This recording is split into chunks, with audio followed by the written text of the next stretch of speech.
in the fifth on a throwing error and a wild pitch. You also had a bad start by Jonah Tong. Francisco Lindor looks around, says too sloppy. We have to be better. I take full responsibility on my mistakes, and I'm sure everyone here takes full responsibility on their mistakes as well. So, we know how to play the game. We know what to do. We just got to get it done. Tonight, Nolan McLean faces Shota Imanaga. The Mets remain a game ahead of both Cincinnati and Arizona for the third wild card spot because the Pirates beat the Reds in 11 and the Dodgers beat the Diamondbacks in 11 as well. Hey, Jeff, by the way, every single time, it's the same exact thing. I take responsibility. Yes. I mean, Lindor nobody worse literally than Carlos says Mendoza. Well, Lindor says this every single day. Every single day. We got to play better. I've got to be better. Just do it. Enough of the talking. My God. No, the Yankees are doing it. Aaron Judge continues to do it. 2 home runs, giving him 51. Trent Grisham is 34th in an 8-1 win over the White Sox. And with the Red Sox beating the Blue Jays, they are now tied in the standings, New York and Toronto for first place. You've got Carlos Rodon making the start tonight, weather permitting, of course. Red Sox beat the Blue Jays 7-1. Thursday Night Football, Cardinals play the Seahawks with 1 coverage on AM 1130. This report brought to you by Flag and Anthem, real close for real life. It's 72 in Central Park. That's what's happening. I'm Jerry Recco on WFAN, now streaming on the Odyssey, iHeart, and TuneIn apps. It's Brandon Tierney and Sal Licata on WFAN The Fan, 101.9 FM, and always live on the free Odyssey app. Well, Aaron Judge, another big season. The Yanks now have tied the Blue Jays. We'll get to all that in a little bit. Well, let's start, BT, with the inept New York Mets, who, yet again, this is why, even after the win 2 nights ago, where I had no belief in them, I'm not going to react to a game where they come back, even in a game that they were down. They don't have enough. I mean, I said this a week ago, and it was dead on correct. The New York Mets don't have enough to get over the finish line. 4 games to go. They still have the 1-game lead because the Diamondbacks and Reds both lost in extra innings last night. You watch that game, you tell me why anybody on earth who watches baseball would believe that the Mets can actually finish strong here over the next final 4 games to get themselves into the postseason. There's nothing that I could say except that they don't necessarily have to finish strong because the other teams aren't playing that well. That's the only answer at this point. That is the only hope. This is an unwatchable circus. I don't know what the hell's wrong with this team. I really don't. I mean, it's almost just too simplistic to say that they're not good enough. I mean, we've seen teams in our city where we know they're a little light in terms of talent. And, not that that's a good feeling, but we can at least understand why they're falling a little bit short. I don't know how many times we've seen teams with high-level talent at the top end that are just disintegrating in this manner on a night-by-night basis. Even their wins are ugly. Yeah, I mean, look, to me, there are a lot of different little things you could point to that are frustrating, but ultimately it boils down to the starting pitcher. You can't continually have guys that go out there and give you a couple innings. Like Jonah Tong. How does stuff look last night?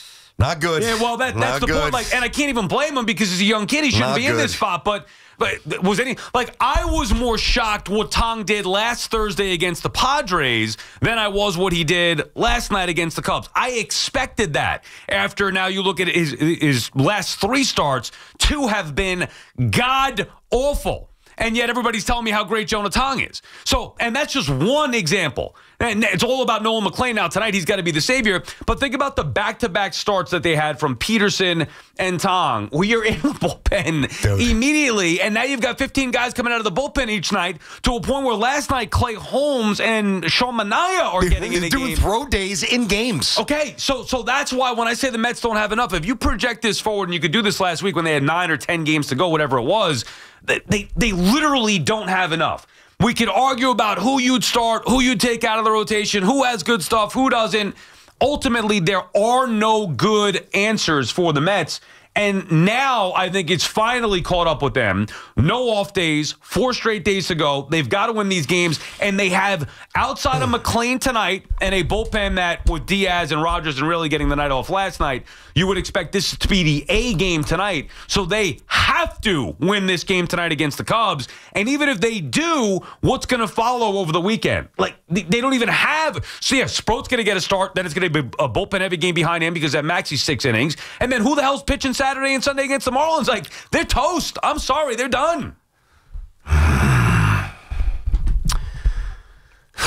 Okay, so what I don't understand, and I need you to help me with this because I really don't understand this.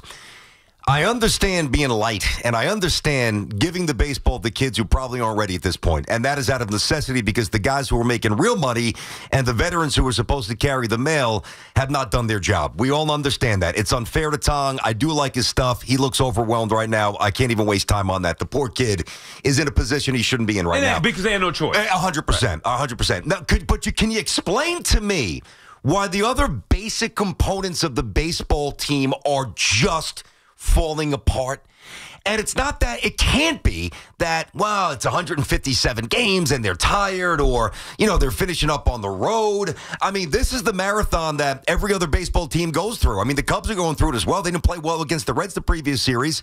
They looked a little more buttoned up last night. Why can't the Mets catch the baseball? Why can't the Mets suddenly function on the most basic level? That's not Tong. That's not Sproat. That's not a bullpen that's tired. They're not even catching the baseball. Yeah, but it's not all of them. Like, do you think Pete Alonso's a good defensive player? I thought that he became serviceable, but he's suddenly taken a massive step back. Well, I don't think the answer would be, in a long way, no. Yeah, I don't think he's taken a step back. I just don't think he's ever been good. Like, he's good at picking balls at first. Yeah. He can't throw. Yeah, he can't throw a lick. We all know this. And he's not a great fielder. Yep. I'm not picking on him. I'm just starting with him. Yep. So I don't think he's a good fielder. So when he makes mistakes, it's not like, what the hell's happening here? That to me is like, well, he's not very good defensively. You think Mark Vientos a good defensive third baseman? No, I think he's got a good arm. I think he's got a really good arm, and I think his hands are awful. Me neither. I don't think he's a good third baseman defensively. Yep. I would bet that. Well, then why isn't Beatty playing? Because of matchups, and that's a whole the matchups. issue. I know he said that last night. I hear you. The lefty stuff. At least Beatty's going to catch the baseball. Yeah, but even he's not great. But yes, he's a much better defender. But they're trying to get the offense there. Like, that's the sign to me of just you don't like. It's not like, wow, what the hell's going on here? Vientos making an error. It's that Vientos not very good defensively. Okay, but then why isn't Holmes covering home plate? That's what I mean. Like the mental components are not there. The physical, like some things we understand. Sometimes you ask people to do things that they're not really equipped to do because they don't have the talent or they're just not refined enough yet because they're young. Like in the case of Tong, what the hell's Holmes' excuse? There is no excuse. The ball goes back to the backstop. He's staring down at the dirt. Yeah, a guy scoring from second. You know why? Oh my God! Because he's thinking that he needs to be better and he's frustrated with the pitching that he's had lately. Like there's a lot that goes into it. It's inexcusable. We saw it with Garrett Cole last year in the World Series. It happens when guys are just thinking. I'm not absolving him from the blame. It's just a little bit of everything with them. Beatty getting picked off the bases the other day. Like guys being put in bad positions. Guys not being able to field balls properly. Also guys that aren't just good. Period. Whether it's good defensive players, whether it's good enough offensively, like it's a culmination of things. But I really do believe that it all stems from the starting pitching. I mean, I've never seen anything like this on a team that has this much talent that can't get starters. Like the worst years of watching the Mets, their starters would go 5 innings, and it wouldn't be very good 5 innings, but at least you go 5 innings, maybe 6 innings, give up 4 or 5 runs. Okay, that's a bad start, but at least you give 6 innings. These guys are going 2 innings. They're getting 6, 7 outs, if you're lucky. Dude, and it's been going on for months. I know it has. And listen, we knew that there was going to be some residual damage downstream with the bullpen. And we say that not just specific to the 2025 Mets. We talk about that a lot. When you have bullpens that are used early, April, May, I mean, that's one of the most basic components of baseball. How many times have we said on the radio? We said this about the Yankees over the years, too, sometimes. Well, what's the bullpen going to look like in the dog days when you're running them out there every day in the first couple of months of the season? Listen, I still think they're going to get in only because I don't trust the Reds. I don't trust the other teams, the Diamondbacks. I don't trust the teams.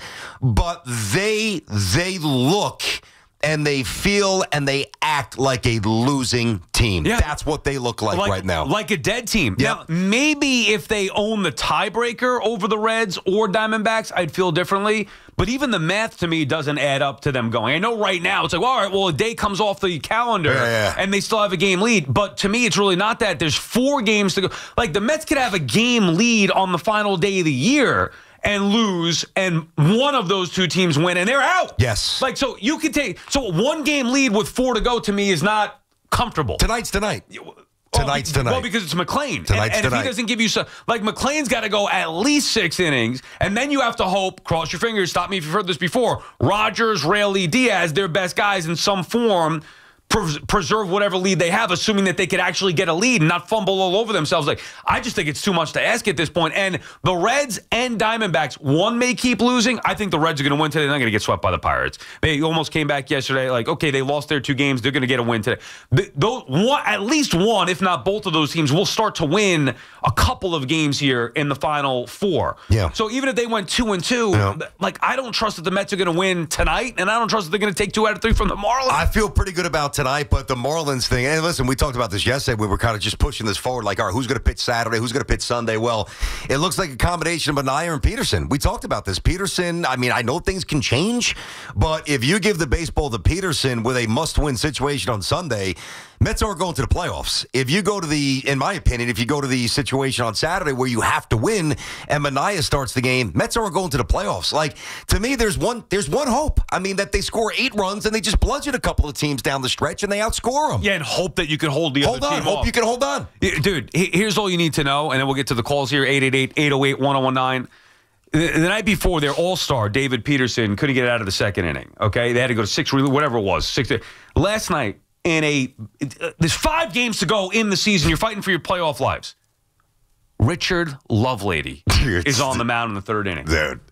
Richard bleeping Lovelady. This guy, his name just cracks me. It's like you can't make it up. It's like, Richard Lovelady's on the mound. 5 games to go, the highest payroll in the sport. You're fighting for your playoff life. You watch that game in the 3rd inning, and Richard Lovelady's in. My son goes, who the hell's this guy? Same. Last night. Same, Colt.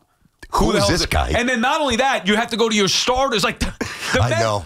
This is not even us saying, like, oh, they don't have enough. Or they're showing you. Like, Mendy's like, I don't know what you want me to do. I know. I legit, and I thought about going to this game tonight because my buddies are going. I just can't make the trip. It's impossible to take the time off. It's chaos for us, like, busiest time of the year. But, I feel like if I showed up in the stands at Wrigley tonight, Mendy may turn to me and be like, Licata, you got anything for us? Like, I could use you. That's how, like, they will take anything they could possibly get. Maybe they should call up R.A. Dickey. Forget about Dickey Lovelady. Call up R.A. Dickey, who was blowing knuckleballs by Piazza on Old Timers Day.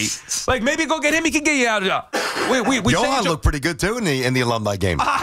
He's got that good changeup still. Put it this way. R.A. Dickey can't be worse than David Peterson, Jonah Tong, or anybody else that's been pitching for the Mets outside of Noel McLean for the last 3 months. Listen, I know that we said this, but this has to be said again. In a pennant race here, where every out matters, the Mets last night went to not 1, but 2 guys who should be throwing in the bullpen to get ready for their next start, and they pitched in the game last night. And didn't pitch particularly well, by the way. BT Sal on the Fan. Our friends at Town Fair Tire remind you that at Town Fair Tire, you always get the guaranteed lowest price on name brand tires from Connecticut to Maine. Nobody beats Town Fair Tire. Nobody. Jack is calling from Hoboken. What's up, Jack? Hey, Jack. Hey, guys. How's it going? Good. Yeah, so the Mets have, a lot of issues. Like the strength of their lineup, way too inconsistent. But, I mean, David Stearns brought this upon himself by being way too cautious when it comes to pitching. Like, it's absolutely unacceptable that you're bringing up a 22-year-old in a pennant race and expecting him to save the day when you have the richest owner in baseball. And that's why, you see the Yankees are still a World Series contender and the Mets are not. Well, I don't think it's just that. I think the Yankees are far better, and thank you for the call. See, when the season is over and the Mets do, in fact, miss the postseason, Stearns is going to be the number 1 bullseye. He'll be the number 1 target, and rightfully so. However, what makes you think Stearns was counting on Jonah Tong? He wasn't. He had no choice. It is fair to criticize Stearns for the lack of quality arms in the offseason. However, they did have 9 serviceable starters that almost to a man, every single one of them has fallen apart. Did anybody think Manaea would not pitch well when he came back? Did anybody expect that Kodai Senga wouldn't be at least serviceable since he came back from injury? Like, those guys you can't blame Stearns for. You want to get on Holmes. You want to get on the Montas. others. Yeah, and they did have, that was just a bad signing. Just giving you the whole picture. Yeah, Griffin Canning was pitching pretty well before he ruptured his Achilles, to be fair. Yeah, trade deadline. Again, Tyler O'Meara, like a lot of their depth, not that I'm saying that they're great, but they had a lot of arms. A lot of their depth. They did have quantity, not quality. I agree with that. They did have quantity, and then it was one by one guys dropping like flies, and then the guys that you relied on, like the 3 biggest culprits to me, Peterson, Manaea, Senga. Those are the three that you have the highest expectations for. And all three have been disasters for the last 2 months. And those guys, to me, you can't get on Stearns for. Everybody else, yes. Those three, I'm not so sure you could get on Stearns for. I mean, whenever we have the conversation about the Mets offseason, Stearns he's going to get absolutely crushed because I think he's had an awful year this year. Not that I think that he should get fired. I'm not saying that at all. He won't be. But I think almost every move that he has made has been an F. But we have time to talk about that. But I said this 2 weeks ago. I said there's really only two factions or groups that have really done their job. The owner's done his job. Right. Cohen's cut the checks. And the fans have done their job because they've showed up. Of course, Soto's had a great statistical season. Soto, and so has Pete. Yeah, but I'm saying, like, when you look at the hierarchy of a franchise, right? So you have the ownership, you have the GM, you have the manager. Owner, A+ this year. GM, to me, an F. Mendy, about a C- or a D. That's just my opinion. So now you get into the players, and Lindor's been hot recently, but he's been a little bit up and down. All the things, we can get into the weeds with your own. We don't really need to do it now. But when you have a GM that has had the kind of year that Stearns has had, you're in trouble. Much like now, Cashman finally, to me, gets like an A- or maybe higher, which is why the Yankees have some life. But if Cashman had maybe the trade deadline or the offseason that he's had in prior years, I don't think the Yankees would have the opportunity to maybe do what we think they could do because the GM elevated them. And I don't even mean to bring the Yankees, but I shouldn't even do that. But I think really Cashman elevated the Yankees this year, and I really think that Stearns' moves really it just brought the Mets down. Everything he did has failed. It's actually hard to miss on as many as he's missed. It's almost impossible. Almost everyone has been a disaster. Yeah. However, the reason why the Mets are in this predicament, to me, is a combination of Stearns' bad moves, off-season, in-season, whatever, plus the players sucking. Like, it's not just, well, Stearns, you put this team together. Oh, did anybody not want David Peterson, Sean Manaea, or Kodai Senga in the rotation? And now those guys can't get anybody out. Like, that's 3/5 of the starting rotation. It shouldn't have come to that. That part's fair. That's fair. So it's not just all on David Stearns. Anybody not want Mark Vientos in the lineup? No, but think about if center field was handled differently. Think about if he did get another starter, which a lot of us were saying that he should. I know, but who's that guy? I don't know. But he relied on the young guys to come up instead of going out there in the trade deadline, and that has actually worked. Like, McLean has been a stud. There was no arm that he could have gotten on the trade deadline that would have been better than Noel McLean. Well, the one thing, I hear you on that because there were no other arms outside of, Bieber, right, that were really dealt. I hear you. But that doesn't mean that you couldn't maybe incentivize a team to give up somebody that they didn't. Like, when people say, well, nobody was traded, what did you want them to do? Well, what I would say, whether it's Stearns or anybody else, how about you construct a deal that's appealing enough to maybe make somebody trade you somebody? Right, but then who would have been that guy? I don't know. That's his job. Yeah, exactly. I don't know. Well, I just don't think that there was a definitive, like, they got to go get this guy. I remember feeling at the time, whatever. Because you're also factoring in, well, Senga's coming back, Manaea's coming back, and they could go into the minors.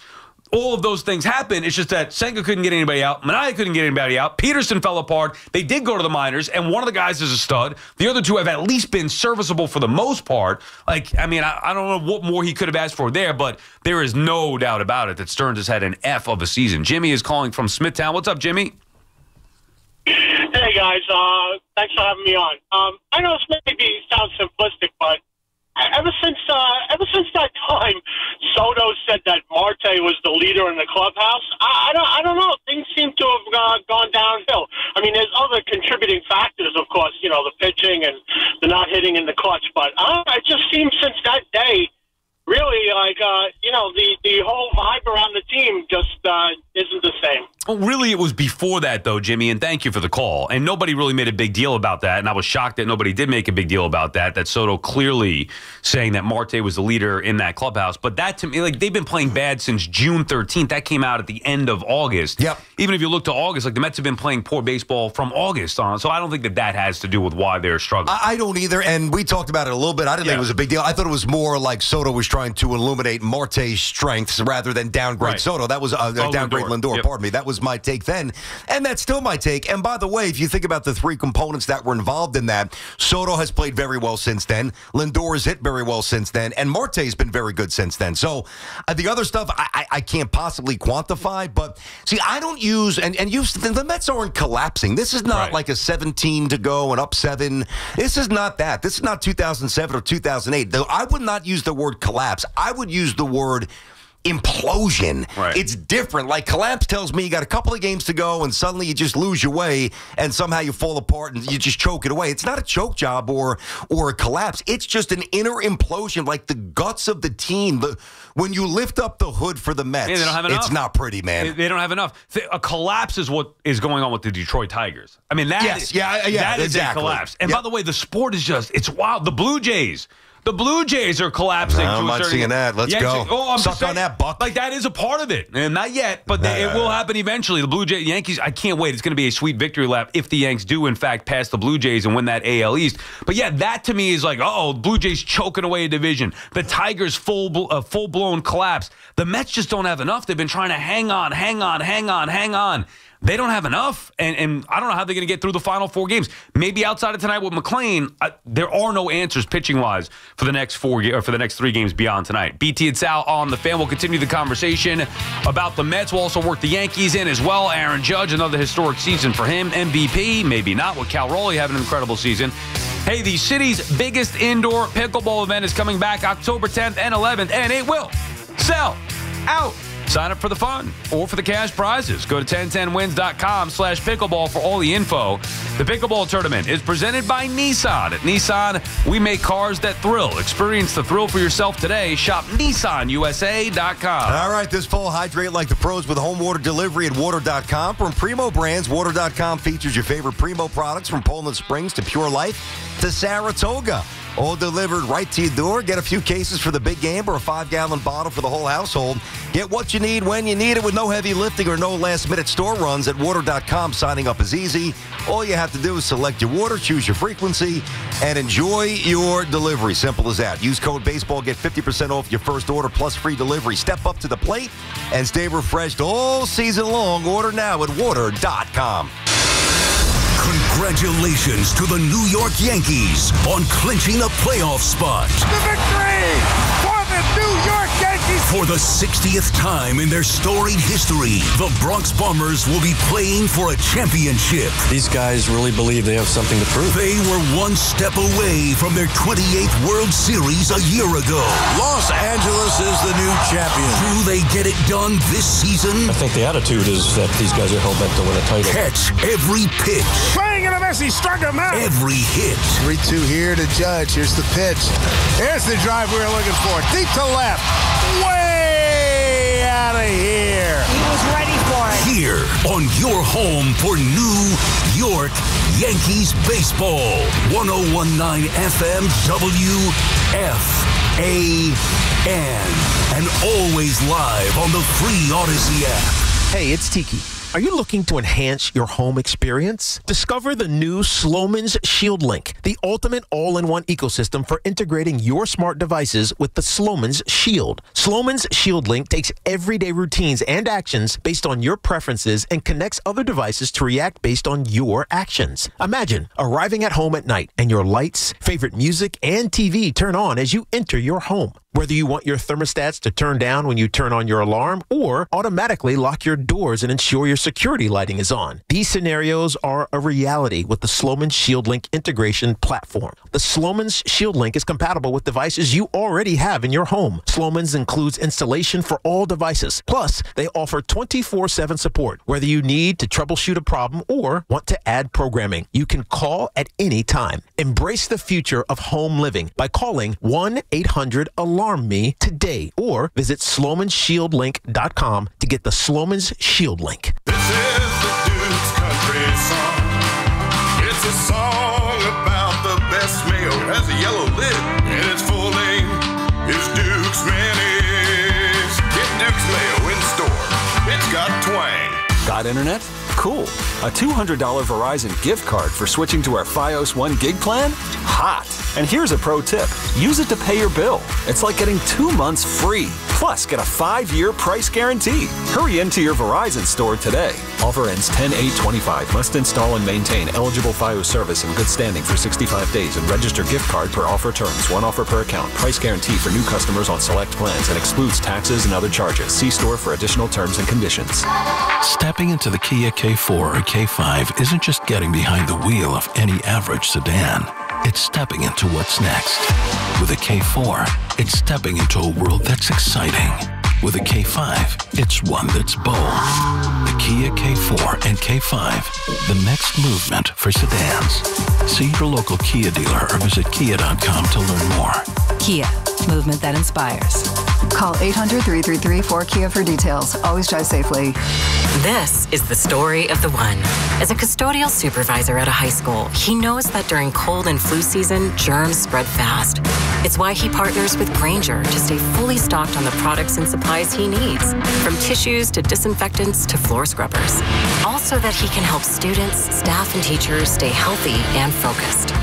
Call 1-800-GRAINGER, click Grainger.com, or just stop by. Grainger, for the ones who get it done. We're always talking New York sports on The Fan.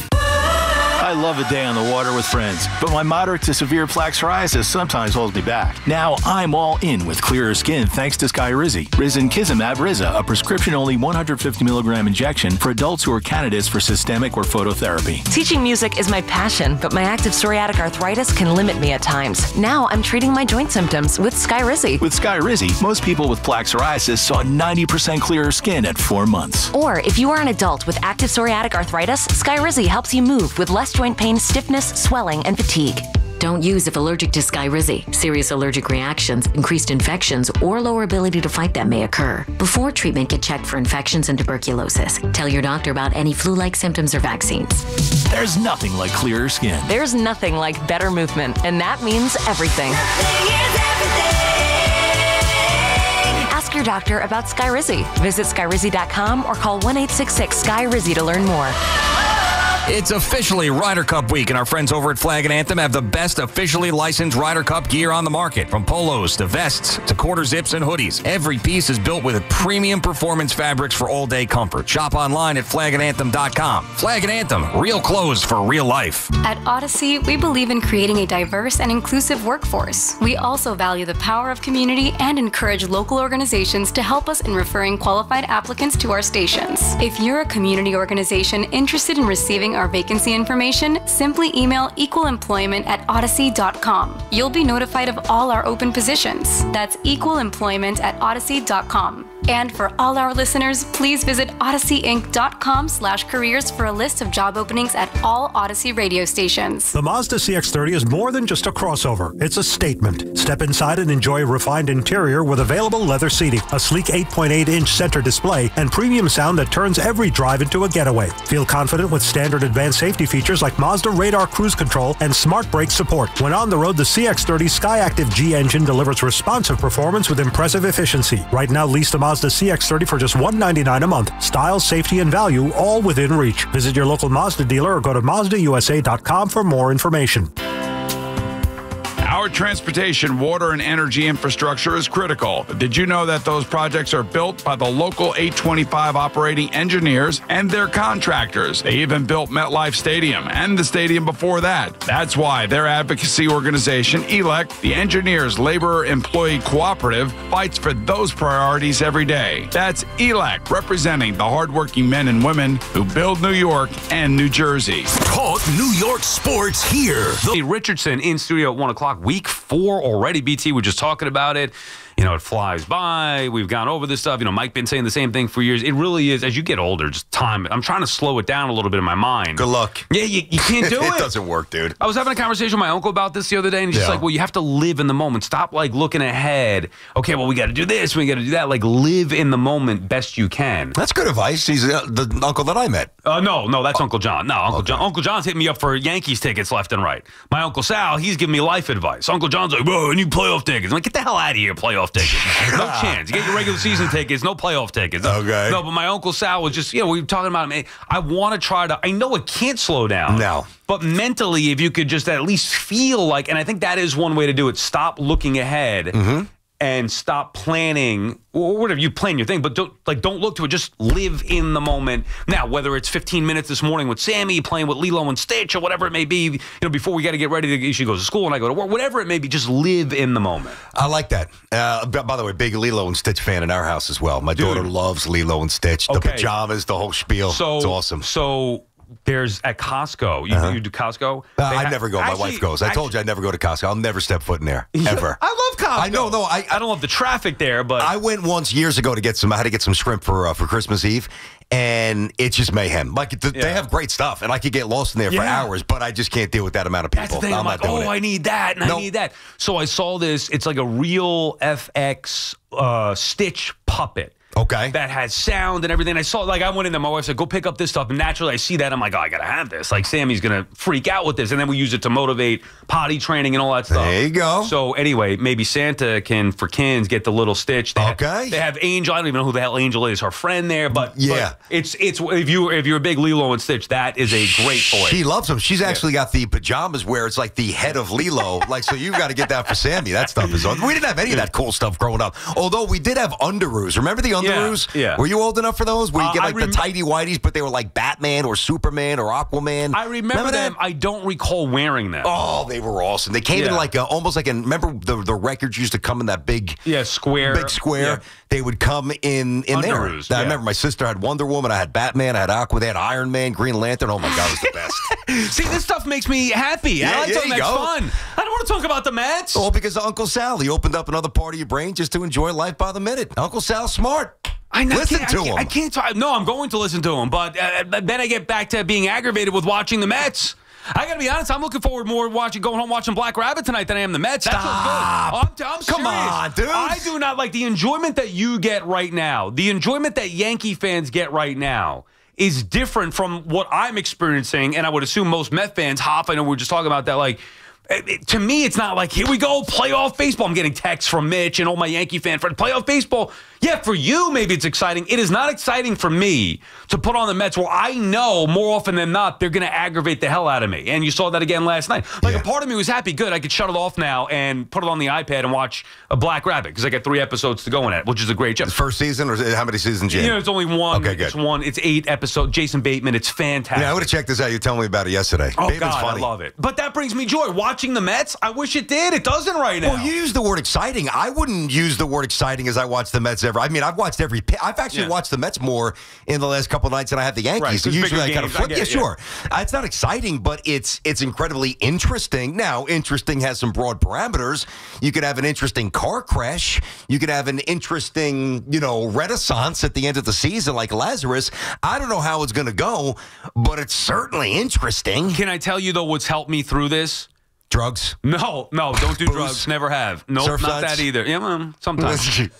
Resigning to last week, because I was saying, I was sticking through the storm like, I believe they're going to make it for multiple reasons. You did. They should be good enough. The other teams aren't good enough to catch them. But then they just kept losing and losing and losing. And as I was doing the math for the final 10 games, I'm like, they don't have enough. Like, we were debating all the different options and arguing about, who cares about his stuff? He's a rookie or whatever it may be. No, I'd go with Mania. And then I came to the conclusion, like, there are no good options. And once you accept that, and I acknowledge that and accept it, I don't think I actually just don't think they have enough to make it. So once I resign myself to letting go of the rope, I'm not getting hurt by their performance anymore because I expect it. Whereas in 2022, I was holding on saying they're going to win this division, they're going to win this division. They didn't. I took that personally. That was rough on me. Yeah. Or bad years. Like, obviously, it's frustrating at the end. It's maddening and frustrating and very disappointing. But I'm just saying I resigned to the idea that they're not getting in, and that has lessened the sting for me on a nightly basis. Listen, when you're supposed to be average and you're really good, it's amazing. Like last year for the Mets, an amazing year. But it's the opposite. When you're supposed to be really good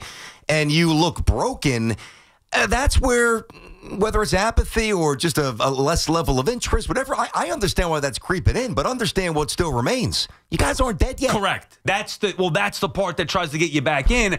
I'll regenerate or wake up if, in fact, they get there. Sports Talk on WFAN is presented by Paramount Plus. Sylvester Stallone is back in the original hit series Tulsa King. This season, Dwight faces his most dangerous adversaries yet, forcing him to fight for everything he's built and to protect his empire. Stream the new season of Tulsa King now exclusively on Paramount Plus. Gary is in Clearwater Beach, Florida. What's up, Gary?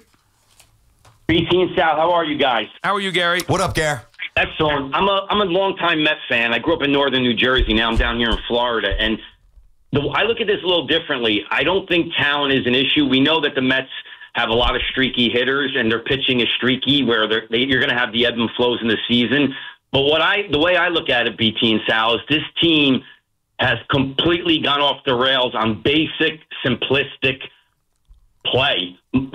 Fundamentally, mental breakdowns, mistakes. Like, I kind of, the analogy I'll make to football is that they lost their way on blocking and tackling. Simple things. And they throw to the wrong base. They don't cover bases. They're all over the field throwing the ball. Last night, Clay Holmes, if you're a little leaguer and you have a guy like that guy on second base who can run like a deer, and you're saying to yourself, okay, if I'm going to throw a slider, I'm going to throw a sinker, it may go in the dirt, I got to be there on the home plate because that kid can fly. Mm-hmm. He throws it, and he just stays on the mound. And I'm like, I've never seen this before in 60 years of watching baseball, where you have an individual who doesn't cover home base. The guy scores from second base. It's ridiculous. The Mets can't score their guys from second base on a base hit. The Cubs score from second base on a wild pitch. I mean, therein lies the problem. Holmes was out to lunch. He's thinking about his next pitch or thinking about that pitch. He's frustrated, saying, well, there wasn't anybody on third. Nobody's going to go home. That's great awareness by PCA and the Cubs, and awful awareness and just falling asleep by Holmes and the Mets. That is really unforgivable. I mean, balls hit at you. It's a rocket. Maybe it takes a bad hop. Maybe it handcuffs you. Maybe you get the short hop. You're thinking you're getting a long hop. Like, there's baseball reasons why these guys aren't robots where you can understand a mistake. Not that I gave him a full pass, but the other night with Soto in right field, there was only an 18% hit probability on that play. So 80%, you're basically supposed to make that, but it was windy. There's no cushion. I didn't give him a pass, but at least I can understand. Make the play, I know. I hear you. But at least I can understand that a little bit more. Last night, when you just check out mentally, that was the most egregious thing of the night. You have to cover home. I've seen that with the kids that I coach, and they're very rare. It's going from second to home a couple times. You don't see that in the bigs. You should never see that. See, Soto's wasn't a lack of awareness or a lack of energy or effort. It was just he misplayed a ball. Yeah, in the wind, sure, but a good defensive outfielder. It was a physical mistake. Which is allowed. You know he's not a great defensive player, so that's fine. I'm not just giving him a pass because I love Juan Soto because of what he's done this year, but that's a physical mistake. It happens. He's got to make that play. He didn't. You have to live with it. That's part of the deal with Juan Soto. The other stuff, getting picked off on the bases like Brett Beatty, bad throws on routine plays. Did you hear Mendy call out Vientos last night? I did. You know what? I appreciated his honesty and his rawness. I thought he was very good in the postgame. He sounded different, finally. Correct. I like that. That's why, to me, like, we could grade Mendy and however you want to grade him. Last year, I would give him an A+. This year, I'd say, all right, maybe C+, B-. He's not the problem. He's had very little to work with. He hasn't been as good as he was a year ago. I hate that he's been a slave to these matchups here, the analytics and the data.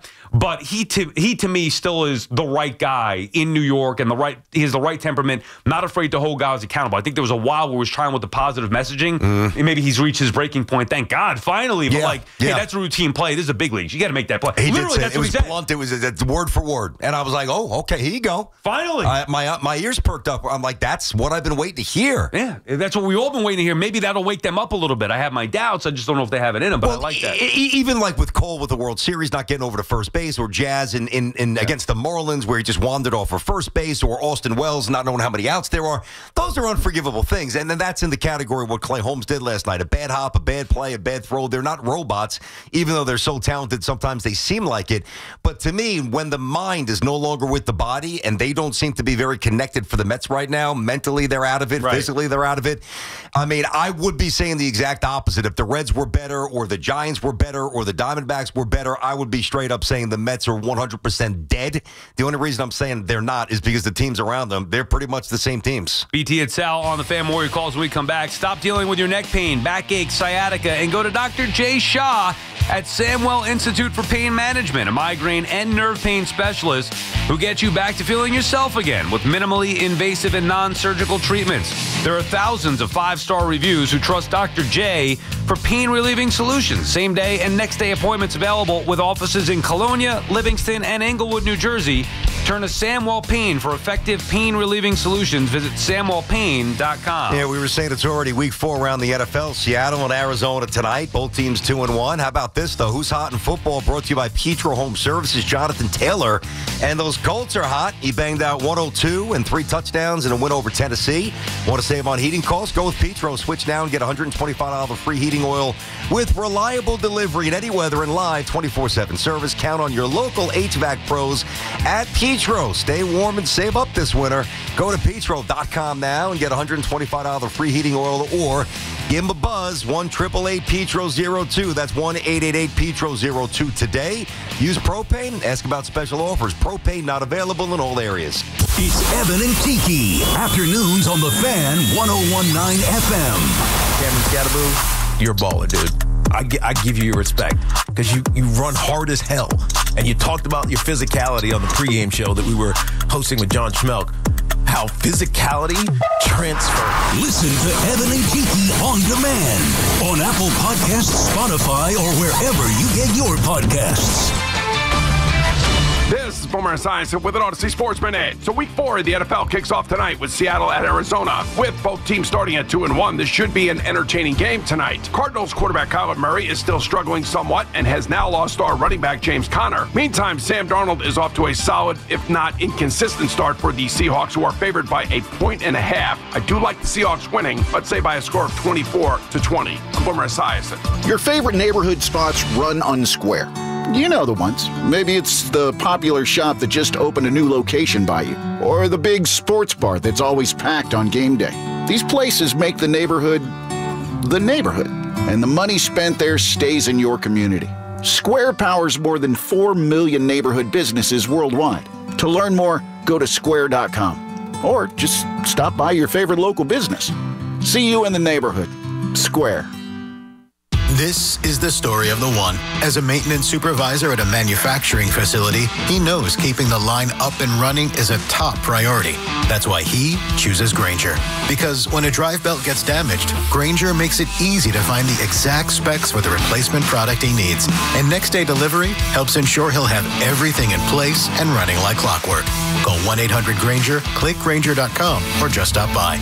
Grainger, for the ones who get it done. Tune in to the BT and Sal Show weekdays from 10 to 2 on The Fan, presented by your Tri-State Cadillac dealers. Cadillac is the official luxury vehicle of the New York Mets. Morning, Zoe. Got donuts. Jeff Bridges, why are you still living above our garage? Well, I dig the mattress, and I want to be in a T-Mobile commercial like you. Teach me, Saldana. Oh, no, I'm not really prepared. I couldn't possibly. At T-Mobile, get the new iPhone 17 Pro on them. It's designed to be the most powerful iPhone yet and has the ultimate pro camera system. Wow, impressive. Let me try. T-Mobile is the best place to get iPhone 17 Pro because they've got the best network. Nice, Jeffrey. You heard them. T-Mobile is the best place to get the new iPhone 17 Pro on us with eligible trade-in in any condition. So, what are we having for lunch? Dude, my work here is done.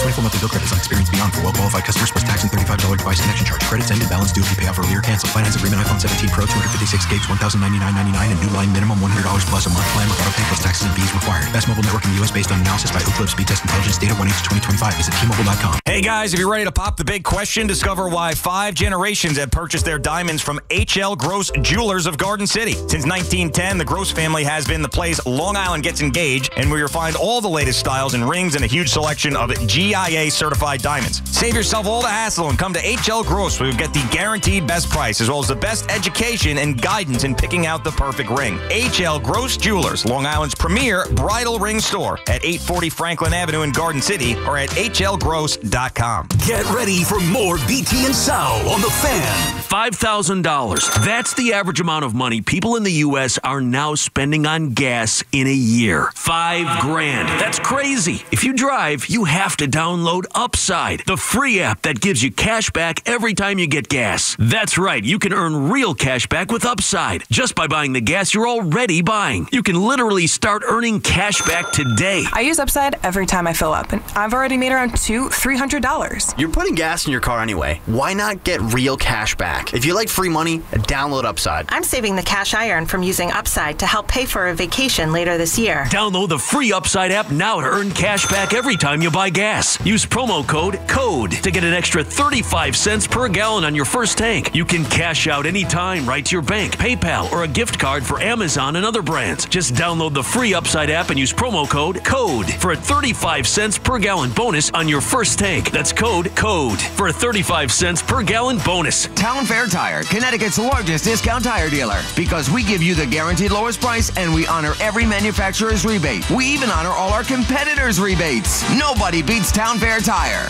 Nobody. Town Fair Tire.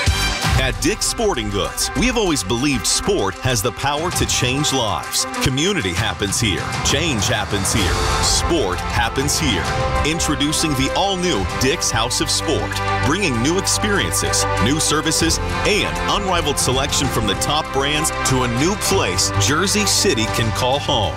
Featuring a rock wall, a HitTrax multi-sport cage, and 3 golf hitting bays. Dick's House of Sport, now open at Newport Center. Diving for that grounder got you grounded? We've got specialists for that. Layup, take you down? We've got specialists for that. With 45 Castle Connolly top doctors, Orland & Cohen specialists are considered among the better outcome for you. From Staten Island to Southampton, our network is open 7 days a week, so you can feel better, faster. Visit OrlandCohen.com. Football season is here, and just like winning teams, your engagement should be all about the best. So if you're ready to pop the big question this season, why not visit the experts at London Jewelers? With top-notch professionals and cutting-edge technology, London Jewelers can help you select or even design the absolute Whether you're starting over or starting new, let the professionals at London Jewelers be a part of your journey. Visit any one of their convenient 6 locations across New York and New Jersey. London Jewelers, serving you and your family since 1926. Get connected with WFAN to talk about your favorite teams. The Fan on the Odyssey, iHeart, and TuneIn apps. Yanks still rolling here. Hey, BT and Sal back on the Fan. Time for the Wendy's Yankees Turning Point of the Game contest. Wendy's, the official hamburger of the Yankees. So, the division still on the table, as improbable as it seemed a while ago. First one to identify last night's turning point of the game. Give us a call at 866-540-WFAN. That's 866-540-9326. You get 1 pair of tickets to a 2026 regular season home game in April. It's all from your flagship station for Yankees baseball, The Fan. Of course, BT and Sal with you on The Fan. 888-808-1019. It's 1047. We'll get to these Met calls. Obviously, another mess last night for the Mets. Rodon tonight. All right, so a couple things here. Obviously, the Yankees and the Jays dead heat. 90 wins apiece, 68 losses. The Jays have lost 6 of 10. They're reeling. The Yankees have won 7 of 10. They're humming. Now, last night, we'll do a little MVP stuff later with Raleigh and Judge because the odds have changed and maybe the conversation's changed a bit as well. But can I just tell you one thing that bothers me about baseball? And, you know, you didn't really know it in real time. We sensed it, and we tried to get a sense of what, or a true sense of what it would mean down the road. Well, here we are down the road. The impact of the steroid era, right? And I don't mean just about the Hall of Fame. That's a boring conversation, all right? You either want these guys in or you don't. But last night, Aaron Judge hits number 50 and number 51. So he's the 4th player in the history of baseball to have 50 home runs 4 times or more in his career. The other 3 would be Babe Ruth, would be Sosa, and McGuire.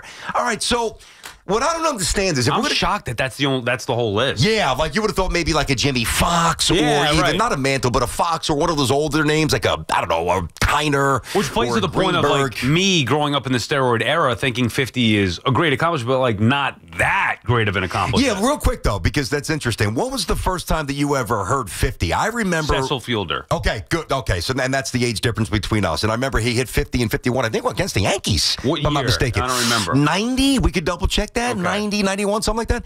Either way, I think the first time I ever heard 50 home runs, and I was only 3 or 4 when he did it, but I feel like I heard it a couple of years after that when George Foster did it with the Reds. Okay. He had 50-something. Either way, see, this is the problem here. So you're watching the Yankees last night, you know, you're scrolling through social media. Oh, wow, what another amazing accomplishment for Aaron Judge. And you understand that. But, you know, if you just see Ruth and Judge instead of Ruth, Sosa, McGuire, and Judge. Maybe I'm being a little petty here, but to me it changes the context of history a little bit. If they're not going to be in the Hall of Fame, then don't include them on these stats, these historical footnotes. I know. It's just a weird, like, what are they supposed to do? It happened. They don't want to acknowledge it, but it is part of the record books. Dude, you know what's wild? Like, you asked me, and I'm just like, Cecil Fielder. That's the first one I remember, and I'm thinking, like, who did I miss in there?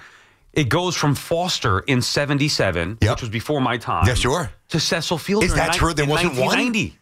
Foster, 77, hit 52 home runs. Fielder hit 51 in 1990. So it was 90, okay. And I then, think it was against the Yankees, the last one. I think. That I don't Either have way, on yep. And then from there, 95, 96, 96. Brady Anderson. Yeah, exactly. That one I remember. Albert Bell, Mark McGuire, Brady Anderson, Mark McGuire, Griffey Jr., Sosa, McGuire, like it goes on. Greg Vaughn. Like, oh, God. That's why to me it felt like it was bigger, I think, than it is in reality. Like more people did it because after 95 on, it happened with regularity. But meanwhile, prior to that, it happened in 1965. Obviously, we know about 61 with Mantle and Maris. 65 with Willie Mays. 77 with Foster, 90 with Cecil Fielder, and then the steroid era with Albert Bell getting things kicked off in 95. That is wild to me. Well, that's kind of my point, too. Yeah. And here we are. It's like, oh, yeah, like they don't deserve to be lumped in there. I'm sorry. So I just pulled up, if you could pull up Mickey Mantle for a sec, just out of curiosity, we'll geek out for a sec, then we'll get back to the call. So, you know, again, one of my early visuals was obviously seeing Reggie, whether it was this week in baseball. I don't even know how I saw it for the first time. But when Reggie hit the 3 home runs in the World Series in the 70s against the Dodgers, right? Reggie never even had more than 41 home runs, dude. No, I'm sorry. He had 47 with Oakland in his third year. And then it was a lot of 30s and 36s and 141 in 80, and then 39, and that was it. And when we were growing up, I just remember whether it was stickers or baseball cards or just watching games and reading the paper, like it seemed like all the Mike Schmidt and Reggie and Gorman Thomas and those guys, they would hit like 36 or 37, and that would lead the league in home runs. Like if you would have asked me name 50 home runners, I probably would have guessed Mike Schmidt, and he never did it, right? No, I don't even think Mike Schmidt. I don't even know if Mike had 40. Mike who? Mike Schmidt. Cam Schlittler? Right, I don't know why, but I would have, just because I know the 500, maybe I would get that mixed up. Anyway, so Mantle did it twice. He had 52 home runs in 1956. Okay. And then he had 54 home runs in 1961. Think about that. Mickey Mantle twice. I just want to double check to make sure that Schmidt did not do it. I don't think he did. No, he had 48 in 80, and then he had 40 in 83, and most were in the high 30s. So, listen, what does it all mean? It really doesn't mean anything. It's just my way of pointing a spotlight on the cheaters and how somebody like Aaron Judge. Could you just think about this for a second? Can you imagine if Aaron Judge was taking steroids? Yeah. What would he get, 75? 80? Yeah, I mean, players nowadays don't get the benefit of the doubt, especially when you do something that, like Aaron Judge is doing something that no other human not on steroids has done. And that's my point. Then take away Sosa and McGuire's name from the stat because they're lumping them in. So if you're a 15-year-old kid right now and you're watching the Yankees last night, yeah, maybe you heard about steroids, but you don't really know. You don't delineate between doing it the right way and the wrong way. Why would you? You look at it a stat, and why would you think that there's 4 different, or different paths to get there? Right. It's just unfair to judge. And Ruth. BT Sal on the fan, 888-808-1019. Let's get back to the calls here on the Mets. Charlie's in Bethpage. What's up, Charlie? Hey, BT Sal, how we doing there? Good. What's up, buddy? I don't know. It's just very tough watching this, but there is blame on everyone on this team because it isn't one person, but to me, it is one person, and it was Stern. He did not do his job. Being the general manager, did not get the pitching. You know, pitching is 80% of the game, especially down in the playoffs. It is part of the game. Now, Sally, I remember last year when we got Soto, how excited we were. And I said the job wasn't done. And you kind of said, Charlie, enjoy the moment. I couldn't enjoy the moment because just because you got Soto, we still needed a number one pitcher. We never had a number one pitcher. You know, Yankees, they lose Cole. What do? Caston goes out and goes against the number one. And that's what the Mets had to do. And they didn't do that. And they were relying on the same thing he did last year. And he lucked out last year. Yeah, those deals pulled out. Mania did a good job last year. But he was relying on lower 2s and 3s pitches becoming number 1s. And they did it last year. But you know what? He thought he was going to hit again, and he didn't. He wrote snake eyes and didn't do his job. Okay, so and now he took some hits and injuries. But now he's got to learn from it. And the only counter that I would have, and we had this conversation in the offseason, because it wasn't like everybody was just like, oh, yeah, the Mets don't need pitching. No, everybody acknowledged that they could benefit from having a top-end starter, but the talk was Corbin, and this was before they actually got Soto, and who knows what the pivot would have been. But I have a feeling even if they didn't get Soto, they weren't getting a big arm anyway. They didn't want Corbin Burns, and Max Fried ended up going to the Yankees. Now, would that have flipped? I don't know if Stearns, I don't believe his philosophy is to invest in, high-end starting pitching, long-term big money, that would have been the one guy, BT, that I would have gone after, but I wanted Soto. So the Mets got Soto. I didn't care what they did at the starting rotation. Figure it out. Put it together. You can't ask for Soto and Max Fried. That's not realistic. No, that's I don't care how much money Cohen has. That's ridiculous, is right. So to me, you hear the expression read the room, right? You go into a room, read what's there, and then adapt, right? Right. And you just use the word adapt with Stearns. This is going to be a very interesting year to offseason to test his adaptability, because what he had in Milwaukee as a mindset works in Milwaukee and worked his first year with the Mets now, and that's his comfort zone. It's not going out and giving big money to a pitcher. But I think that this should provide some evidence that he's got to meet somewhere in the middle and maybe extend the boundaries of what he's willing to do to give some money to a high-ticket guy at the top of the rotation. I would be willing to bet anything that he's not going to change his philosophy on that. But well, also, that's not a good thing. No, you've heard him. Well, how do we know? Like, who are the guys out there that you're going to go give $300 million to in the starting rotation? How about Skubal if he doesn't resign with the Tigers? Yeah, you don't want to be in the. I want to be at the line for Skubal for the Yankees. You don't want him? No, I would not. What? I would not. It's not that I don't want him. I don't believe. I also don't believe in investing big money in high-end starting pitching, especially where you have all the money elsewhere. Now, you want to tell me they trade Lindor or Nimmo and change the way the team is structured and put a little more money into the starting pitching, and I'm not sure Skubal would be the guy. I'd have to really look into it and see how much it's going to cost. But only that, I would definitely not do it now. Just, let's go get another $300 million contract on top of it. Not to mention that they do have Noel McLean and Sproat and Tong. But Stern said it the other day, it's all about developing young pitching. Those guys were drafted before he got here. Billy Epler and his regime deserves credit for those three guys. But that's what it's going to be about, developing young pitching. So you have those guys in the prime of their careers when they first come up under team control for cheap before the injuries start to happen. Even then, you can't guarantee with the injury. No, you can't. But listen, Sal, I thought that was part of the calculus coming in here. Hey, we've got some young guys who are just on the cusp of being ready, and we know McLean's the real. We strongly think he's the real deal, and I'm not worried about Tong. He's just it's too early for him, but he's got good stuff, and obviously Sproat's pretty good as well, and they got more coming. So that's part of the mindset, clearly, where if you have a couple of guys you really believe in, and other teams covet the Mets pitchers too. It's not just like the Mets trumping up their guys. We got some good arms. Major League Baseball knows that the Mets have some good young pitching prospects, so that was part of the reason they didn't go nuts. But I cannot imagine a world, especially if they don't make the playoffs, where whether it's Skeens or Skubal, where Cohen isn't dude, you better get one of these guys here. I can't imagine Cohen lets that kind of arm. Well, Skeens is a different. So, you tell me you're going to go. I'd rather trade for somebody who's under team control and younger, and then I could decide what I'm going to do with them. Then just go out there and be like, okay, well, this guy hit the open market. Let's go spend him. Now, again, I have to see how it plays out. I just don't believe that that's the right. I'd rather invest in the lineup than I would starting pitch. I told you the only guy I would have invested in this year would have been Fried, and even that, it's year one, it looks great now. It's a long way. It's 8 years. Agreed, but if you had Max Fried now, it doesn't mean that he's 19-5 with a sub-3 ERA and a whip that's barely 1. I got you. Yeah. But if you guys had Max Fried this year, guess what? Yeah. You're not in this predicament. So it only takes one guy to change the whole thing. I know, but they already have the highest payroll by a lot. So you're asking to add another $218 million contract on that. Things have to change before you start balancing it out a little bit. They've already invested heavily,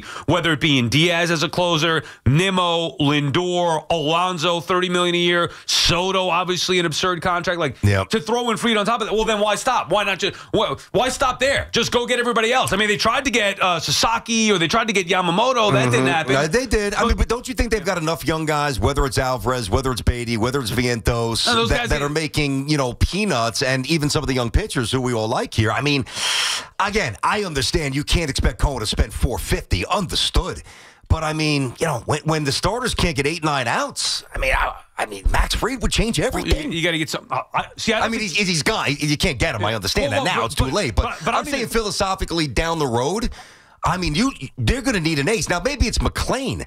Here's what I'm saying. I don't even think they're one. They could have Max Fried right now. That's great. He pitches once every 5 days. No, I understand that. But if it wouldn't help the Mets. But if he makes 33 starts and he wins 16, 17 games where he gives you a chance to win 23 of the 33 starts, Mets are a playoff team. It's a lock right now. One guy can make that big of a difference. I don't believe that that's the case. I think in the postseason, sure. Well, think about it this way. If Max Fried was not on the Yankees this year, are the Yankees a playoff team? I don't know. I still think they would be because they have the rest of the rotation. But they're not. I mean, it depends what they would have had in their place. But if it was another Will Warren type, I can make the case that they're not. Look at McClain's numbers since he came up. Has it made a difference? You know what I'm saying? Like, it hasn't, unfortunately enough. So the Mets are so messed up right now in that rotation. It can take a lot more than that. BT and Sal on the Fan. More of your calls when we come back. 888-808-1019. WFAN will now transmit the weekly test of the emergency alert system.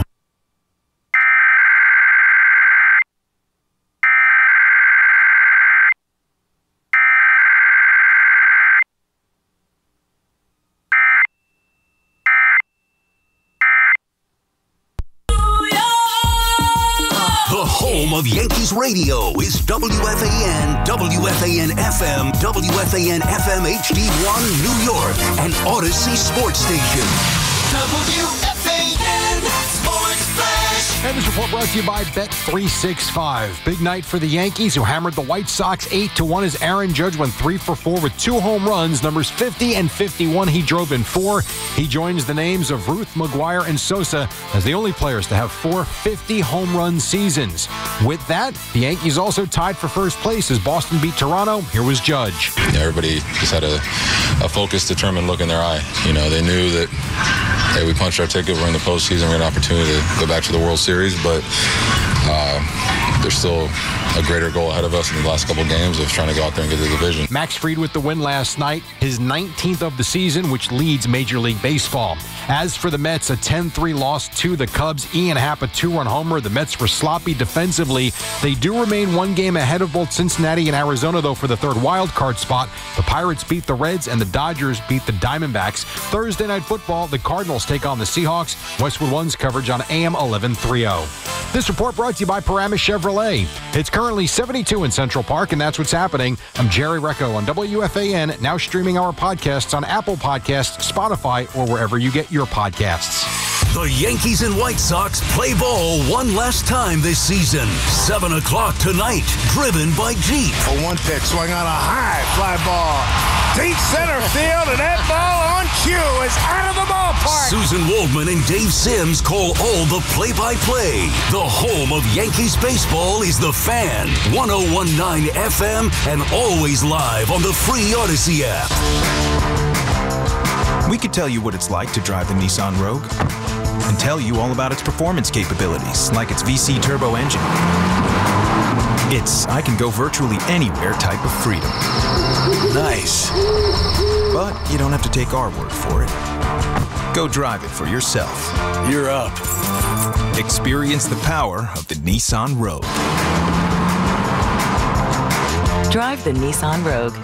Get 0% APR for 60 months on the 2025 Nissan Rogue, Pathfinder, or Murano. Visit your local Nissan store and nissanusa.com today.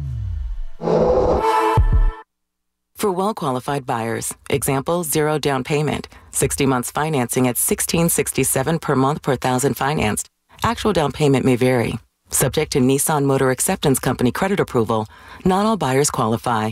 Dealer contribution may affect actual price set by dealer. Contact dealer for details. Ends September 30th, 2025. This sports report is brought to you by Bet365. When it comes to sportsbooks, Bet365 has it all. Download the app today and see why it's never ordinary at Bet365. Gambling problem? Call 1-800-GAMBLER. 21 plus only. Must be located in New Jersey. This is the story of the one. As a custodial supervisor at a high school, he knows that during cold and flu season, germs spread fast. It's why he partners with Grainger to stay fully stocked on the products and supplies he needs, from tissues to disinfectants to floor scrubbers. All so that he can help students, staff, and teachers stay healthy and focused. Call 1-800-GRAINGER, click Grainger.com, or just stop by. Grainger, for the ones who get it done. Some people just know you can save money on car insurance by checking Allstate first. Like you know to check the weather first, before wearing face paint to the game. Bro, your Go Cats is dripping into your nachos. Oh, and now paint is in my eyes. Interception! Did you see that?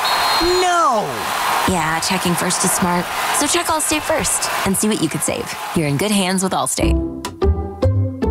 Potential savings vary, including based on how you buy, subject to terms, conditions, and availability. Allstate North American Insurance Company and affiliates, Northbrook, Illinois. Things today can seem kind of unpredictable. Who knows what's around the corner, right? Well, at Total Wireless, we want to give you something to be sure about. With us, you save 50% off Metro and Cricket when you switch with one line. Guaranteed. And you get to keep the phone and number you love. Visit our Total Wireless store today. 50% savings for unlimited plans versus comparable Total Wireless unlimited phone plans based on standard plan rates. Some customers may only receive guaranteed savings after contacting us and validating the current plan rate. Excludes promotional, discounted, and bring your phone rates. For total 5G unlimited plan or higher, auto pay required. Applied on next renewal date. Additional terms apply. Talk New York sports on The Fan. You know what they say about judging a book by its cover? Everyone with an addiction has a story to tell. Don't know? Don't judge. Addiction is a treatable medical condition. What helps people seek treatment is support. What does not help is shame and stigma. We can all make a difference. Learn how at oasis.ny.gov. The New York State Office of Addiction Services and Supports. Every step of the way. Dunkin's $6 meal deal is kind of wild. You get a bacon, egg, and cheese sandwich, 6-piece hash browns, and a medium iced or hot coffee, all for $6. That's the main character meal energy you need this fall. Get it now in Dunkin' stores or order ahead on the Dunkin' app. No substitutions, participation and times may vary. Offer price varies in California and Hawaii. Limited time offer cannot be combined with other offers. Exclusions and terms apply.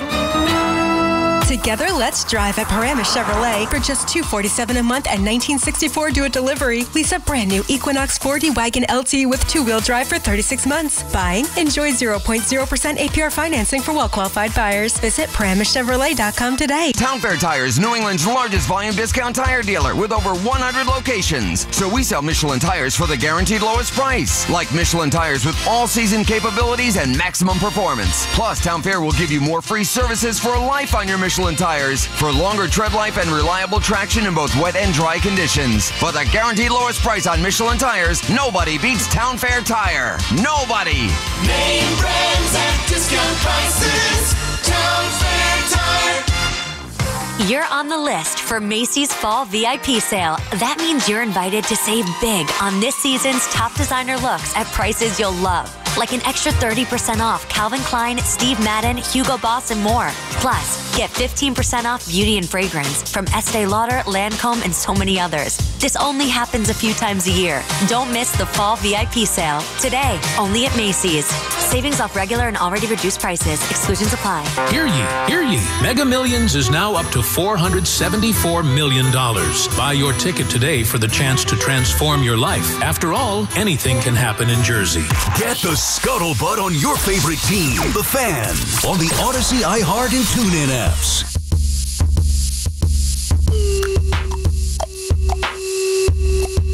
BT Sal back on The Fan, 888-808-1019. The BT Sal Show on The Fan is presented by your Tri-State Cadillac dealers. Cadillac, the official luxury vehicle of the New York Mets. We'll continue the calls on the Mets and their pathetic display last night, if they have enough to hang on here. 4 games to go in the regular season, 1-game lead over both the Reds and Diamondbacks, who also lost last night, but both those teams own the tiebreaker. As for the Yankees, BT, this is where it gets exciting to me.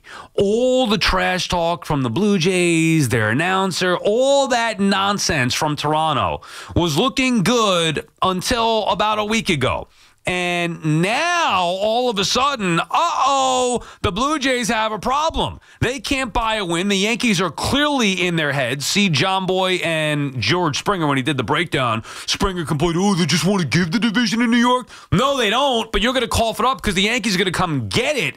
And the Yankees earning their way, beating the snot out of some of these bad teams, but also even more importantly, beating the good teams over the last month or so. Winning series, slowly chipping away. Here we are. They're finally tied. Okay, Toronto has a tiebreaker due to head-to-head. 4 games to go. The Blue Jays have 1 more with the Red Sox and then 3 with the Rays. Yankees play the White Sox and then the Orioles. You tell me what you think. I think the Yankees are going to win this division, and it is going to be the sweetest division win in quite some time. I think they're going to win it, too. And as I said many times, I haven't really thought that until the last day or so here. Look at this, man. Loss, win, loss. That's what Toronto's done their last, 8 games? And they're just not hitting. I mean, you go back, 1 run, 0 runs, 1 run, 1 run, 1 run, 1 run. I mean, that is amazing. So, they've lost their way, and whether it's Springer's reaction, some of the comments, it would be very sweet. You see Kirk getting thrown out from right field last night? That's awesome. I did see that. That is awesome. Now, here's where it gets very interesting, okay? And I don't want to assume everybody knows this. You and I were talking about this during the break, but I want to make sure everybody knows. So, obviously, a little different format. You have Tuesday, Wednesday, Thursday of next week. That's the wild card. 2 of the 3, it's 2 out of 3, obviously. All 3 at the higher seed. That's basic stuff. But where it gets interesting, if the Yankees can win the division, and I'm with you at this point, I think they're going to. If they can win the division and bypass the Tuesday, Wednesday, Thursday situation, well, now you're going to have Fried obviously ready to go game 1, which will be Saturday. Both the American League and the National League Divisional Series are on Saturday. But let's say Toronto somehow wakes up and they win the division. Well, you would have Max Fried going on Tuesday night in game 1 of the wild card, which means with game 1 of the DS being Saturday, Wednesday, Thursday, Friday, you're going to pitch them on 3 days rest? No. Exactly. So how this complicates their ability to structure the staff, and then that would impact Rodon, who would go on Wednesday, and then that would impact his divisional start. So it's not just getting rest, but it's more importantly setting up the rotation. Yeah, and to me, even more important, not playing the Red Sox. Like, that's the most dangerous. If I look at the postseason format, now, the Mariners, I think, can be a legitimate opponent. I don't know if I wouldn't pick them over the Yankees, but they are at least a legitimate opponent with their pitching, with the season we're always having, and wouldn't that be a series? No, Aaron Judge and the Yankees versus Cal Raleigh and the Mariners, so that could be some fun potentially down the road. You know, a little history there with the Yankees and Mariners dating back to whether it's 2000, whether it's 95, all that stuff. Anyway, so 95. The most dangerous series to me is always going to be the shorter series. So a best of 3 against the Red Sox with their pitching, which, especially the way the Red Sox have handled the Yankees this year, that would frighten me. They can avoid that and get the first round bye. Let the Red Sox go have their way with Toronto and see who comes out of that series. Yeah. Then you don't have to play both of them. You have to play one of them potentially down the road. So that is a huge advantage. I guess the only question would be, is it too much rest? Obviously, you're off the entire week, Monday through Friday, and before you get going in game 1, most teams, if not every team, would sign up to have that and deal with it. But we've heard I've talked to Terry Collins about this quite a bit. He thought that sweeping the Cubs in 2015 hurt the Mets' momentum going into the World Series a little bit. Okay. So there's momentum as a part of it. But, I mean, come on. You'd rather play one fewer series and get everything in order the way that you want in the division round. I could see both ways, especially a sport that is streaky like baseball. You're in a good zone. You want to get back in that batter's box and keep it moving. You're not. That little respite could actually, re-trigger something and kind of reset and recalibrate and, do some work behind the scenes and get you back in gear. I don't know the answer. Everybody's different. I think that it's probably better to have the rest because of the bullpen. Yanks bullpen's been going, even though their starters, Fried's giving you length, Rodon's giving you length as well. But, the more rest you could get there, I think that's advantageous. Also, like if it is a Seattle coming in, just say Seattle, that's a 2,900-mile trip across the country, which means that's an extra couple of days they're out of their bed. I can make a case both ways, but what I want to ask you this, and this is... Seattle would be let's just say the Yankees win the division. Right now, they have a game lead on the Mariners for the 2 seed. I'm just trying to do the math here and project it forward. Let's say the Yankees win the division. Seattle would be the 2 seed, so they both would get buys, which means they wouldn't play each other to the championship series, right? Let me see. So division winner. Formats. Right now, it's the 4. Right now, the Yanks are 4-5. Okay, right. with the Red Sox. Right. So assume they win the division. If they win the division, they would go to 1. Seattle would stay at 2. Right. You're right. They would not play each other in the first round. That would be the Tigers or the Guardians or the Red Sox in the division round. Yes, correct. The Yankees would get the lowest seed, right? Remaining, I think it reseeds. Yeah, they would do that. Dude, every year it's different. Yeah, but all these things I used to know. I know. I mean, come on, I knew them better than I knew my own name, my family's names. Well, and they keep changing it. I know. The seeding, the reseeding, all the sports is impossible to keep up with. It used to be 1 through 8. Okay, here we go. You could basic stuff. Certain things. Or baseball, obviously, just the division winners, and there you go. Even with the wild card, it was pretty simple math when you just had the one wild card. Anyway, point is, the Yankees, now, to me, they're in the driver's seat. They are. With their schedule being tied currently 4 games. I'd rather be the Yankees right now, even without the tiebreaker, than I would the Blue Jays. I think I'd rather be the Yankees right now more than anybody else in baseball. And this is what you were asking me yesterday. Who would you want to change places with? Because the Yankees are playing great ball. They're healthy, knock on wood. You got a chance to, you got the easiest schedule that's out there. You got a team that you try to chase, and now you've caught them. You don't have the tiebreaker, but you've caught them. And that team is playing horrendously in Toronto. They've lost their way. So a lot of things, the Yankees, top of the rotations, pitching amazing. So here's my question, though. So I go both ways. I know my answer, but I want you to answer this first. Let's say the Yankees go into the Sunday game against the Orioles this Sunday. It's a 3:05. Everybody starts at 3 o'clock, as we know, on Sunday. And if the Yankees win, meaning the tiebreaker is already baked in here, if the Yankees win that game, they win the division. Okay, how many days rest is free? Who's pitching that game right now? Well, that's where I'm going to go. So right now it's Rodon tonight. Okay. And the weather's going to be an issue tonight, so we'll see. So Rodon tonight. Tomorrow, they haven't announced anybody. I would imagine it will be, I would think, Will Warren, I would think. Right now, it's Schlittler Saturday and Heel on Sunday. No, so it would be short rest for Fried, right? Thursday, it would be short rest for Fried. I'm not doing it. Okay, but would you not do it because of the short rest? Yes. Okay. And two reasons. Yeah, this is where I was going to go. Go one, I don't think that they need him. Two, I would not do it with the short rest. Now, the counter is that, you're saying like if they didn't win. Go ahead. Yeah, that's why I want to talk through this. There's a lot of decisions that got made. I would not do. I think the fact that it would be short rest makes it an easy decision for Booney. Easier. Yeah, I would not do it because I think they could get by the Orioles without having to go to Fried, and it's just too much risk there if you don't get it done. Yeah, I mean, I think that they could beat the Orioles too without Max Fried, but right now Luis Heel would be the starter, and we like Luis Heel, but he's also had some bouts with control this year, and I mean, there's no say he doesn't go out there and walk 3 or 4 guys in the first inning or two. But don't you think the Yankees are down 4-1, and you got problems. Don't you think there's a difference between going for the division and having Max Fried start that game on short rest against the Orioles? I do. That's not. They're going to go for the division. That, to me, is an extreme. Well, but then you're not really going for the division. I don't think it's an extreme. I mean, many pitchers have gone on short rest here. Now, I'd like to do a deeper dive. What is his track record on the shorter rest? Save that for the postseason, though. Okay, yeah, I hear you, but this is where I think it gets complicated. So, and I don't think that they would move him up, by the way. I think that that's what they would do, all right? But now, if you were to move him up and you were to get extra aggressive because you want that extra week and all the other things that we talked about, and you lose that game, well, now you don't have Max Fried for game 1 of the wild card. Yeah, which is why that's the reason why I wouldn't do it. Not that it's short rest or I could beat the Orioles without Luis Heel.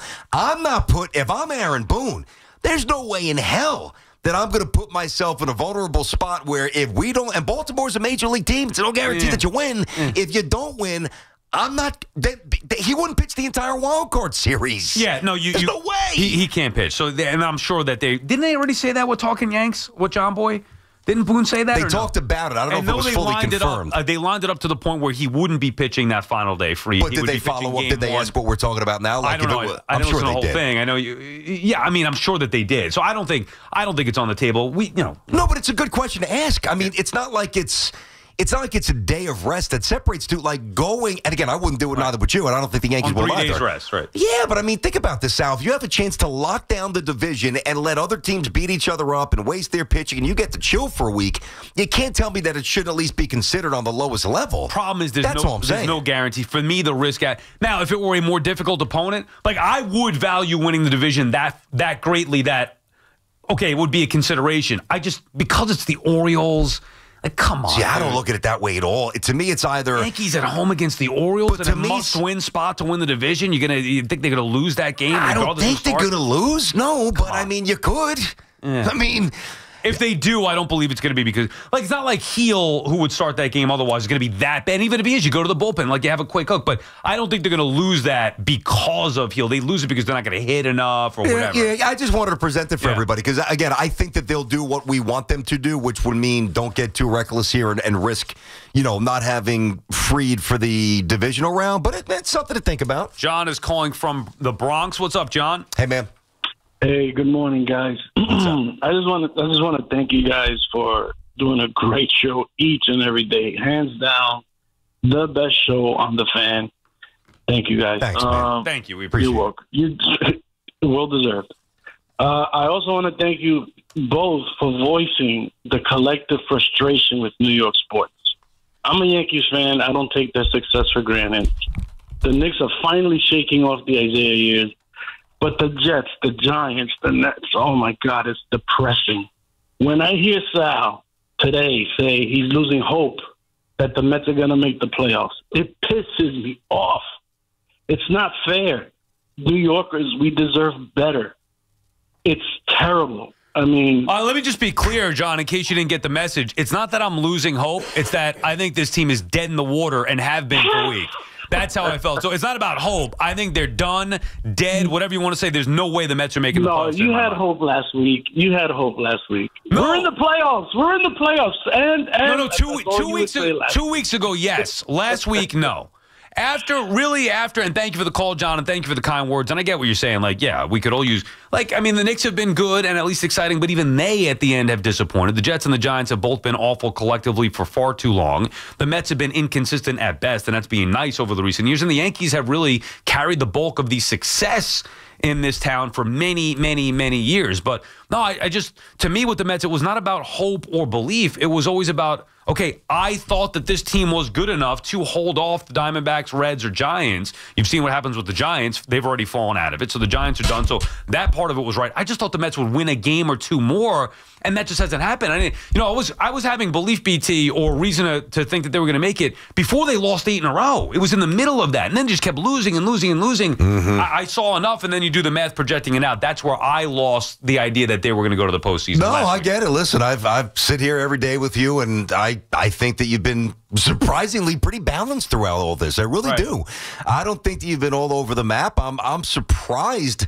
No, not surprised, because now I know you well enough where, I think if 2 years ago I would have been surprised. But no, I think what you've said has been consistent. Like, I don't think that you've been ever too high with this team or too low. I think that the lowness has been earned. Yeah, quite frankly. Well, the problem is, one of the reasons why I feel like I was more measured this year than years past was because of what we saw a year ago.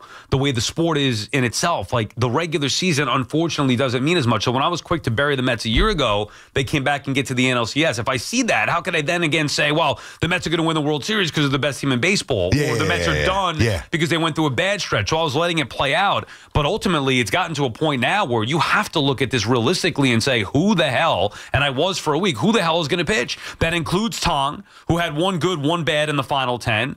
That includes Peterson, who I would have never run out there again, but they did because they had to, and he got beat up again. Yeah. It includes Holmes, Manaea. Like, do we need to go on? Senga, who couldn't even get out of the minors to come back. I'm just saying, been rough, it's almost everybody outside of McLean. I just don't really agree with John's assertion about the overall feel of the sports scene, because I think that the Jets and the Giants have made it much worse than it really is, because we love football.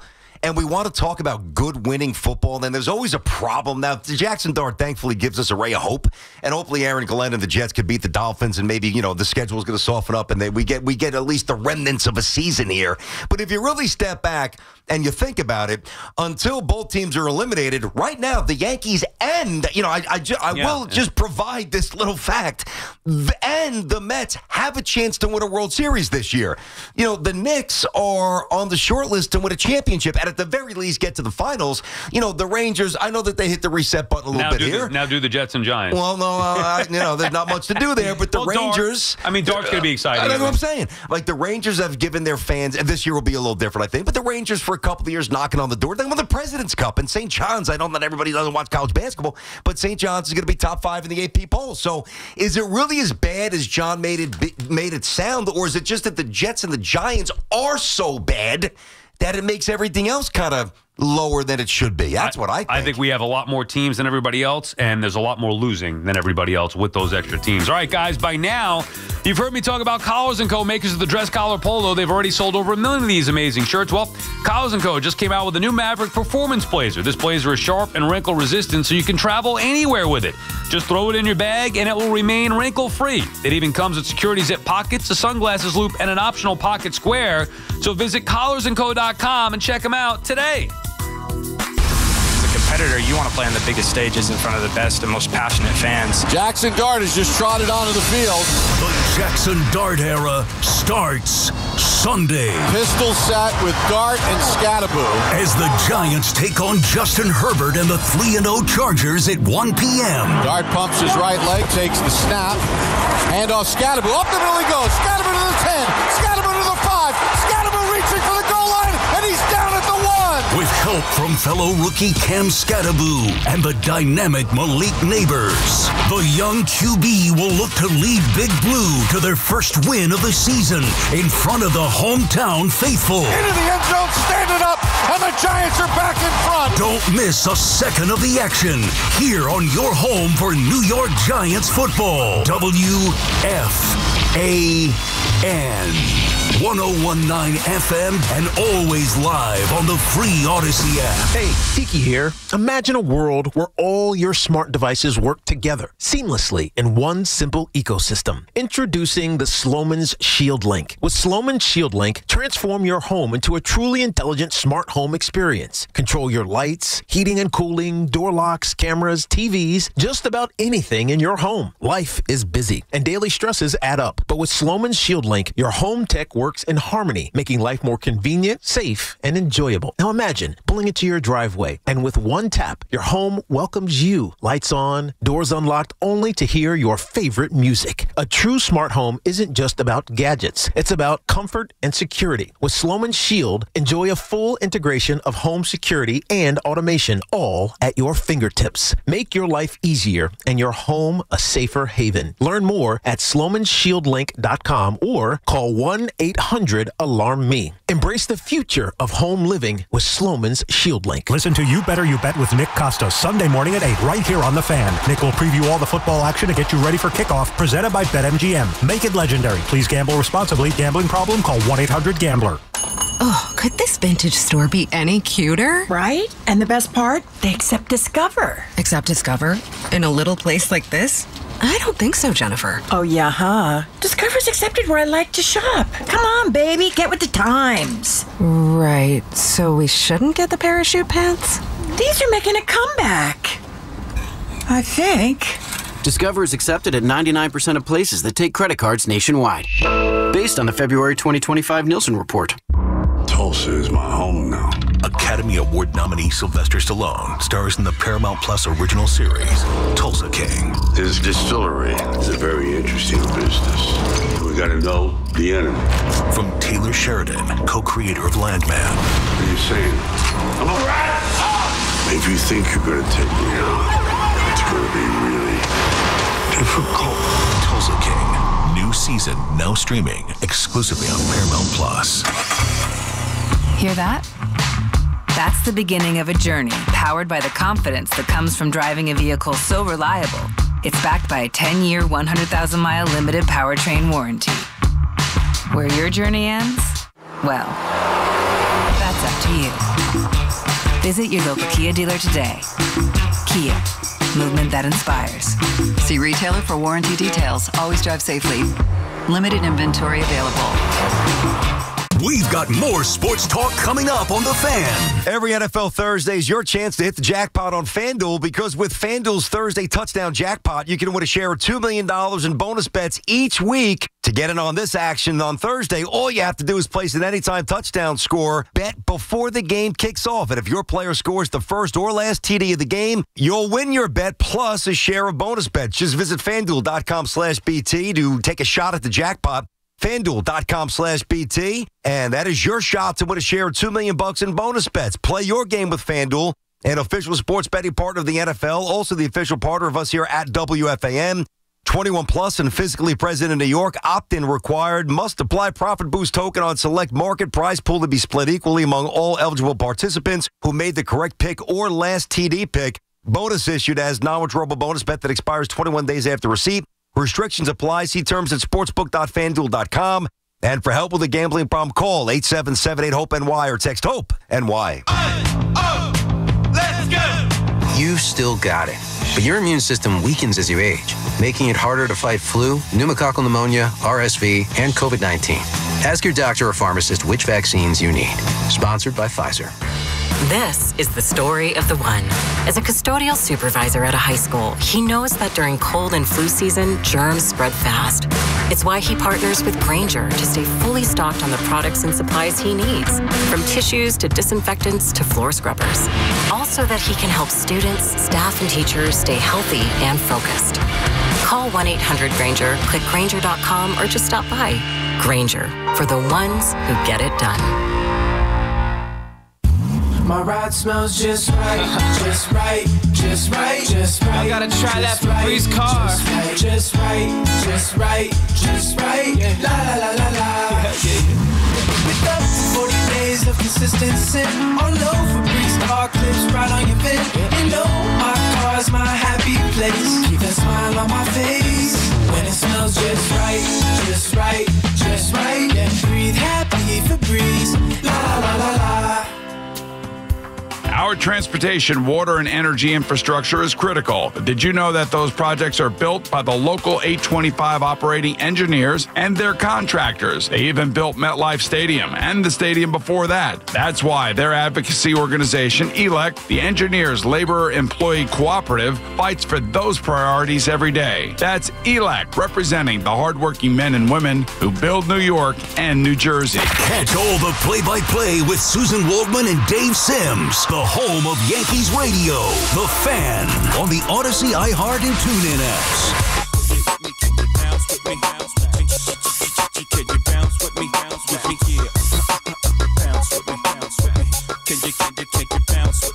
BT and Sal back on The Fan. We'll get back to the calls here at BT. Talk about Mets and Yanks. We'll do some football later on. Tony Richardson, former Jet fullback, Chief Hall of Famer, or a Ring of Honor, and I can't tell the difference with those. But anyway, Tony Richardson, former fullback in the NFL. He'll join us in studio coming up at 1 o'clock. We'll talk some Week 4, some Jets, some Jaxson Dart with him.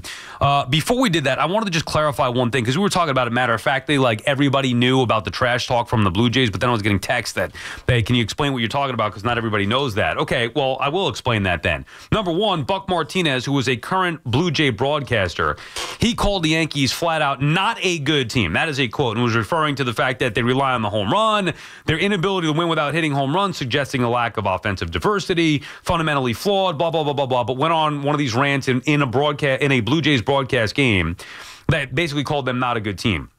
The Blue Jays manager took issue with the Yankees when they were stealing signs. And I don't even know if I would say took issue with them stealing signs or relaying messages. You've seen this, BT. Dancing off of second base, whatever they're doing. They're doing. Arm up, arm down. John Schneider, the manager of the Blue Jays, said, quote, they were relaying. They're good at it. Major League Baseball knows the Yankees are good when they have something. Now, he also said the Blue Jays got to do a better job of not giving anything away, but inferring that the Yankees are good when they have something. And then, and this is my favorite part of it, I guess after the Blue Jays swept, I forget the details. Hoff, do you have the proper details here? After the Blue Jays swept the Yankees earlier in the season, one of the Blue Jays broadcasters was on the set with a broom. Yes. And I think he took a shot at Michael Kay or something. Yeah, I remember that, yeah. And then Kay rightfully nailed him with something like, I'm not a fawning fanboy, I'm a broadcaster, and said something about that. I wouldn't be taking bows in June, whenever it was that they swept them. Let's see how it plays out.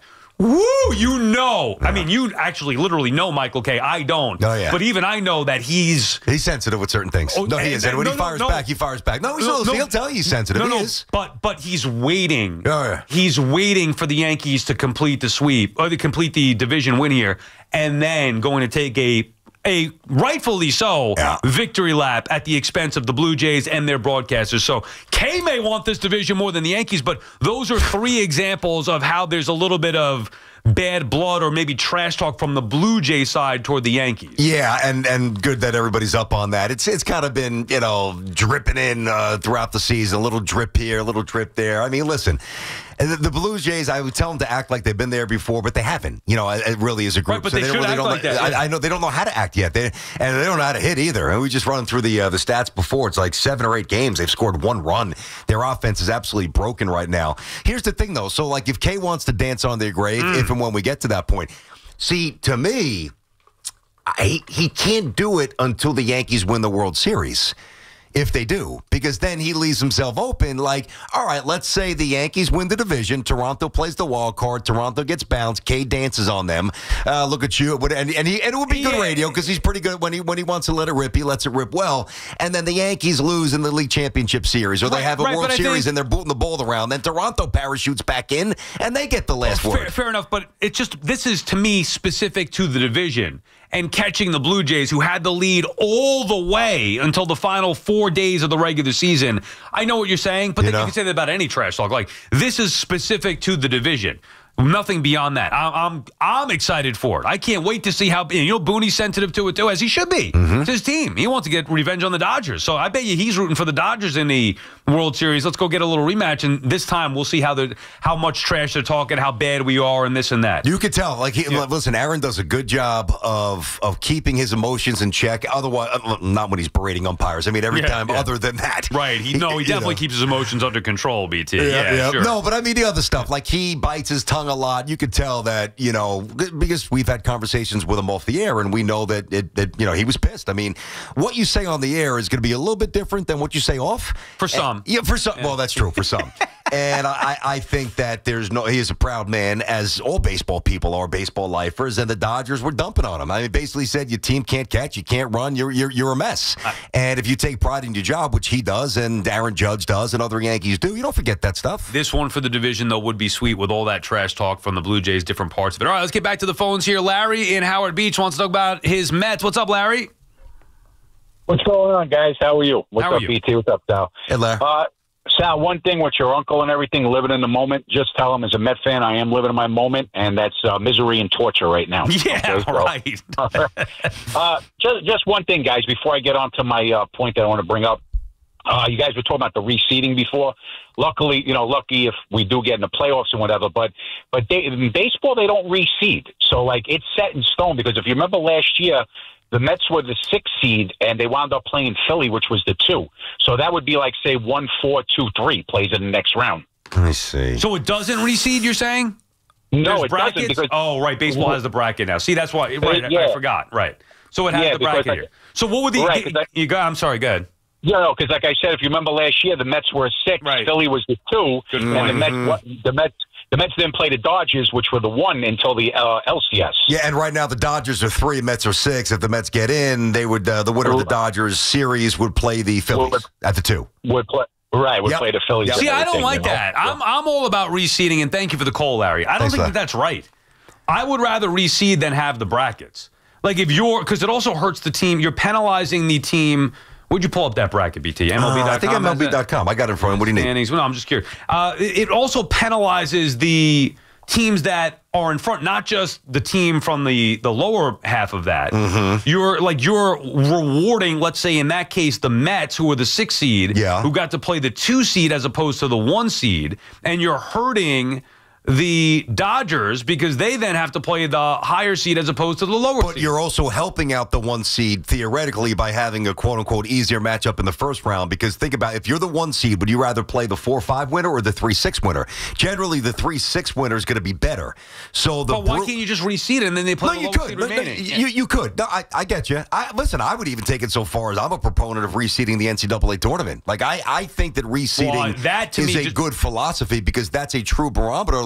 If it's a 4, 5, 6 month endeavor to get a top seed, as it is in all these sports there, don't you think you should reap the rewards throughout? Yeah, I just think the logistical nightmare there, plus there's so many teams. Well, the travel will be a big issue. I'm saying logistical would be a concern. But, but then if you're the Brewers right now, who are the 1 seed. So that means, I'm sorry, BT.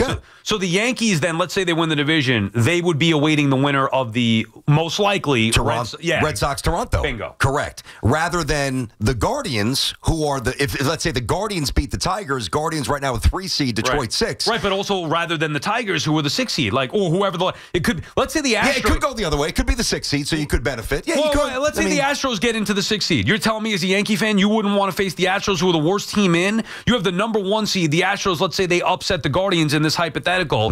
You instead would face either the winner of the Blue Jays or Red Sox versus the Astros. That's nonsense. That's not right to the team who earned the number 1 seed. Well, is it not right because we know what we know, and there's rivalries and there's histories that, is Toronto? I know what you're saying.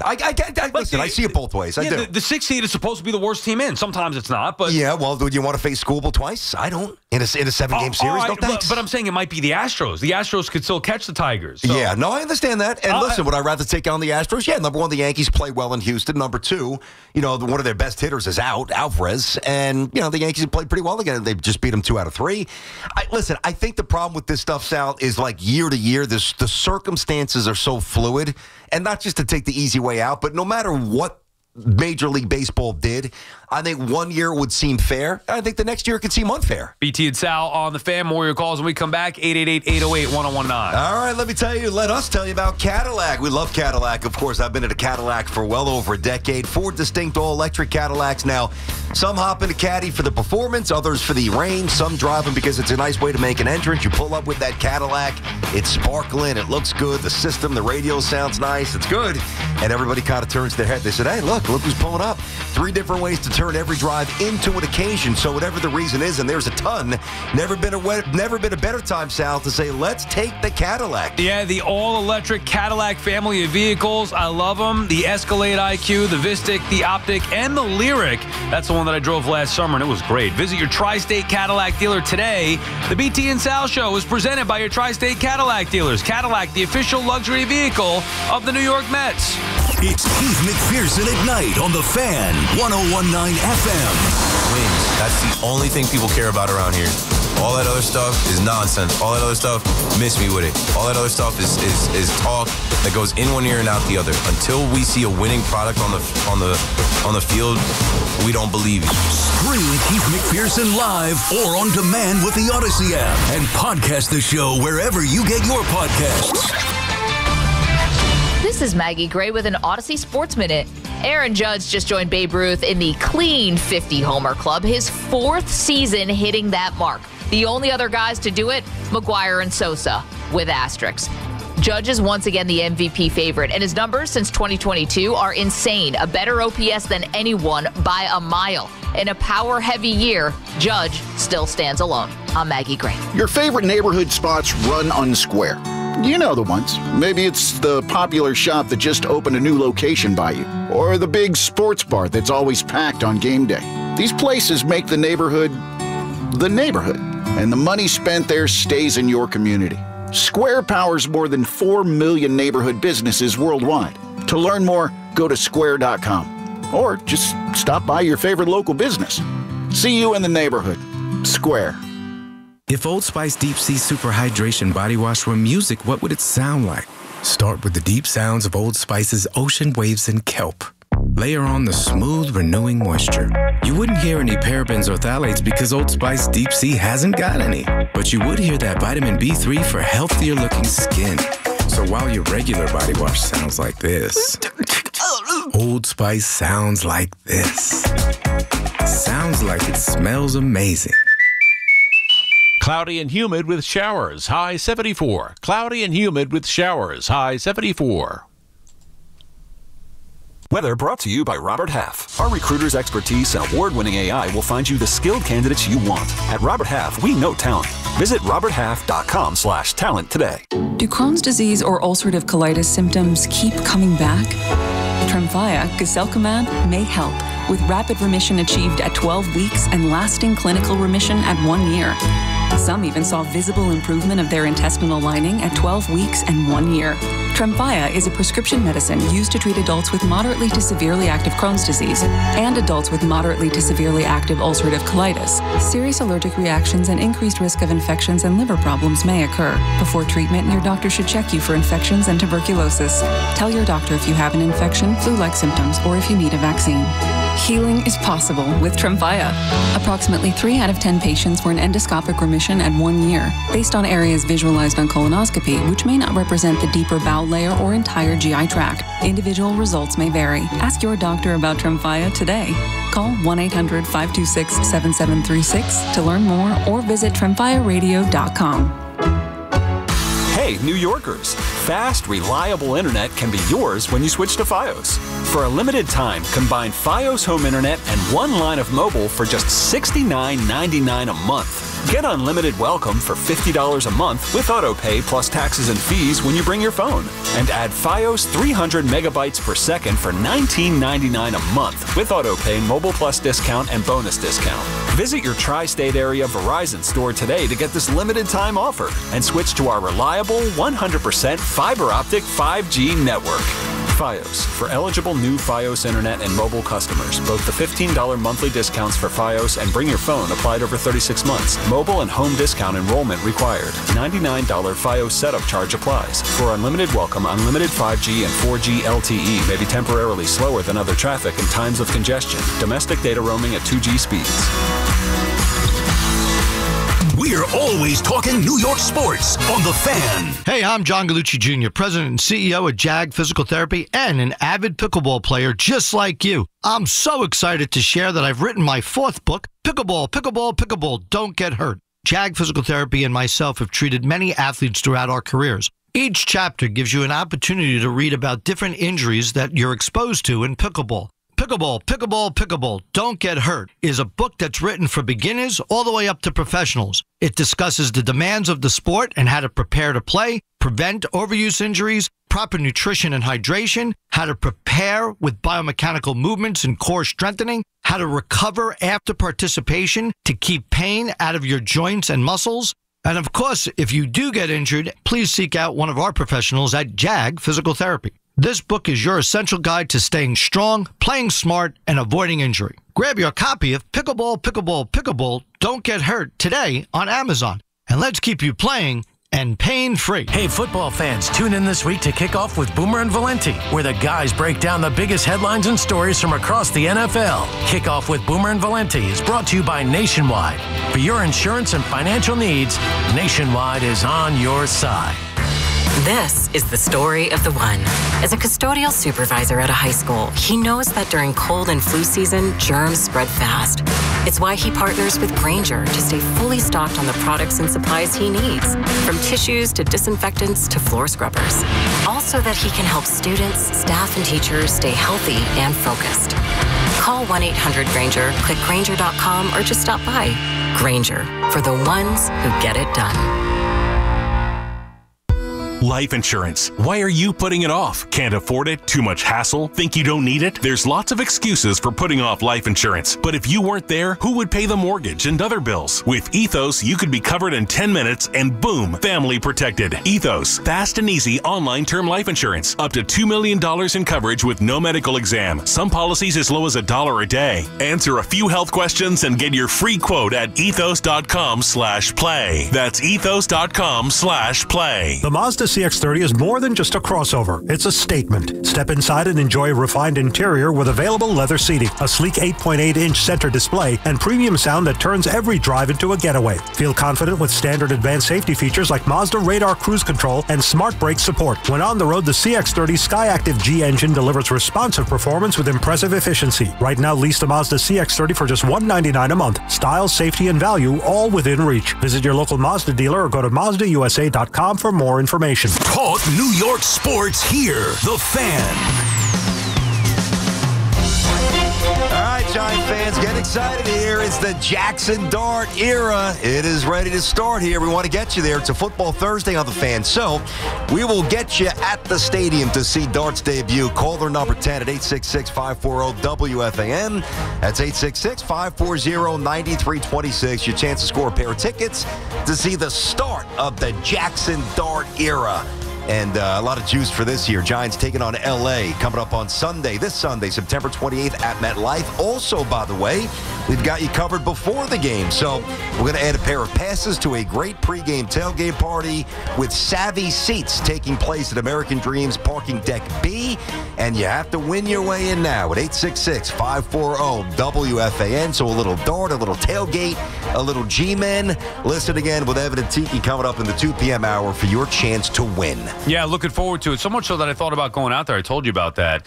Just because I want to feel the excitement of the fan base. But, I mean, there's too much going on with the other football games. Obviously, the baseball stuff. It could come down to the final day, whether it's the Yankees trying to win the division, whether it's the Mets trying to clinch a playoff spot. So just too much chaos. But really, it is appealing to me, the idea to go out there and be with the dude. It's going to be the most energetic. Like, for me personally, it's maybe the most excited I've ever been for a Giants game. I was at the Super Bowl, but I was rooting for the Patriots years ago, Super Bowl 42. So, this is going back, it's back many years ago, obviously. But now, since the Daniel Jones stuff, it's been bad. Since they opened the stadium. Yeah, MetLife Stadium, I know. This has been, this to me, who knows how the hell it's going to turn out here, but this to me is the most exciting time from my perspective with the New York Giants to see what Jaxson Dart could do and if he could change the entire feel about what goes on with that team moving forward. And we're going to get, it's not just going to be determined in 1 week. This is going to be the whole rest of the season. And he sounded confident yesterday. I like what I heard there. He sounded like he was in charge. By the way, you talk about this weekend. I know you're not as into it as I am. The Ryder Cup is going to be absolutely nuts out at Bethpage. I have zero interest in that. I'm all over it. I'm actually sick and tired of the like, you can't go anywhere on social media without the Ryder. Who gives a crap? Really? You don't like it at all? Oh, my God. Come on. Don't be a grump. It's the Ryder Cup. It's Long Island. So is that why it's being made a bigger deal because it's on Long Island? No, the Ryder Cup never happened before? No, they've had some events out there, but the Ryder Cup is just, now listen, if you're not into golf, I get it, but the Ryder Cup is as prestigious a golf event as there is. Some people like the Ryder Cup better than the U.S. Open. Why? Well, better than the Masters? Yeah. Why? Well, it's because, number one, it's international. It's us versus them. It's Team Europe versus the United States. And, we've kind of changed things a little bit here because they used to kick our face in for most of it. But, it goes back, I think. But what if your favorite golfers are European? Well, then you got a problem. I mean, if you're like an American fan, this is like the World Baseball Classic of golf to me. Yeah. If you're a big Mets Lindor fan, but you're rooting for whatever, Team USA or Puerto Rico, I don't know what to tell you except that when you look at the backdrop there, and I just hope it's not a rout. Now, if there is a rout, hopefully it's the one we're doing the routing here. But if this thing, either way, if it's tight between the energy, they're going to have 100,000 people, and everybody's going to be lubed up and out of their minds drunk. And it's just, it's a unique stage for golf. Like, you don't see team events in golf. That's why people love it. I love the Ryder Cup. And so it starts when? Friday? Starts Friday. They moved up the ceremonies to yesterday. And the other thing, too, is like our team captain is a St. John's guy, Keegan Bradley, who seems to be very, very motivated, very patriotic. Real fast, I saw this. Dude, how much you think they're charging just for a regular beer? I saw it, like $18 or something. $15 for a Mick Ultra. $18 for a 25-ouncer. And you're talking about $20 just for a cocktail, like a transfusion. Are tickets completely sold? Like, if I wanted to go, I could get a ticket, or they're sold out? You can maybe, at this point, it would be even hard to get a media credential. Like, we know some people we could probably lift up. I'm just saying. I'm not trying to go. On the secondary market, sure, but it's up the wazoo. Yeah. It's going to be crazy. With baseball going on, with college football, huge games all weekend. You got to love golf, with the NFL. too. You don't love golf the way I do. Like, if you love golf, you love the Ryder Cup. Oh, I'd rather watch the majors. Yeah. Me personally. Like, I get more into the majors. I understand what you're saying. Golf is not a team sport. It's an individual sport. Well, that's what makes this unique. And you got some bad blood. Rory and DeChambeau been talking smack. I mean, it gets intense out there. And again, it's little subtleties that you either love or you don't. But there's moments where, guys might have a 1.5-footer or a 2-footer, which is always hey, pick it up, you're good. But there's the gamesmanship. Like, when you make somebody putt out from 2 feet, you're basically saying, screw you. And I know that it does, like, oh, wow, it's so competitive golf. It's so tough. Like, these guys are, but they get animated, and the crowd, the gallery is going to be insane. So you'll be watching this weekend? 100%. I'll be watching it Friday, Saturday, and Sunday. Yeah. Really? Oh, my God, yeah. Love the Ryder Cup. More interested in that than the baseball? It's going to be a tough juggle. Yeah. Thank God the Jets play Monday. Like, that does help me a little bit. Monday night, we get that. I mean, listen, if the Yankees already have it wrapped up by Sunday, that changes things. If the Mets are already out of it by Sunday, that changes things. And I'm not saying I'm going to be sitting there for 7 hours straight, but I will be popping in and popping out and clicking the phone as much as I can. I'm into it. I have about a list of probably at least 5 shows that I would get to before I would even watch a second of the Ryder Cup. Yeah, you're either into it or you're not. Yeah. I've always been into it. And this goes back to, Tiger and Phil, when they didn't really like each other. Were they on the same team? Well, they're not even playing. No, were they on the same team? They were on the same team a bunch of times. This one we weren't playing well. And was it Freddie Cup? No, it wasn't Couples. The team captain back then made the decision to put them together, even though they didn't like each other. So you're playing best ball. Yeah. No, and I remember this was a big thing. It was 2000, 2001. I think it was in Michigan. And Phil rifled one out of bounds, and you see Tiger just glared at him, shooting a look through him It's a dynamic from a team perspective and a country perspective that is unique. I love it, but I know everybody doesn't. BT and Sal on the Fan. Something else you're probably not going to love. What? On Monday I'm going to have to pay off that bet to Surfside. Because we lost. You lost. Well, but I didn't lose anything. Fair enough. We had Clem on, and we're going to get him on again on Monday. It was the bet of the NL East, where I thought the Mets were going to win the division. He said the Phillies. A full pallet of Surfsides were on the line, and if not, I had to dress up in Phillies gear. Yeah. Where you entered the conversation is you gave him I get to drink the Surfside. No, and you gave him the idea about Chase Utley. Now, we did get... So this is what you're going to... We got your costume in. What the hell is this? You told Clem that I had to dress like Chase Utley, and now I was like, I'll do Phillies thing. And he said, no, you got to do Chase Utley, which I have. I have my Chase Utley uniform. You got the jersey? Yeah, dude. Do you have like the hair coming out of the back of the hat? You got to get a little fake I have wig, the so you hat, have a jersey, pants. little mullet? But that? you're going to have to wear this Surfside. For what? Not now. When the hell am I wearing it? Why am I involved in this? I just told you. Wait, did I tell Clem? Yeah, he told you. I don't know if you ever agreed to it, but... Well, then, the deal is it's got to go both work. I don't understand what I'm getting. They sent us the Surfside. Wait, you want me to put it on for a picture? No, not now. On Monday, you got to dress in that Surfside outfit. For what?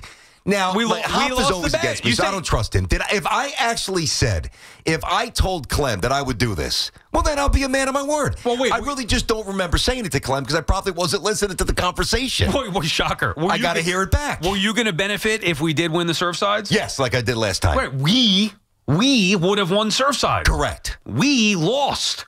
Well, no. Well, that's the difference. You say we as the Ryder Cup. No, we as in BT and Sal. Well, that's the difference. You brought up Utley. He's the one guy I hate. Yeah. You did bring up Utley. Exactly. This is your penance. You're going to have to don that Surfside can for the day. Do you need some help with this? Do you honestly need to jump in and lean in with this? I'm not going to leave you hanging. Well, so either you or Hop's got to do it. But whatever. I'll do it. Who cares? I'll mess around with it. If you could go back to when Clem was on it, But are we getting surf signs out of this? You guys lost. We lost. We lost. That's it. That's why I'm mad at the Mets to begin with. No matter what happens, if they make the playoffs tonight, on Monday, I got to come in Chase Utley uniform. The Phillies. Chase Utley ahead of the playoffs with a good chance the Mets being out of the playoffs. You know how embarrassing that's going to be? The guy who tried to take out one of your favorite players with a dirty slide at second. That's your fault. Clem didn't know any better. He would have been like, oh, yeah, just wear whatever Philly Did I say that it should be Chase? Yes, you did. I don't remember that. You did. I did say. I don't remember that conversation. Are you sure I was here? Oh, you? Yes. Yeah, you were here. I'm sure. Yeah. Dove, you have any memory of this? What am I getting pulled into? As described. Really? Thank you, Dove. Yes. Is that the most painful Philly? I want to make sure, at least if I was here, that I came up with a good one. I think I did come up with a good one. Yeah, who's worse than that? I mean, Ryan Howard used to beat you up a little bit. Yeah, but I don't hate him the way I hated Chase Utley. Then good. Then I made the good call. If they were right, and that's why you got to wear that Surfside can. Whatever it takes. I'll step up, whatever. I appreciate that, partner. If there were two players that I hate more than anybody else in Major League Baseball, it would be Chase Utley and Roger Clemens. And you suggested to Clem that I have to dress up as Chase freaking Utley. Well, maybe I'll dress up as Roger Clemens. Also, I did not anticipate me having to wear this uniform on the day that the Mets would be done. That would be even that. So we're doing this on Monday? Yeah, Monday, no matter what. We play a little taps. Can we get Diaz's horn? Because he's not going to need it for the postseason in all probability. Maybe Diaz be a Yankee next year. Who knows? He's going to probably opt out of that contract. All right, the things that you put yourself in these positions. You really do. All right, you do. Fair enough. I thought the Mets were going to win the division. I was wrong. But you brought up Utley. You put me in that position. Well, I didn't mean to. Yeah, you made it worse. Yeah, sorry. Utley. Oh, BT and Sal on the fan, 888-808-1019. We'll reset down with the King topic of the day when we come back, and your calls as well.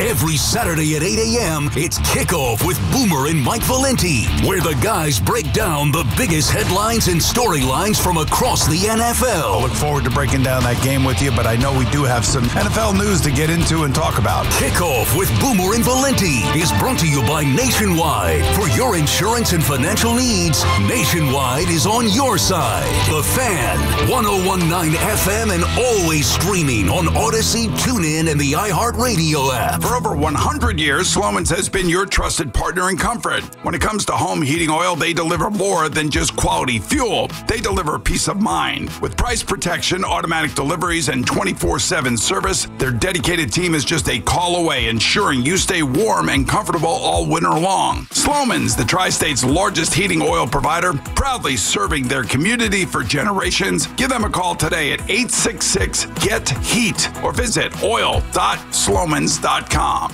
Sunday no longer a fun day? We've got specialists for that. Walking the dog, unleash, knee pain? We've got specialists for that. With 45 Castle Connolly top doctors, Orland & Cohen specialists are considered among the best in the nation by their peers, which can mean a better outcome for you. From Staten Island to Southampton, our network is open 7 days a week, so you can feel better, faster. Visit OrlandCohen.com. Tulsa is my home now. Academy Award nominee Sylvester Stallone stars in the Paramount Plus original series, Tulsa King. This distillery is a very interesting business. We gotta know the enemy. From Taylor Sheridan, co-creator of Landman. What are you saying? I'm a rat! If you think you're gonna take me out, it's gonna be really difficult. Tulsa King. New season now streaming exclusively on Paramount Plus. It's the road ahead, brought to you by our local Kia dealers. Visit kia.com to discover movement that inspires. The team from the Bronx continues its 3-game series against Chicago before finishing the regular season with 3 games against Baltimore. You know what they say about judging a book by its cover? Everyone with an addiction has a story to tell. Don't know, don't judge. Addiction is a treatable medical condition. What helps people seek treatment is support. What does not help is shame and stigma. We can all make a difference. Learn how at oasis.ny.gov. The New York State Office of Addiction Services and Supports. Every step of the way. Some things are hard to commit to, like learning how to surf or saving for a family vacation. But one commitment that's easy, switching to Fios Home Internet with a 5-year price lock guarantee. That means 5 great summers of fast, reliable internet at the same low price. All with the Fios 1 gig internet plan. Plus no hidden fees or equipment charges.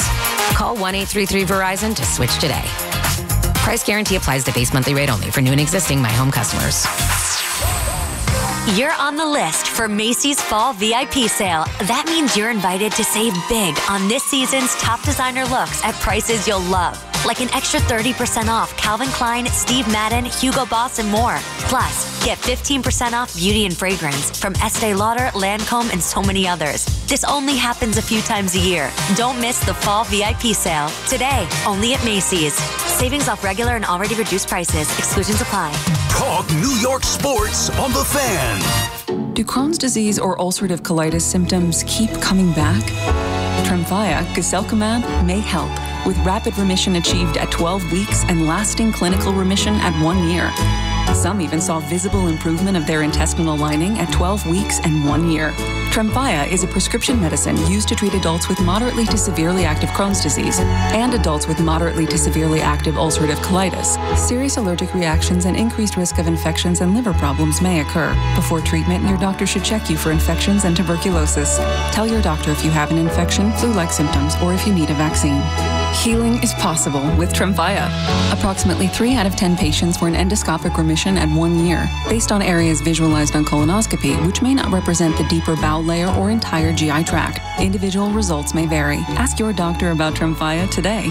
Call 1-800-526-7736 to learn more or visit tremfyaradio.com. This is the story of the one. As a custodial supervisor at a high school, he knows that during cold and flu season, germs spread fast. It's why he partners with Grainger to stay fully stocked on the products and supplies he needs, from tissues to disinfectants to floor scrubbers. Also that he can help students, staff, and teachers stay healthy and focused. Call 1-800-GRAINGER, click Grainger.com, or just stop by. Grainger, for the ones who get it done. Tune in for the Yankees' first pitch, presented by Montefiore Einstein, the official hospital of the New York Yankees. Wake up with Boomer and Gio, mornings 6 to 10 on WFAN, WFAN FM, WFAN FM HD1, New York, and Odyssey Sports Station. WFAN Sports Flash. Good afternoon at 12:02. I'm Andrew Bogish. Your Sports Flash is sponsored by Audi Manhattan, where luxury meets excellence. At Audi Manhattan, experience best-in-class service in the heart of New York. Visit the Audi flagship store today, conveniently located on 55th and 11th. Audi Manhattan, where luxury meets excellence. Aaron Glenn just said that Justin Fields is back at practice today, but does technically remain in concussion protocols. Fields will start the one night against the Dolphins if doctors give him clearance. Meanwhile, Switching to Jaxson Dart, apparently not enough for some Giants fans. A New Jersey aerial advertising company telling NJ.com that 3 of its planes are booked to fly protest signs over Sunday's game with the Chargers. One of the banners will read, quote, Mr. Mara, enough is enough, clean house. That one's connected to a GoFundMe page that has raised over $2,000 from disgruntled fans.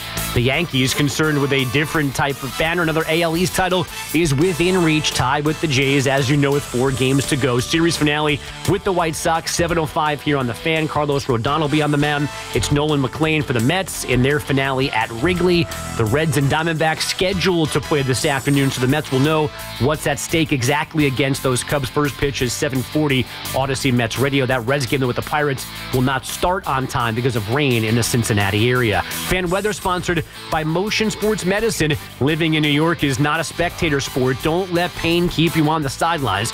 Get back to what moves you with Motion's expert physical therapist. Most insurance is accepted. Schedule an appointment at motionptg.com today. It's 73 degrees and raining in Central Park, and that's what's happening. Sports flashes top of every hour. I'm Andrew Bogus.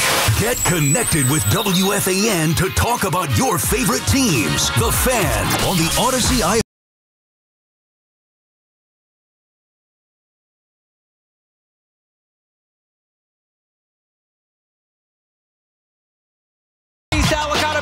The Fan on this now Thursday afternoon. We are down with the king topic of the day, and it is unfortunately the Mets, who again last night proved why I don't think they're going to be a playoff team when push comes to shove here. 4 games to go. They still remain in a playoff spot as of now with a 1-game lead due to the Reds and Diamondbacks both losing last night. You heard Bogus mention what's in front of them today, but I mean, BT, I just felt last week, I think it was last Thursday, 1 week from today, or 1 week ago today, you were out, and I came on just saying, it was the first time in my gut, I don't think they had enough. And now you're seeing it play out where Tong last night doesn't have it. Peterson the night before already in the bullpen in the 3rd inning in consecutive nights. There's no more off days to give them a little bit of a respite. It's no more, all right, well, they got this guy and that guy. Like, they don't even have a plan beyond McLean tonight. Outside of Sproat starting one of the final 3 games, there is no plan for the Mets. Holmes and Manaea were pitching last night, not to mention the sloppy play, the inconsistent offense. Like, is there more? I mean, is there any more I could pile on top of the list with the New York Mets as to why you should believe and accept that this team is not, in fact, going to the postseason this year? So that's the way we started. The Mets getting clobbered last night, even though they didn't lose any ground in the standings. Okay, so there's evidence, Sal, and then there's circumstances. There's zero evidence that the Mets are ready to wake up out of this baseball coma that they've, for some reason, been in for basically 4 months, although it's worsened, very sharply recently. I don't think that they're necessarily going to do that. But then the circumstances is really the only thing that you can latch onto. Like, what the Mets do on the baseball field every night, I don't know how anybody has an ounce of faith that they're going to get this right. I don't. But based on the teams around them, which speaks to the circumstances, I still think they get in. Now, I don't quite feel as good today as I did yesterday. I thought that would be a galvanizing kind of win, much like I did Pete's walk-off. And then they won the next game after that as well. But then that was quickly, like, that energy was diverted from a positive vibe to a negative vibe again. I don't know why this whole team's getting swallowed up. I think it's almost too easy to say that it's the starting pitching, which is definitely the origin of it. There's no doubt. Like, if you get... It's more than that, but that is the main reason. I agree. Like, if we look back, and when we look back, and whenever we have that big macro discussion about the 2025 Mets, it's going to be largely hinged on the starters who they relied on, the veterans who were making a few bucks, and we know the names, not doing their job, and or Stearns maybe not putting themselves in a position to have enough quality arms, not quantity, which is something else we've discussed here. That is absolutely accurate here, but I don't understand why the other aspects of the team are falling apart. And the sloppiness on the defensive side is inexplicable and unacceptable. You got to hope you get lucky at this point. I wish I had something better for you. I don't. Yeah, well, right. I'm not relying on hope or luck. I know enough to know it when I see it. And you could feel differently 2 weeks ago, like, all right, well, they still should be good enough to get in with the Diamondbacks or Reds or Giants chasing them, but it's about them. And if you think about the math over the 4 games, not to mention they don't have the tiebreaker of either the Reds or Diamondbacks. So all that it will take is one of those teams to go on a little bit of a streak here, win 3 out of the final 4, even maybe a 2-2 could get it done. I'm not so sure the Mets are going to go better than that on the Final Four. Like, they might go 1-3 here. If they lose today, I think they're losing 2 out of 3 against the Marlins. And tonight's their best shot because they have Noel McLean, and you would expect, okay, well, McLean tonight for at least 6, maybe 7 innings into what should be, the high-end bullpen guys, Raley, Diaz, Rogers, not being used yesterday. So that, to me, this is their best chance. Of the final 4 games remaining, tonight is the Mets' best chance to win a game. They have their best starter on the mound, and they have their A weapons in the bullpen who should be available. If they can't win this game tonight, and I'm not sold that they can, then they are, I think they're done already. Then they're definitively done. Like, don't even watch this weekend, done. Because this is the game that they have to win. And then even if they do win tonight, hold off the Diamondbacks and Reds at least for another day. There are 3 games to play with a 1-game lead.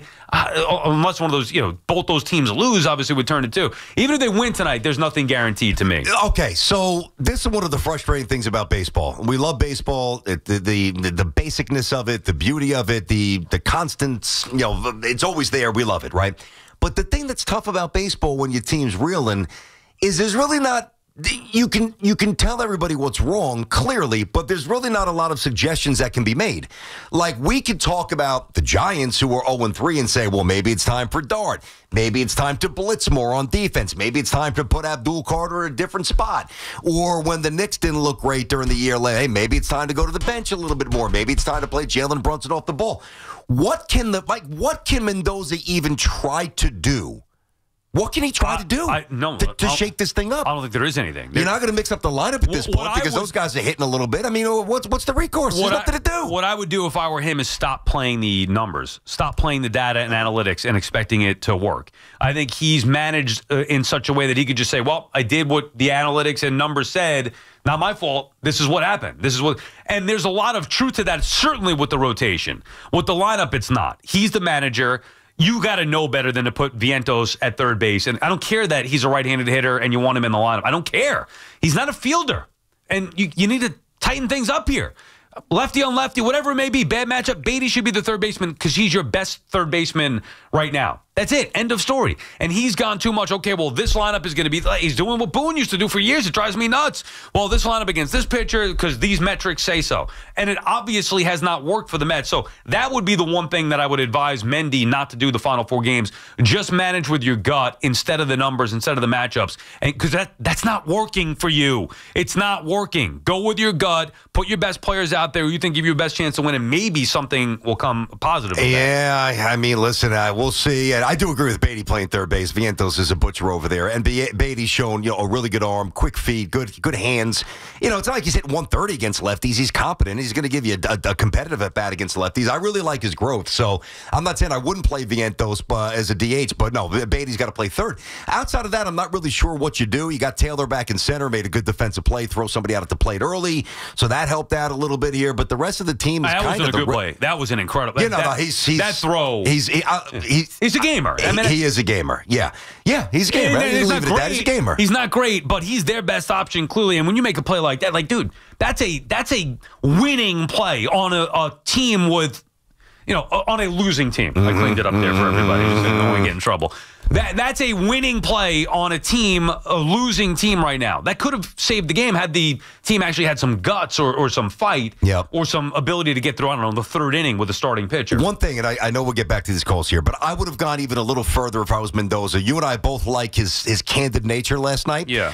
Generally it's been a lot of this, Sal, hey, we got the talent, we got to figure it out, we got to find a way to win, we got a little time here, but we got to start playing better.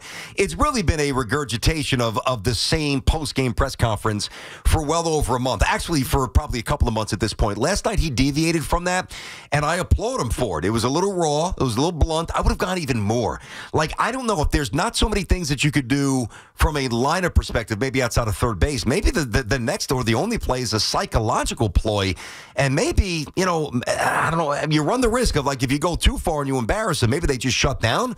But at this point, I'm trying anything. So maybe last night he should have got even more and been like, maybe he should have just ripped them last night. Yeah, if this isn't shut down, I don't know what is. BT and Sal on the Fan. Also discussed the Yankees as well. Yankees now tied for that division in the American League East, but obviously don't have the tiebreaker. So, and that could change everything over these next 4 days when you think about, man, a potentially dangerous wild card series with the Red Sox, or having the entire week off, resting up, letting the Blue Jays and Red Sox go battle it out as you await the winner. So there's a lot there as well. Judge hitting home runs number 50 and 51. We get into that and the MVP stuff. Do that coming up. Get into the football a little bit later on. Sounds like Justin Fields is going to be back. Now, he's back practicing, which is part of protocol. He's still in protocol, but sounds like he might be a go for Monday night, which can help. So we could dive into that as well. Tony Richardson in studio at 1 o'clock. Our friends at Town Fair Tire remind you that at Town Fair Tire, you always get the guaranteed lowest price on name brand tires from Connecticut to Maine. Nobody beats Town Fair Tire. Nobody. Charles is calling from Allenhurst, New Jersey. What's up, Charles? Boys, what's going on? How are you, Charles? I'm good. I could be better, actually. Watching this baseball team has been terrible. And I agree with you completely, Sal. I don't think they have enough. And I remember you did a show just before the season started this year, and you were talking about, they have a good offensive team. This could be good. But you were talking about how their rotation stinks. And it's been something we've been talking about since spring training. I mean, everyone knew in the offseason, is this really the pitching staff they're going to go with? They're not going to get a frontline guy. We were all looking at the rotation coming into the year I don't know if I believe in that. Kodai Senga missed the entire season last year. Yeah, I've never been a Senga fan. Me personally, I've never been a Senga fan. And you listen to the way that the manager speaks about him. Oh, yeah. Do the math. Dude, last night he's saying he's throwing a bullpen and he's velos down because the temperature in Florida. Give me a break, man.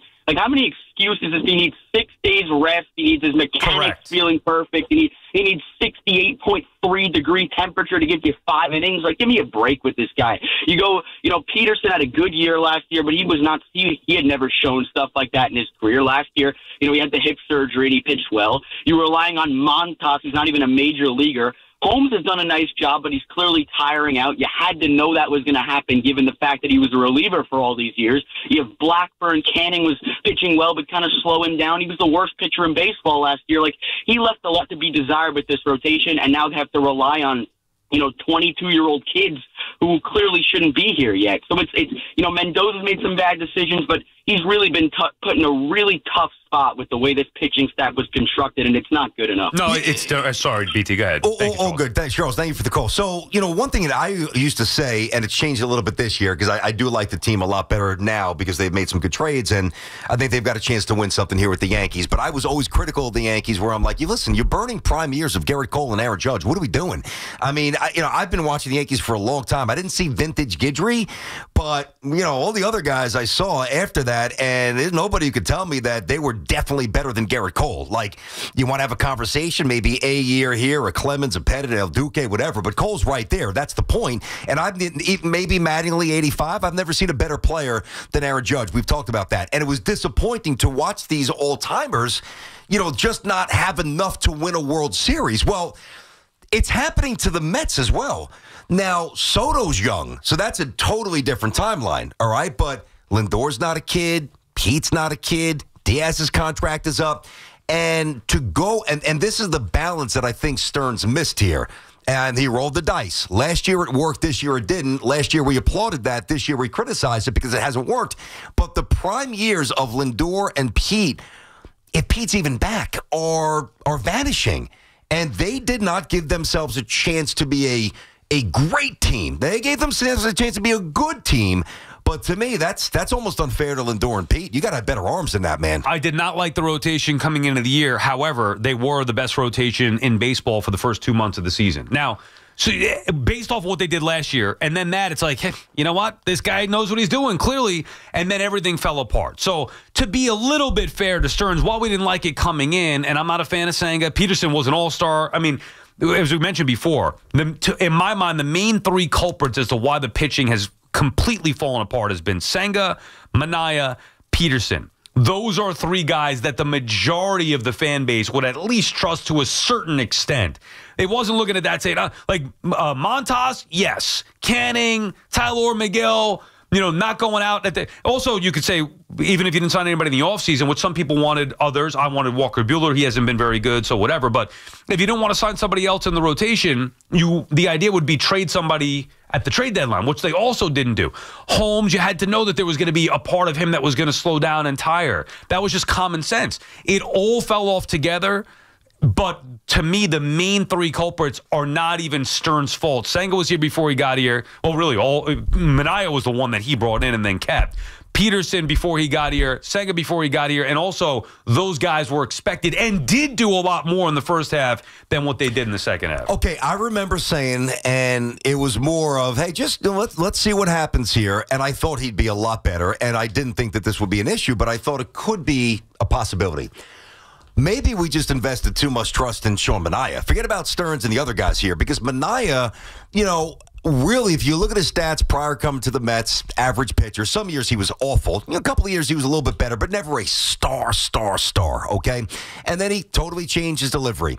And that caught the league by surprise a little bit here. And the one thing that I was a little fearful of from a Mets perspective was, well, all right, these last 18 starts, he's been a beast, and he looks like an ace. There's no question.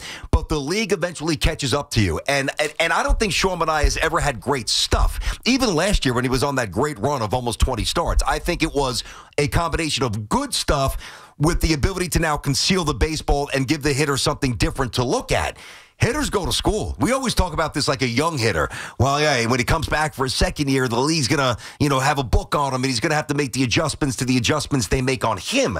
Well, I think the league has made adjustments to Sean Manaya's windup.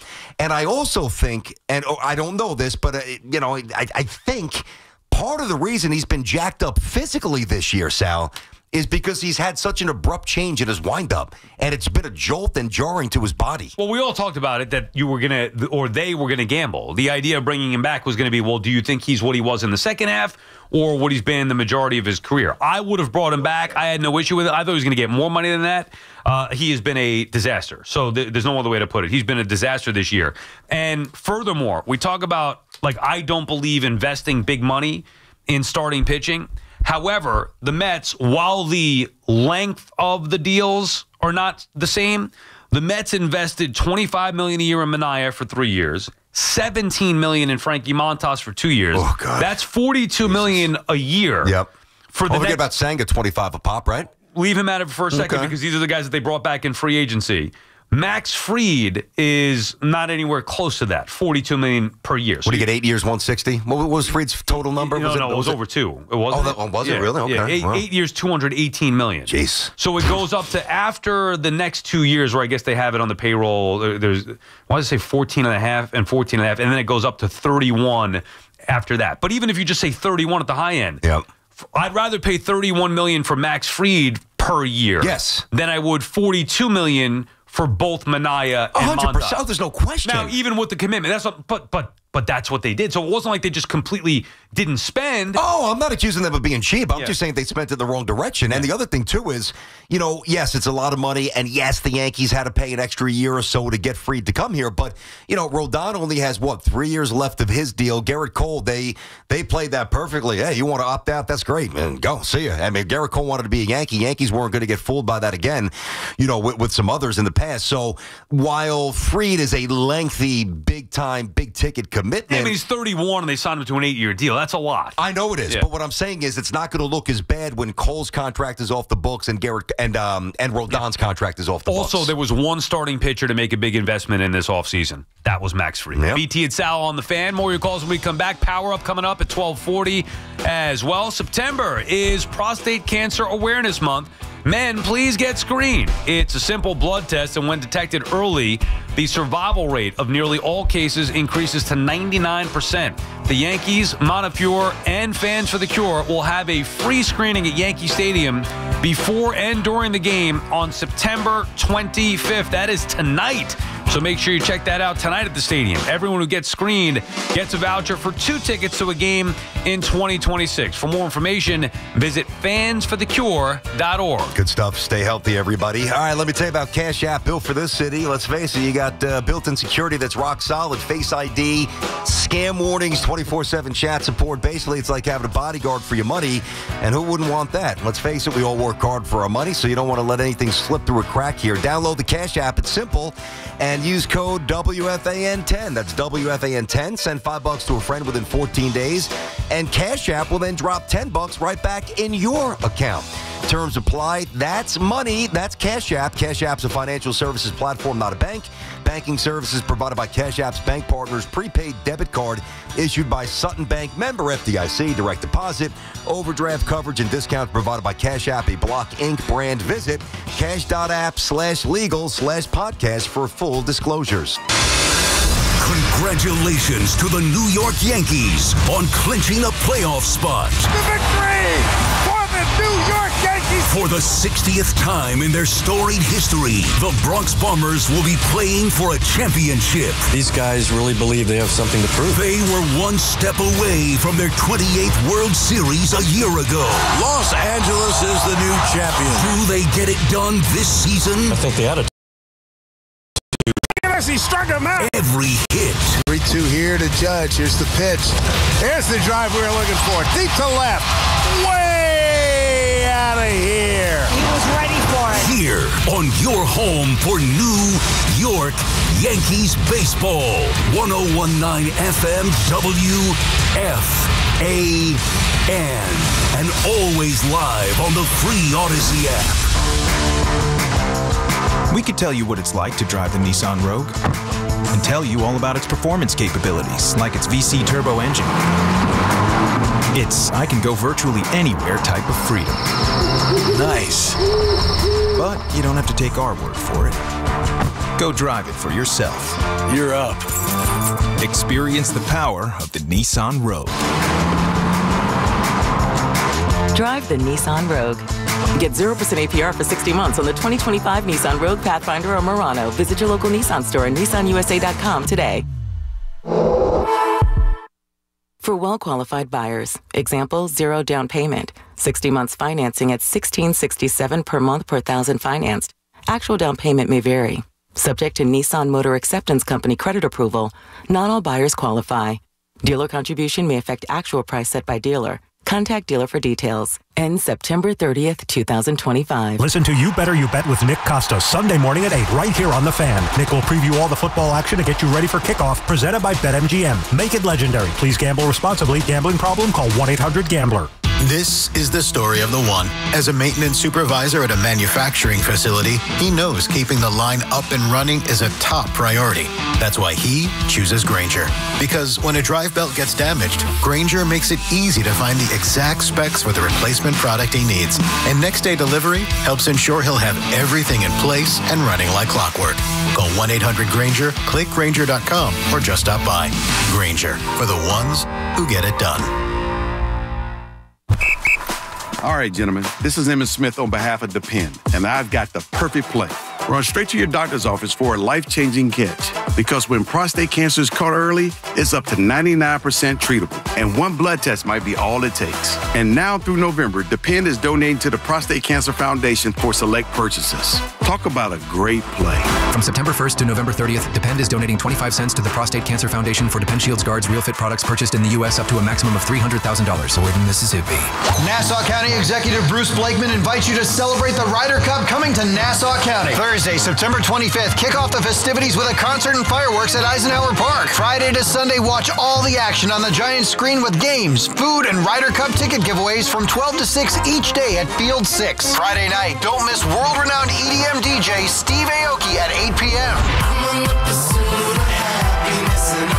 Free admission and parking. Join us for Ryder Cup weekend at Eisenhower Park. We've got more sports talk coming up on The Fan. Finding great candidates to hire can be like, well, trying to find a needle in a haystack. Sure, you can post your job to some job board, but then all you can do is hope the right person comes along, which is why you should try ZipRecruiter for free at ZipRecruiter.com/free. ZipRecruiter doesn't depend on candidates finding you. Its powerful technology identifies people with the right experience and actively invites them to apply to your job. You get qualified candidates fast. So while other companies might deliver a lot of hay, ZipRecruiter finds you what you're looking for. The needle in the haystack. 4 out of 5 employers who post a job on ZipRecruiter get a quality candidate through the site within the first day. ZipRecruiter, the smartest way to hire. And right now, you can try ZipRecruiter for free. That's right, free. Just go to this exclusive web address, ZipRecruiter.com/free. That's ZipRecruiter.com/free. ZipRecruiter.com/free. You can't count on much these days, but you can always count on Sundays with the NFL on CBS and Paramount Plus. Watch your local NFL game live every Sunday this season, all the way through the AFC Championship game. Visit ParamountPlus.com/NFL to get started today. Got internet? Cool. A $200 Verizon gift card for switching to our Fios 1 gig plan? Hot. And here's a pro tip. Use it to pay your bill. It's like getting 2 months free. Plus, get a 5-year price guarantee. Hurry into your Verizon store today. Offer ends 10/8/25. Must install and maintain eligible Fios service in good standing for 65 days and register gift card per offer terms. 1 offer per account. Price guarantee for new customers on select plans and excludes taxes and other charges. See store for additional terms and conditions. When your name's on the paint job, your primer better hold up. Painters trust Kills primers for serious adhesion, stain blocking, and a finish that lasts. Now, the full Kills lineup is available exclusively at the Home Depot. Need it fast? Get same day or next day delivery, or order online and pick it up in store. Kills primers. Pro results faster. The Home Depot. If you're a pro, you know. 1-877 Cars for Kids. KARS Cars for Kids. Ready to get rid of that old car? Donate it to Cars for Kids. Call 1-877 Cars for Kids to reach a friendly live agent. Donation's super easy, and your car can be picked up as soon as tomorrow. Call us now, 1-877 Cars for Kids. 1-877 Cars for Kids. Donate your car today. Did you know you can donate real estate too? Get the scuttlebutt on your favorite team, the Fan, on the Odyssey, iHeart, and TuneIn apps.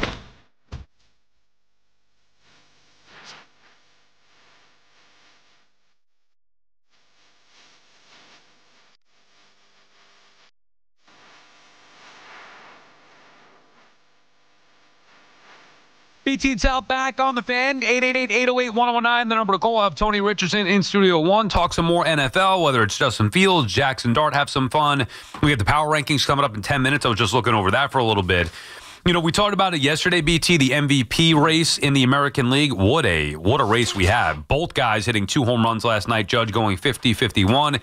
Cal Raleigh going 59-60. Like, for me, and I said this yesterday, that Raleigh would get my vote. It's not a knock on Aaron Judge, and Aaron Judge may have had the better season overall, best player I've ever seen. But I go most valuable. And if you take Cal Raleigh off the Mariners, I don't think they're a playoff team. You put him on there. He's a catcher who now has 60 home. What? A catcher who has 60 home runs? This is, to me, the definition of an MVP season. You're taking a team like the Mariners, winning their first division in 25 years, whatever it's been, 60 homers, and doing it as a catcher. I don't know what more you need to do to win an MVP. The odds right now are in favor of Cal Raleigh. They shifted. You know, the thing about the milestone of 60, and it really shouldn't make much of a difference. Like, if Cal Raleigh hit 57 or 58 and Judge finishes with 52 or 53 or 54, I mean, it's nominal. I mean, and it's still fairly nominal. I mean, +6 or +7 when it's all said and done at the end of the year in favor of Raleigh. But the symbolism of 60 is going to be very hard for a lot of people to ignore. I got to tell you, let me just make a statement. Then I might have to amend something I said yesterday. So you want to look at it this way. If you believe the Judge should win the award, and that's what I said yesterday, and you're going to like this. If not, you're going to probably resist it. Now, you know I love the OPS. Take 180 points off Cal Raleigh's OPS, you have an average player. Take 180 points off of Judge's OPS, you have Cal Raleigh. Think about that. Let that resonate for a minute. What does it mean? Depends on how you process it. Whatever. I got to tell you, I did a deeper dive on the defense yesterday. Now, I'm not going to change this aspect. Just because you play like a more grueling position, or just because your team hasn't won a divisional title in a quarter of a century. I don't get wrapped up in that stuff. I look truly at the baseball evaluation and not the other things. Right, but those things can make you more valuable. They could. I don't choose to incorporate that into my argument as much, but I respect that others being do. a shortstop versus a DH, for me, the shortstop's more valuable. Being a catcher versus a right fielder, the catcher's more valuable. If you're a good defensive catcher. Right. That's what I said yesterday. Now, obviously, DH shortstop, DH center, DH anything. That's a totally different conversation. But Judge is a plus right fielder, and I know that because we watch Aaron Judge play baseball every day and have for a decade. I wasn't incredibly familiar with Cal Raleig's defensive numbers. I'm just going to be honest with you. I know he's a masher. I know he's having a season he'll never have again. And his defensive numbers are actually really good. Like he's number 5 or 6 in framing, and these things matter to some people, that whatever. I just wanted to get every single thing buttoned up because it's that close, okay? So he's a really good framer. He's about plus 7 or 8 runs in terms of runs saved, so he ranks very highly there, blah, blah, blah. I said yesterday that I think Judge should win and will win. I said that I think that he should win going away, which honestly, as I look at this, it just seems like a pretty dumb statement now in hindsight. I got to take that back. And I'm going to actually change this. The more I think about this, I actually think Cal Raleigh should win. And I think that he's going to. The number 60, just the energy that's out there around this, it's impossible to deflect the noise around the symbolism of 60 for a catcher. It really is for me. Yeah, right, but that just goes against everything that you said you believe in. Well, no. That's no. Well, catch you. No. But Sal, think about this. That's why I went and I did the defensive homework that I did last night. When we had the conversation yesterday, and it was just a surface, very cursory level. Right. I did not know what kind of defensive player he was. He's not Pudge Rodriguez. He's not Johnny Bench. I don't think about Cal Raleigh that much until this year. But he's not winning the MVP because of his defense. I understand that. But now that he's got more home runs and he has hit a benchmark historically, it hit me. I'm just saying I'm changing my opinion because it hit me differently last night. That's all I'm saying. Yeah. It's very close. Now, maybe I shouldn't get wrapped up in that. That's why I presented it the way I did. If he was at 58 and Judge is at 53 and it's plus 5 Cal Raleigh, it shouldn't be a big difference. If he finishes at 61 and Judge finishes at 55, it shouldn't be a big difference, plus 6 Cal Raleigh. It just resonates different. It resonates in a way with me that I didn't think it would, quite frankly, yesterday. So I'm obviously allowed to change my mind. And then the defensive prowess that I did not know that he possessed on a day-to-day basis, I'm coming to the air today, and I'm saying that I think Cal Raleigh will win, and I'm okay with that. Yeah, I don't know what's going to happen. I really don't care. I'm just saying what I would do. And I said this in the summer, that if Cal Raleigh hits 60, there's no way you can not give him the MVP and takes the Mariners to the postseason. So I'm looking at it most valuable player. It's the same way I felt about Lindor last year. If you took Lindor off the Mets aren't a playoff team. If you took Shohei Ohtani off the Dodgers, they still win the World Series. So not to minimize Shohei Ohtani, but he's a DH, and the Dodgers are loaded anyway. If you take Cal Raleigh off the Mariners, they are not anywhere near what they are, not to mention that he's having a historic season. By the way, he's been a good player. Like, the idea that this is a one-off for Raleigh, it might be for 60, but how many guys have hit 60 multiple years? Like, Judge hit 60. How many guys have hit 60 ever? Well, that's what I'm saying. Okay, right, well, but that's the point. So, like, how did Judge follow up his 63 or whatever season? So it's not a knock to say that, okay, well, Cal Raleigh's not going to do whatever again. The guy, the last 2 years, really 3 years, 2022, he had 27 homers, 63 ribbies. 2023, 30 homers, 75 ribbies. 2024, 34 homers, 100 ribbies. He's progressively gotten better. Now, this is absurd, 60 home runs, 125 ribbies, but all as a catcher? Like, I don't care if he's a bad defensive catcher. Mike Piazza, the offensive numbers that he put up as a catcher were accentuated because he was a catcher. When you hit like that and have the grind of catching, I don't know how many exact games he's caught. I think 130 something. Okay, and he's played 155 games. Bingo. It's playing a whole season. And Judge got it. Now, if Judge didn't get hurt, that may change how I feel about this because he'd pop out a few more home runs and there'd be more RBIs. Well, Judge got hurt. Are you just caught up on 60? Is that the big difference? It's kind of hitting me. Like I didn't think it. Listen, I could only be honest here, and we had the talk yesterday. I'm like, no, it's Judge, but it's not just the 60. That's part of it. That symbolism I can't ignore as somebody who loves baseball and loves the numbers. 60 just popped more to me than I thought it would. But it's also the defensive prowess. He's a good defensive catcher, and I didn't know that. To me... Oh, he was a good defensive... Did you know? I mean, Huff, did you know that this guy was a really good... Nobody, who the hell knew? No, but it's irrelevant to me. No, but that's what I'm saying, not to me. Because who'd you vote for last year in the National League? Because we had this debate. I would have Ohtani. I thought the right person won the job. How good was he defensively? But he stole 50 bases. And I mean, that to me was and he had 50 home runs. But that was all time. But one guy played 50-50. But if you're factoring defense into the equation, one guay plays shortstop every day and played at a high level. But I also respected Lindor as an answer. It's not like I was saying, just don't wait Lindor. I just thought Ohtani deserved to win the award. And all I'm saying is that defense should not play a factor in this particular case in my mind. Like Cal Raleigh defensively, who cares? Well, this to me, he wins the MVP not because of what he does defensively, because he's having a historic offensive season.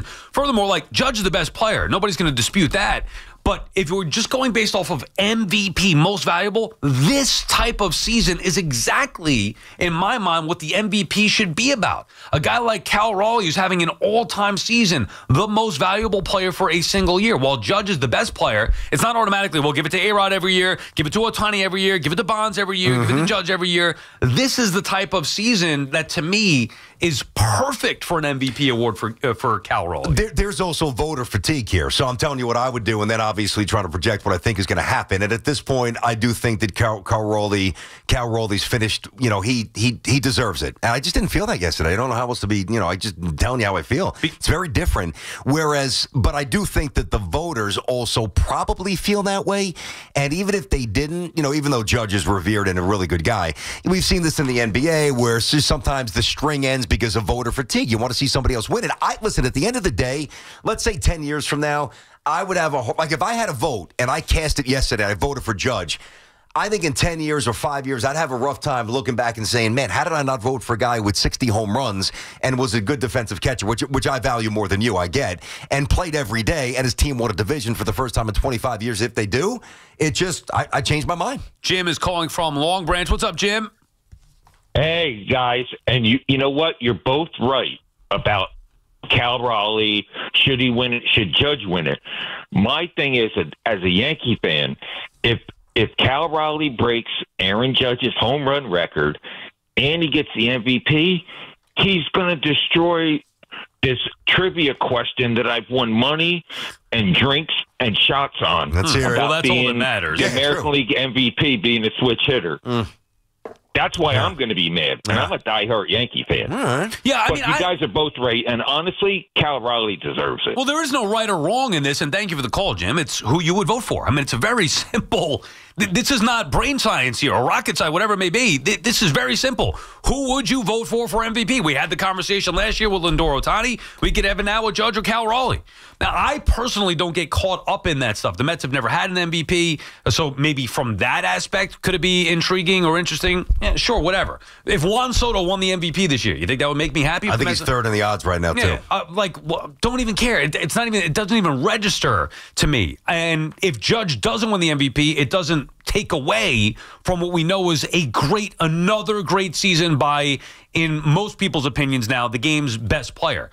But I would vote for Cal Raleigh. I think he's had an MVP season. Yeah, it's not about downgrading Judge. It's about the acknowledgement of what, based on the number 60, it is now historic here. Now, I will say this. Like, if this was years ago, like during the steroid era where everybody was hitting 300, everybody was hitting bombs. Now, I am a little clouded by me still, and I admit this, I still hang on to the batting average stat a little more than most. I know it's antiquated. I get that. I look at all the other numbers. I love Savant. You guys know that. But if you're hitting 325, 330, and there's only 7 or 8 guys in baseball who are over 300, that's part of my calculus. Like, I would feel totally good about this, 1,000% Cal Raleigh. If he was hitting like 287, 290, what was he at, 246 now? 248. Yeah, I mean, it's south of 250, but the 60 home runs. And but as a catcher,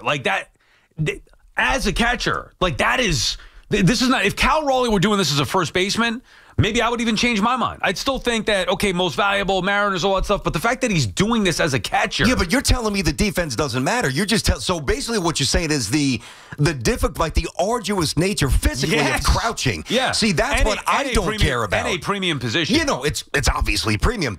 I don't factor that in. I don't care about that. Like if you crouch. How many catchers have ever done this before? Well, none. But that's not my point. Like if you crouch every day and guys are stealing at a 65% rate and you're the 13th 8th best framer in baseball, you're a horrible catcher.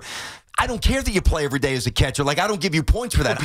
Piazza got points for that. No, I know, but I'm giving Rawley points for being a good defensive catcher, not just that he is a catcher. Right, but that's all I'm saying. The appeal with Piazza was that, well, he's a great offensive catcher. Like, you're getting that offensive production from the catcher spot, which you just don't get. And he was not a good defensive catcher. So to me, it didn't matter. You live with it because where are you getting that type of offense from that spot? From the catcher. Yeah, well, you don't. It's never happened before.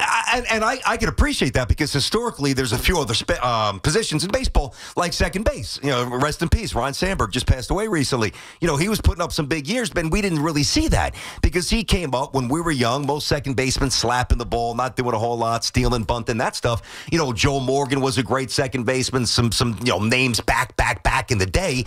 But yeah, I mean, there's generally been a dearth of offensive forces at second, certainly even fewer at catcher. So I can appreciate people looking at that and saying, oh yeah, he's a catcher with those numbers. But the fact for me that he is a good defensive catcher, that adds up even more. 888-808-1019, BT Sal on the Fan. Coming up, we'll power up our top 5 NFL teams as we get ready for Week 4 around the NFL.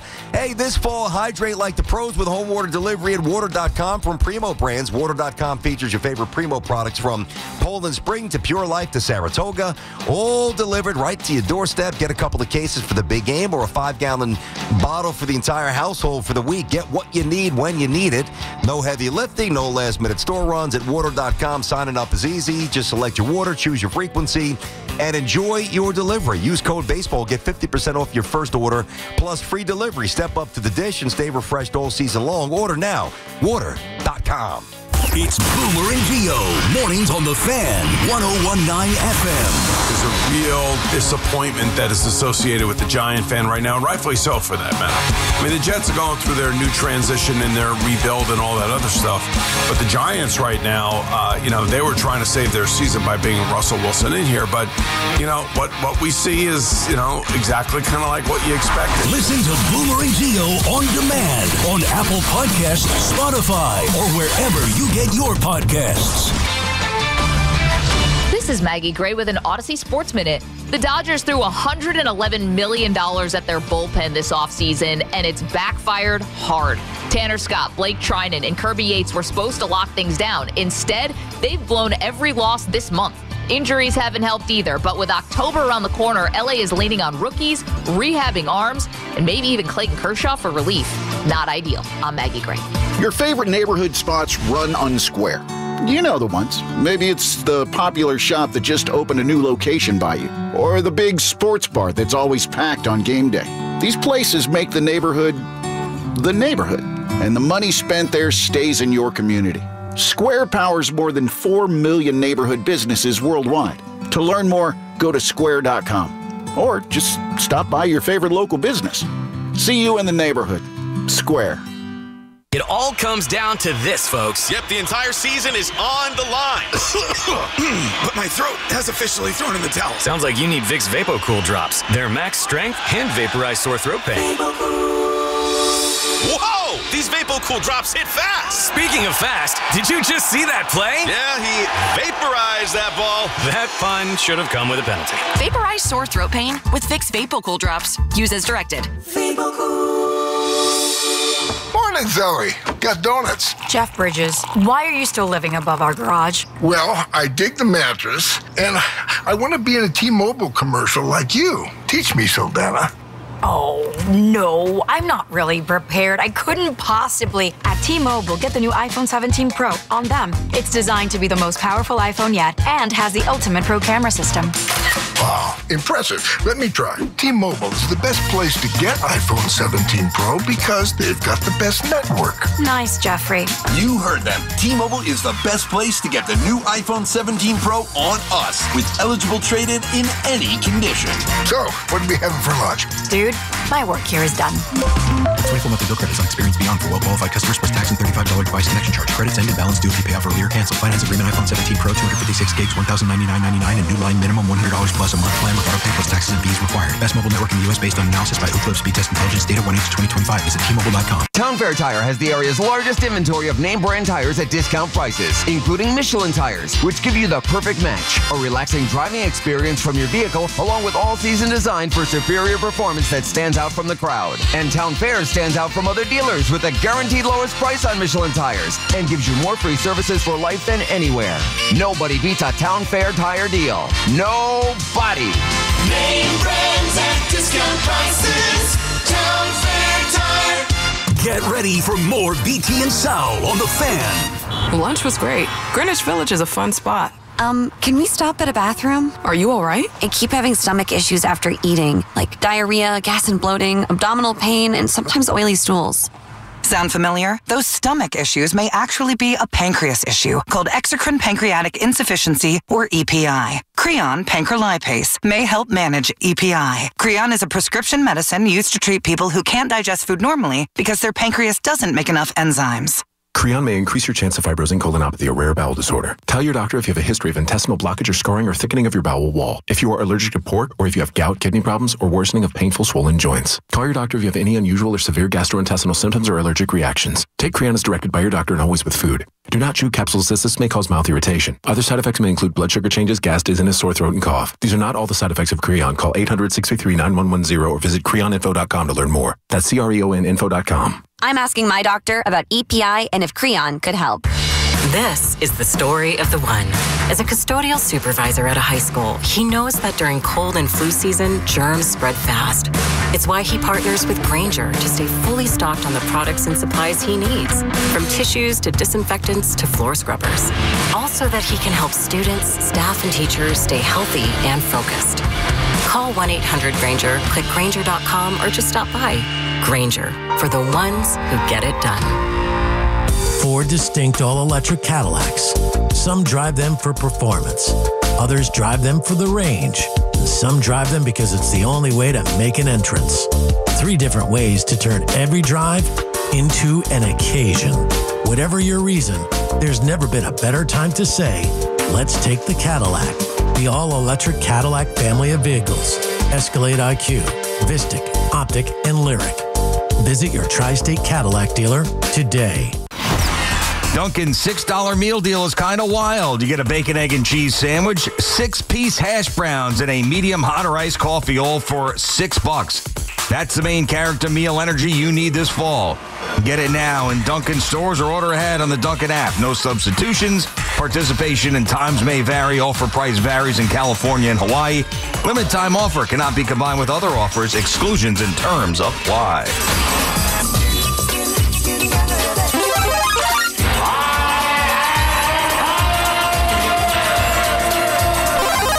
Now it's time to power up with BT and Sal. All right, BT, as we do in football season, power up at 12:40 on a Thursday is the power rankings in the NFL. And I have a totally different list than what I've had the first couple of weeks. I know you were out last week. Not that I kept the old ones, but I just know it's different in my mind. I'm going to start with number 5. I have the 49ers as the 5th best team. And by the way, this is one of the more difficult ones for me. Beyond the top 3, I was having a hard time going with legit 4 and 5 teams after what we've seen through the first 3 weeks so far. Niners have done it with a backup quarterback here. After the week 1 with Purdy going down. Have they looked dominant? No, but I just believe that they're ready for a big bounce back year. McCaffrey seems healthy, knock on wood right now.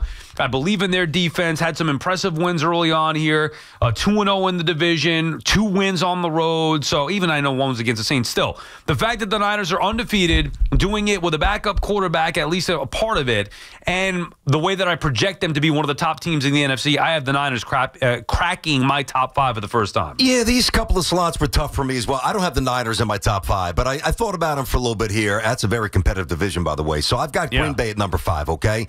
Now, I don't love the way they looked this past weekend. You can't lose to the Browns. I mean, that's an automatic demerit there. But, they did beat the Lions, who were maybe a little bit better than we thought coming in. Remember the Lions, we were talking to Mike about this with the coaches, the linemen. Suddenly the Lions look like they're actually very good again. They beat the Commanders, Green Bay did. So those are 2 playoff teams. Again, weird, odd loss to the Browns, but you're still getting Parsons rounded into form. Jordan Love is not great, but he's good. They can run the ball. I think they've got pretty good balance. I got Green Bay number 5 for me. All right, number 4 for me. I'm going to go with the Chargers. Now, you've had Green Bay and the Chargers, I think, on your top 5. I think this is my first time putting the Chargers on there, and I'm a little hesitant to do that. I'm not as sold on the Chargers as I was a year ago, which is odd because they should be better than they were a year ago. I just need to see a little bit more because of the way that last year ended, and just I'm not seeing dominance. I see a sound, good, well-coached, solid football team with a good quarterback. They can make explosive plays. They can play some defense. They can run it. They can do a little bit of everything, and obviously undefeated. I'm a little weary of them in this particular game on the road against Jaxson Dart. There's an unknown there, even though I severely favor the coaching matchup with Harbaugh. Anyway, I have the Chargers now at number 4. It's not a knock. Look, you're top 4, but I'm still not sold on them. I want to see where I get to a point where I really feel like they could be a top 3 team. I want to see them beat. I know they beat the Chiefs, but that's week 1. It's in Brazil. Like, is that really impressive? Beating the Raiders, beating the Broncos, okay, solid win at home, field goal game. I could see it going the other way for the Chargers. I think they got work to do against quality opponents is what I really need to see. Okay, I got a team that really nobody talked a lot about during the summer because nobody really knew how healthy their quarterback was. Matthew Stafford's back was pretty jacked up, and I think we all just forgot about the Rams there. I didn't. I got a number 4 here. Now, I don't know what sort of machinations we get in the standings as the weeks roll on in the NFC West. It's going to be very, very competitive. So the Niners are 3-0, as you said. Obviously, Arizona, Seattle, they play each other tonight. Both teams are 2-1, and the Rams are 2-1. But with a healthy Stafford and a coach that I've always loved here, I feel like I'm maybe throwing him in there a little bit early, but I'm just a massive Stafford guy. I got the Rams at number 4. Love that pick. I was debating on having them at number 5, but because the Niners are undefeated and I believe in Shanahan a little bit. And by the way, the Rams only lost, and they shouldn't have even lost that game to the Eagles. Yep. Yeah, exactly. So I would have the Rams on my list as well. They just didn't make the cut here, but I love that pick by you thinking outside the box. All right, number 3, the team that did in fact, and this is kind of where we get to more chalky, maybe outside of my number 1, the team that did in fact beat the Rams. I got to have the Eagles up here. They have not been dominant. People question their offense and, the offense is boring. Yeah, but all they do is win games, continually win games. And they have enough, whether the tush push, you want band or whatever, but they have enough defensively, offensively to be a well-rounded, well-balanced team. I never thought I'd see this with Sirianni, who I thought was a doofus after his opening press conference. Obviously a Super Bowl winning doofus at that. So the Eagles, to me, have to be up there. Reigning Super Bowl champs, undefeated, even though it's not as dominant as maybe you would expect. I have them at number 3 on my power. The doofus, that always cracks me up. All right, number 3 for me. You already have them on there, so I'm not going to go nuts to your Chargers. You're 3-0. You're 3-0 in the division, and you ran through the reasons. All right, Brazil, whatever. Raiders, all right, whatever. I got you. How good really are the Chiefs there? We don't really know, but they should be 4-0, and we're all pulling for Jaxson Dart this week, but they're favorites, and they should be, and they're big favorites. So I do think that they probably beat the Giants. I think that they get to 4-0, and more specifically, you talk about the quarterbacks in the NFL, like that top tier. Obviously, Allen's at the peak of his powers. Mahomes is still the beast. Lamar, although he's got to eventually crack through. Burrow when he's healthy. I think when it's all said and done, I've got more faith in Herbert to ascend to that higher level than to take a step back or remain where he is. I think this is the year that we start looking at him like, okay, this guy is on that first line there. I got the Chargers number 3. I'm going to go with the Bills number 2. For the first 2 weeks, the Bills have been number 1 on my list, and they, obviously they haven't lost a game, but there was one team, and you'll find out in a little bit, that I find more impressive than what Buffalo's done so far, but they've been pretty dominant. Dominated the Jets, obviously, and Miami, they let them hang around maybe longer than we expected that, but still undefeated, putting up big point totals, 41, 30, 31, and I couldn't find a team that could knock them out of the second spot. One team, to me, overtook the number 1 spot, but I think you have to have the Bills at the very least in the top 3, at least in my opinion, so I have them number 2. I got them at 2 as well. I mean, listen, you want a couple of components that are going to be there for the duration of a season. Well, do you have a great quarterback? They do. And now McDermott's not a great coach. He's a good coach, but there's consistency there. Being the GM, they just a lot of things are in order up there in Buffalo. They got a great home field advantage. They won 13 straight games at Highmark Stadium. They're 17-point favorites this week. And, Josh Allen, to me, at this point, I think Josh Allen is the perfect example. You talk about physical prime. And to me, a physical prime for an athlete is when the mind and the body fuse together. Like, because there's a lot of kids who, think about a young Lamar, but then he had to learn the game a little bit. Think about a young Josh Allen, had to learn the game a little bit.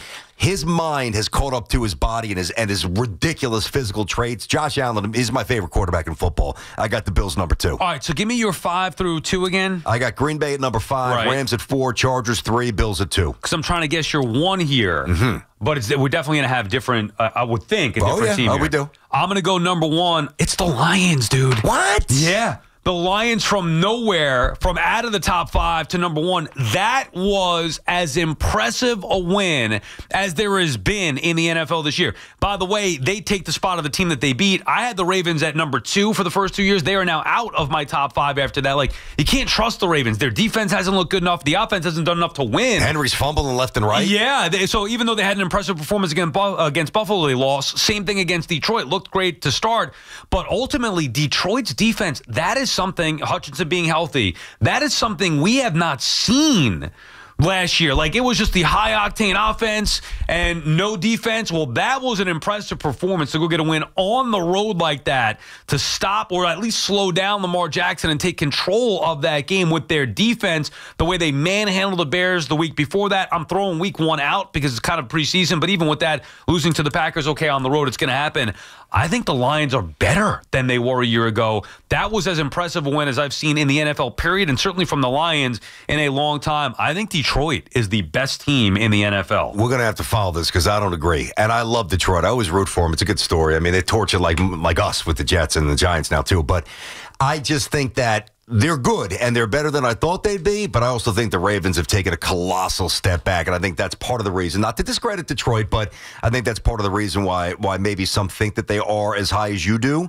Number 1 for me, I think sometimes we just overthink this stuff. I mean, Philly, all right, we everybody wants style points. Everybody wants to win like the way the Chiefs did for a couple of years. It doesn't always happen. It's not easy. Philly's won 12 games in a row at home. They've won 19 of 20 overall, and last week you saw, now they very easily could have lost that game. We touched on that with the Rams, but you saw the special teams step up. You saw the passing game step up a little bit. So to me, the Eagles looked as diverse and as balanced as they've looked all year. Philly, to me, is the best team still. Yeah, and look, they're going to play each other November 16th. I was just looking that up because I'd love to see that matchup. I think when I do these projections, I'm thinking, okay, well, what would I envision if they played head-to-head? I think the Lions are better. So, yes, you have to show Philly the respect. I have them number 3. Probably could make an argument for Philly number 2 over Buffalo, even though, Buffalo's been impressive themselves. What I saw from Detroit is what I've been waiting to see from them from a long time. And maybe people count them out a little bit, myself included, the first 2 weeks of the season. And lost all these coaches, sloppy last year, the way they got bounced in the postseason. If they can play the type of defense that they did against Lamar Jackson, who I still respect, like I have the Ravens off my list right now because they're 1 and 2 and can't play any semblance of defense, period. But I still think Lamar Jackson and that Ravens offense is elite, like to the highest of levels. The Lions slowed them down on the road. I think the Lions would beat the Eagles head-to-head, but I'm fascinated to see how it plays out. I just think Detroit is back being one of the premier teams in the league. Let me give you 3 quick things to chew on, like real fast. Yeah. Number 1, you think the Colts in a month are still really, really relevant? No, I mean, they were obviously somebody that was under consideration. I don't think that they're going to be a top 5. Are you buying Tampa? And maybe at some point jumping into the back end of the top 5? Yeah, or around there? I think I had them last week at number 5, but it's the offensive line so banged up. They should have lost that game to the Jets anyway. They played a horrible, horrible game. So, yes, consideration. I'm not sure they're going to crack the top 5 again. And Mike Evans is hurt now as well. And let's face it, without Jaden Daniels, it's easy to forget about the Commanders. I wouldn't forget about them. Yeah, easy to forget about. They had an impressive win, but it was over the Raiders. Either way, some quality teams in the NFL. Power Up is brought to you by Princeton Longevity Center. Experience the power of personalized medicine. We'll come back, have Tony Richardson in studio. Let's get you updated. Here's Andrew Bogut. Talk Yankees and Mets all season long. WFAN, WFAN FM, WFAN FM HD1, New York, and Odyssey Sports Station. WFAN Sports Flash. Good afternoon at 1 o'clock. I'm Andrew Bogish. Your Sports Flash is sponsored by St. Joachim and Ann Nursing and Rehabilitation Center. Justin Fields returns to practice today, which is part of concussion protocols. If he gets medical clearance to play Monday night, he will start against the Dolphins, according to Aaron Glenn. On a lighter note, the head coach standing by his viral sideline dance during Will McDonald's blocked field goal return. I'm gonna never be fake.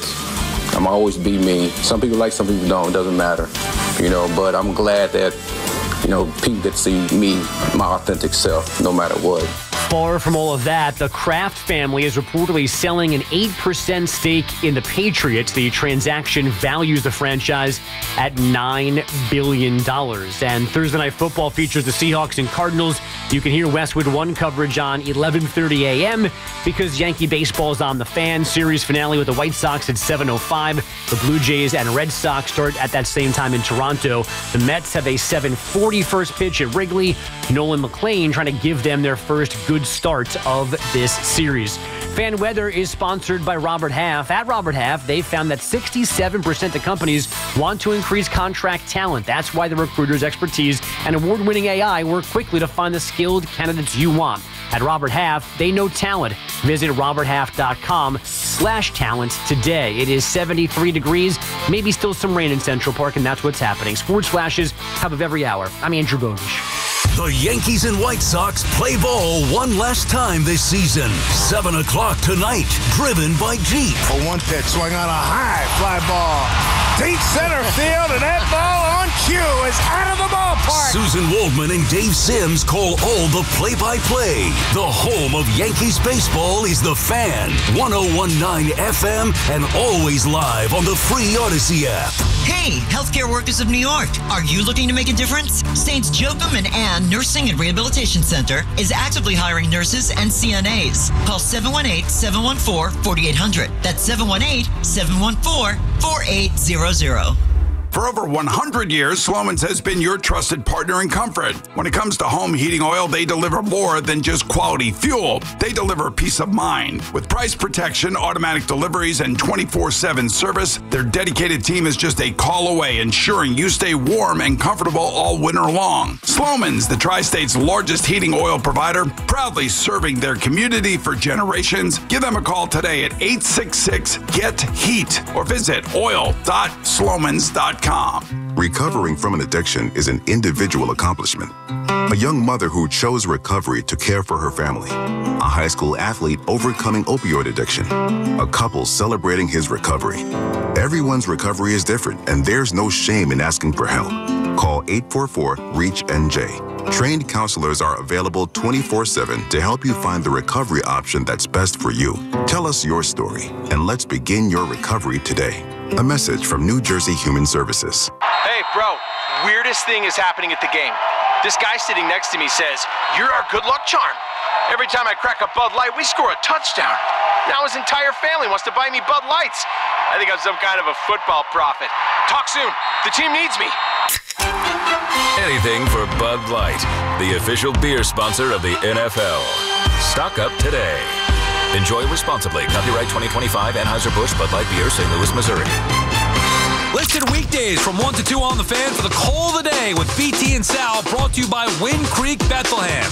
Gambling problem? Call 1-800-GAMBLER. The Mazda CX-30 is more than just a crossover. It's a statement. Step inside and enjoy a refined interior with available leather seating, a sleek 8.8-inch center display, and premium sound that turns every drive into a getaway. Feel confident with standard advanced safety features like Mazda Radar Cruise Control and Smart Brake support. When on the road, the CX-30 Skyactiv G engine delivers responsive performance with impressive efficiency. Right now, lease the Mazda CX-30 for just $199 a month. Style, safety, and value all within reach. Visit your local Mazda dealer or go to MazdaUSA.com for more information.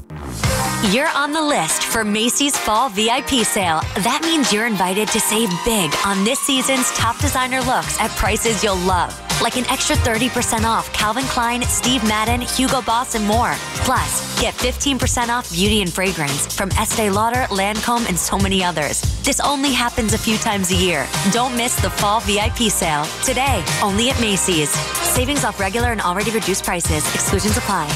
It's the most exciting time of the year. Postseason baseball in the Bronx. 2025 postseason tickets are on sale now, and this is your chance to be a part of the postseason excitement at Yankee Stadium.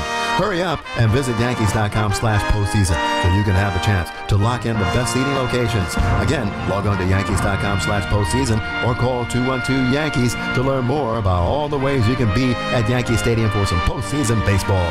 That's Yankees.com/postseason.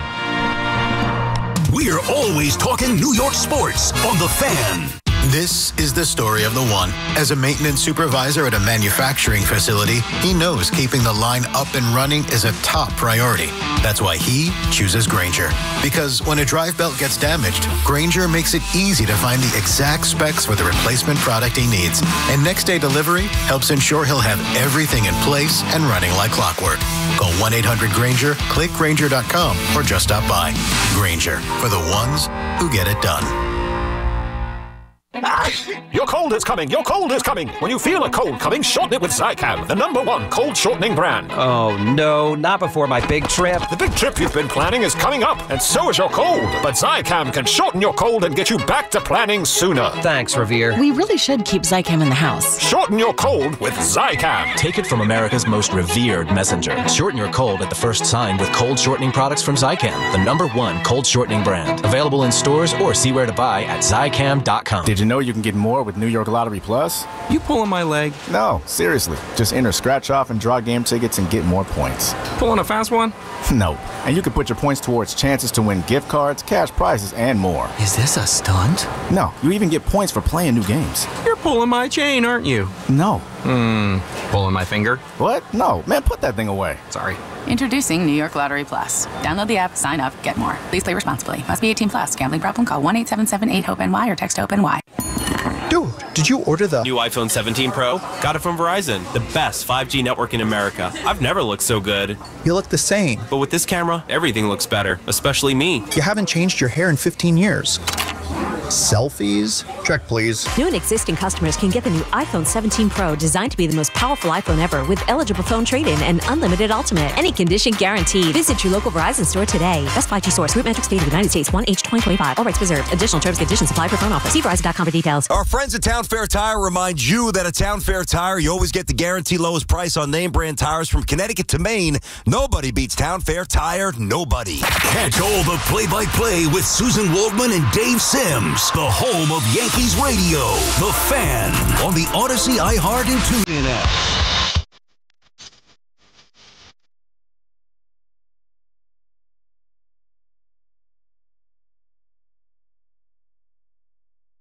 The BT Sal Show on the Fan is presented by your Tri-State Cadillac dealers. Cadillac, the official luxury vehicle of the New York Mets. We'll get back to the Mets and Yankees and all the fun that baseball brings here down the stretch. I actually can't wait. Although we might not get any playoff baseball as far as the New York goes. New York teams go next week, BT. It's possible. The Yankees can win the division. Mets could be on the way out. So the wild card series could be just watching from afar, which also is intriguing. I love those days, man. You get the multiple series going with playoff baseball. And then next weekend, certainly you're going to have the division rounds with the NL and American League both getting underway on Saturday. We got football to look forward to this weekend with the start of Jaxson Dart. Obviously, that was a big talking point for the last couple of days. Giants changing the entire field, making the decision to go to Dart. And we heard from Daboll yesterday, and then we heard from Pat Leonard. We had Pat Leonard on a little bit. I do believe that, and by the way, it's less about who made the decision, how the decision came about, and more about, is this the right time to bring him in, or is this the right setup and structure to bring him in too? But I do believe that this is a Daboll decision, and I do believe that that's the right thing to do if you're Daboll as a head coach, not just about his job, but saying, hey, I feel good about where he's at, and I'm bringing him in right now. Forget about the mixed messaging or plan or whatever gone awry. But I think you could certainly make arguments that Daboll has thought that the Giants are going to be in a better spot before, and they aren't. So whatever he thinks the situation is around Jaxson Dart might not be good enough to maximize what Jaxson Dart can bring. Yeah, I mean, that's possible. You know, it's funny. We talk about Daboll and how we perceive him. I'm very curious how he perceives himself. Because to be fair to him, they were a mess before he got here as well. And if I'm Brian Daboll, now I don't know that I don't fully believe this, but again, if I'm Brian Daboll, I could very easily rationalize in my own mind. That's why I think that you're right. It probably was more his decision than not. I thought maybe collaborative, Mara, what a shame. They're saying no. I know. I'm thinking more and more it was Brian Daboll. He very well might be saying, hey, listen, I'm going to get a little separation here. You know, I didn't draft these offensive linemen who aren't that good. I didn't make some of these moves here. You gave me a quarterback that nobody wanted in town. The first year I got here, I got to the playoffs, won a road playoff game, and then everybody got hurt. Then you got rid of Saquon Barkley. Like this, I believe in this quarterback. So no matter what everybody thinks of of me and the job that I've done here, this is the cat that I'm ready to roll with, and I'm going to show you I'm a good coach. That's what I like to see. I respect that if that's the move. He would be saying, I'm the one who's coached here. I know what I'm doing as a coach. Get the hell out of my way. Now, he's got a great relationship with Joe Shane. That's why he got the job. But I'm sure if you're Brian Daboll, and he's been taking the brunt of the criticism. I know everybody's gotten a little part. You know, the Plains and Mara do this and that, and Joe Shane, whatever. But it's been Brian Daboll, and he seems to be on the hottest of seats. So if I'm him, I'm looking around saying, you don't know as much as like that. Like at some point, you got to go into self-preservation mode here and say, I'm betting on me, and I want to go with this kid now because I believe he gives us the best chance to win. But it is interesting that there were no collaborative efforts, or Joe and I talked about it, or Mr. Mara and I talked about it. It was, this is my decision. This is it. All on Daboll. And now, once and for all, we're going to find out if he can, in fact, be a good coach, not only getting the most out of Jaxson Dart, but actually, dare I say, win a football game or two. Yeah, and if you read, and we had Pat on, as you said, if you read the reporters who are around the team all the time, it seemed like a division strong, and I'm not trying to start trouble, but it definitely seemed like it was a little fragmented, the room. And, that would show even more like, okay, wow, that's some brass stones sitting up there. And I mean that, like you're on thin ice as it is. If you had the gumption to stand up and say, hey, in so many words, hey, listen, I don't really care what you think, or, whether it's Shane or Mara, this is what I'm doing.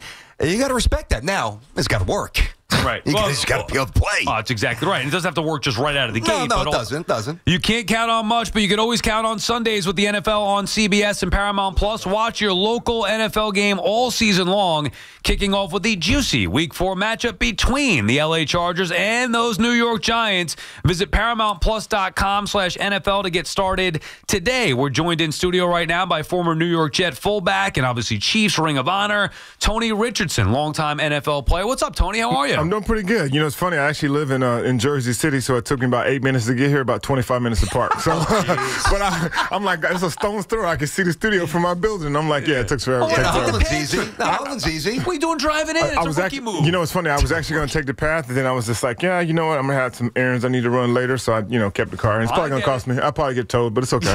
I'm still in Jersey. We'll pick up the bill. We'll take care of that for you. So wait, you're still in Jersey? You never left there? Yeah, it's funny. When I was playing, I actually lived in Long Island City. Okay. And all the boys used to be like, you idiot, why would you live? Yeah, that's because when we first came in. To go through the city? Yeah, but you know what it was? It was like I was at the tail end of my career. I think I was in year 14. And I was like, okay, every place I played, when Dallas, I lived in the suburbs. When I was in Kansas City, I lived in the suburbs. When I was in Minnesota suburbs, I'm like, man, I'm in the big city. I want to live in Manhattan. And the organization was like, nah, you can't live in the city. They actually said you're not allowed they just didn't. I mean, I had Mangini. So, they frowned upon it. And at that time, we were still up in, Hofstra. Yeah. And so I was like, I got a real estate agent. I said, hey, I kind of want to be close to the city. She said, Long Island City. I'm like, that's still Long Island, right? And she said, no. She took me down there, and the first big building I saw, I was like, yeah, this is it. And I made the move. And so basically, I timed it up just because my dad's military, so I'm never going to be late. So I timed it up like what time I needed to get to work every day. So I was up at like 5:15, out the door at 5:30, same Starbucks on in Times Square every single day. Train or drive? You take the train out there? No, I drove every day. And half the time Sanchez would be in the back seat of the back of the room. I had to take care of my rookie, man. But half the time when he was in Manhattan, he was like, dude, just come to the house. And I got him to work every day. Well, that's awesome. Listen, I mean, it's dark around here now with both of these teams. Hopefully, Dart's going to give a little pop for the G-Man, and hopefully the AG is going to get it going for the Jets here. But you were here 08, 09, and 10. Yep. You mentioned Mangini, 9 wins, then 9 wins. Last year, I think you guys won 11 and 5. So you were here during some fun Jet times. It's the exact opposite of right now. It stinks. Yeah, it was amazing. And, we were actually pretty good. So with Mangini, obviously, when Favre got hurt and things of that nature. But then Rex came in, and kind of what the Giants are going through now, you start a young quarterback. And Mark was ready to play. I mean, the good thing for us is we had so much veteran leadership. You look at, Damian Woody, you look at Mangold, you look at, just across the board. Faneca. Yeah, exactly. Yep. So, we came in, and Rex was the perfect coach for me at that point in my career. Like I was at a tail end of my career. He really leaned on a lot of the veterans for leadership. And, it was the best years ever. I was like, wow, we're flying planes around the Empire State Building. We named the city Revis Island, and Revis was my roommate. So it was, we had a good time. What do you think of Sauce Gardner, being that Revis was your roommate, like an actual shutdown corner? What do you think of Sauce Gardner, who I think is overrated? I'm not going to necessarily say he's overrated, but I look at Revis, and literally we would start our meetings in the morning, and Rex, no joke, Rex would come in. He'd say, "Okay, guys, Revis, you got this guy, break it up." That was it. Like and Calvin Johnson, that was whoever it was. He'd come. He would come in the meeting, and literally it'd be like a Wednesday meeting, our big meeting. We're like, "Okay, we got to do game prep," and Rex would turn on the screen, and he'd point out the star receiver, whoever it is. He said, "Revis, you got this guy. Okay, break up," and that was it. So, and you think Rex about putting a lot of work in there. Think about it. If you get a corner that, and I played with some great corners in Kansas City. I had I had Dale Carter, I had James Hasty. Minnesota, I had Antoine Whitfield. So I played with some serious corners. Obviously with the Cowboys, I was a young whippersnapper, but they had some serious corners. But when you play with a corner who could take pretty much half the field away, everything else is gravy. So Rex was like, he didn't really tell us this, but if we didn't turn the football over, Revis is going to shut everyone else down. We stop the run, we're going to win the football game. Well, explain this, Tony. So, because I'm with Sal, and I came to this opinion more recently than Sal. I do think Sauce is overrated here. Yeah. He's gotten paid a ton of money. He never makes any plays. I mean, I know he's not giving up 9 catches every week, but he's never turning you over. He's a horrible tackler. He's about 175 pounds. What made Revis so different than somebody like Gardner? What is the difference? It's funny because when I first met Revis, like I said, I was here during the holdout, and Rex would come in during Hard Knocks. It's like, is Revis in here? I'm like, nope, Rex, he didn't show up. But the thing about it was, if you looked at Revis, if you looked at him, you wouldn't think that he had that type of skill and ability, but he was so patient. I'll tell you this funny story. So one time, I'm out there, we call Shotty called motion right. So I had a motion outside, and I was like, all right, Revis, I got you. So I'm out there lined up on him. He hit me so hard with his inside hand in my chest as a fullback and almost knocked me down. I was like, this dude is so strong. But the thing about Revis was he was never out of position. He studied the game. He had a notebook. He was always writing. And so he never got out of position. So it wasn't like Revis was going to go out and run a 4-1, 4-2, 4-3, but he was fast enough. He was strong enough, and he ran the routes pretty much for how the other guys did. And I look at Sauce, and last year I was a little down on him just because, some tackles and things that he missed, and I know he was injured. So that's the biggest thing. Like sometimes, you kind of have a little bit more information than the public does. Mm-hmm. And, this year for the most part. What's the problem this year? Well, everything's glaring. When you're 0-3, like you could point everybody like, Aaron Glenn should be dancing. You know what I mean? If we're 3-0, or the Jets, I shouldn't say we, because I'm still a homer. No, we can say but if the Jets are 3-0, they're not talking about, you're not talking about Sauce. I think everything they say winning is the best perfume, and you kind of overlook a lot of things. The catch, I guess the one-head catch that the kid made, the rookie made on Sauce. Yeah, I mean, that's pretty much incredible. I think Sauce is doing a pretty good job. I saw a different mentality when I went out to training camps. I'm fortunate to, still be able to go and watch practice. And so I saw a different mentality from Sauce. I think, and the thing about it, when the contract is so high, I mean, that's a lot of money. You know what I mean? I mean, he made more than my whole lifetime. I played 17 years, and I'm not even nowhere. I'm not even a decimal where he's at right now. But, when you have that type of money and you're in New York City, it's like you got to produce. And you want to see, like you said, you want to see the pick sixes. You want to see the strip fumbles. You want to see all those different things. And I think he has all of the ability to do it. But it's funny, one of those things, I was on the executive committee that helped negotiate some of these CBAs, and guys are getting paid. I mean, you think what the salary cap is going to be next year? I mean, we're going to have quarterbacks making $75 million a year. I mean, that's absurd. It's crazy. I mean, a year, $75 million? And it probably next year or the year after, quarterbacks be making $75 million a year. I mean, quarterbacks are already making $50 now. Yeah, right. Some so of them are, sure. And so what happened is I guess it was the last year in the league, I was on the executive committee. So Dominic Foxworth was our president. Jeff Saturday, Drew Brees, Vrabel, all these guys. And so what we did, and we had to sit across from the tables from the owners, and that's when they really let you know how they feel about you. But, one of those things, we were like, okay, here's the salary cap, but you guys aren't spending. So we put a floor and said that they had to spend up to this amount, because you got some organizations want to be cheap and they're just like not going to spend. In baseball, sure. Yeah, they just don't want to spend the money. So now they're forced to spend it. So all of a sudden you look up and you're like, here's a third string offensive lineman making $20 million a year. You're like, where the hell did he come from? You know what I mean? And that's kind of what happens, is because now teams have to spend the money. So when they spread it around, the number one guy they're going to take care of is your quarterback. And then the next guy's going to be your defensive back and your wide receiver.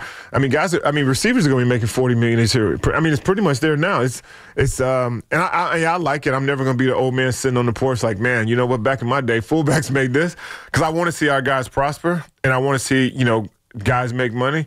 But in the same sense, it's like when you make that type of money and that type of coin, especially in New York City, it's glaring, and it's the lights are bright, and you got to be able to live up to it. BT Sal on the fan. Tony Richardson in studio with us here. You mentioned Aaron Glenn. Yep. What do you think so far from Aaron Glenn? There was a lot made of his dance on the sideline. Yep. Whatever, you could give your thoughts on that. But just overall, where the Jets are at 3 weeks into the Aaron Glenn regime. Yeah, so your little backstory. So Aaron, AG, as I call him, we actually played in the Senior Bowl together. It's kind of telling how old I am that all my buddies are now, head coaches. But so I've been on AG since, I guess, when I first came in the National Football League. Obviously, I was undrafted. He was a first-round draft choice.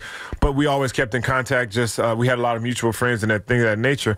So I kind of, when I was just, still working with the organization and doing different things, I would always see AG, studying film and doing different things like that. Like, you can tell he was prepping for this position. And, it's New York City. So it's, you start 3-0. He's the greatest coach since Parcells. And you start 0-3, and everybody's ready to, get him out of here. I think the biggest thing is, week one, and I've talked to, D. Woody.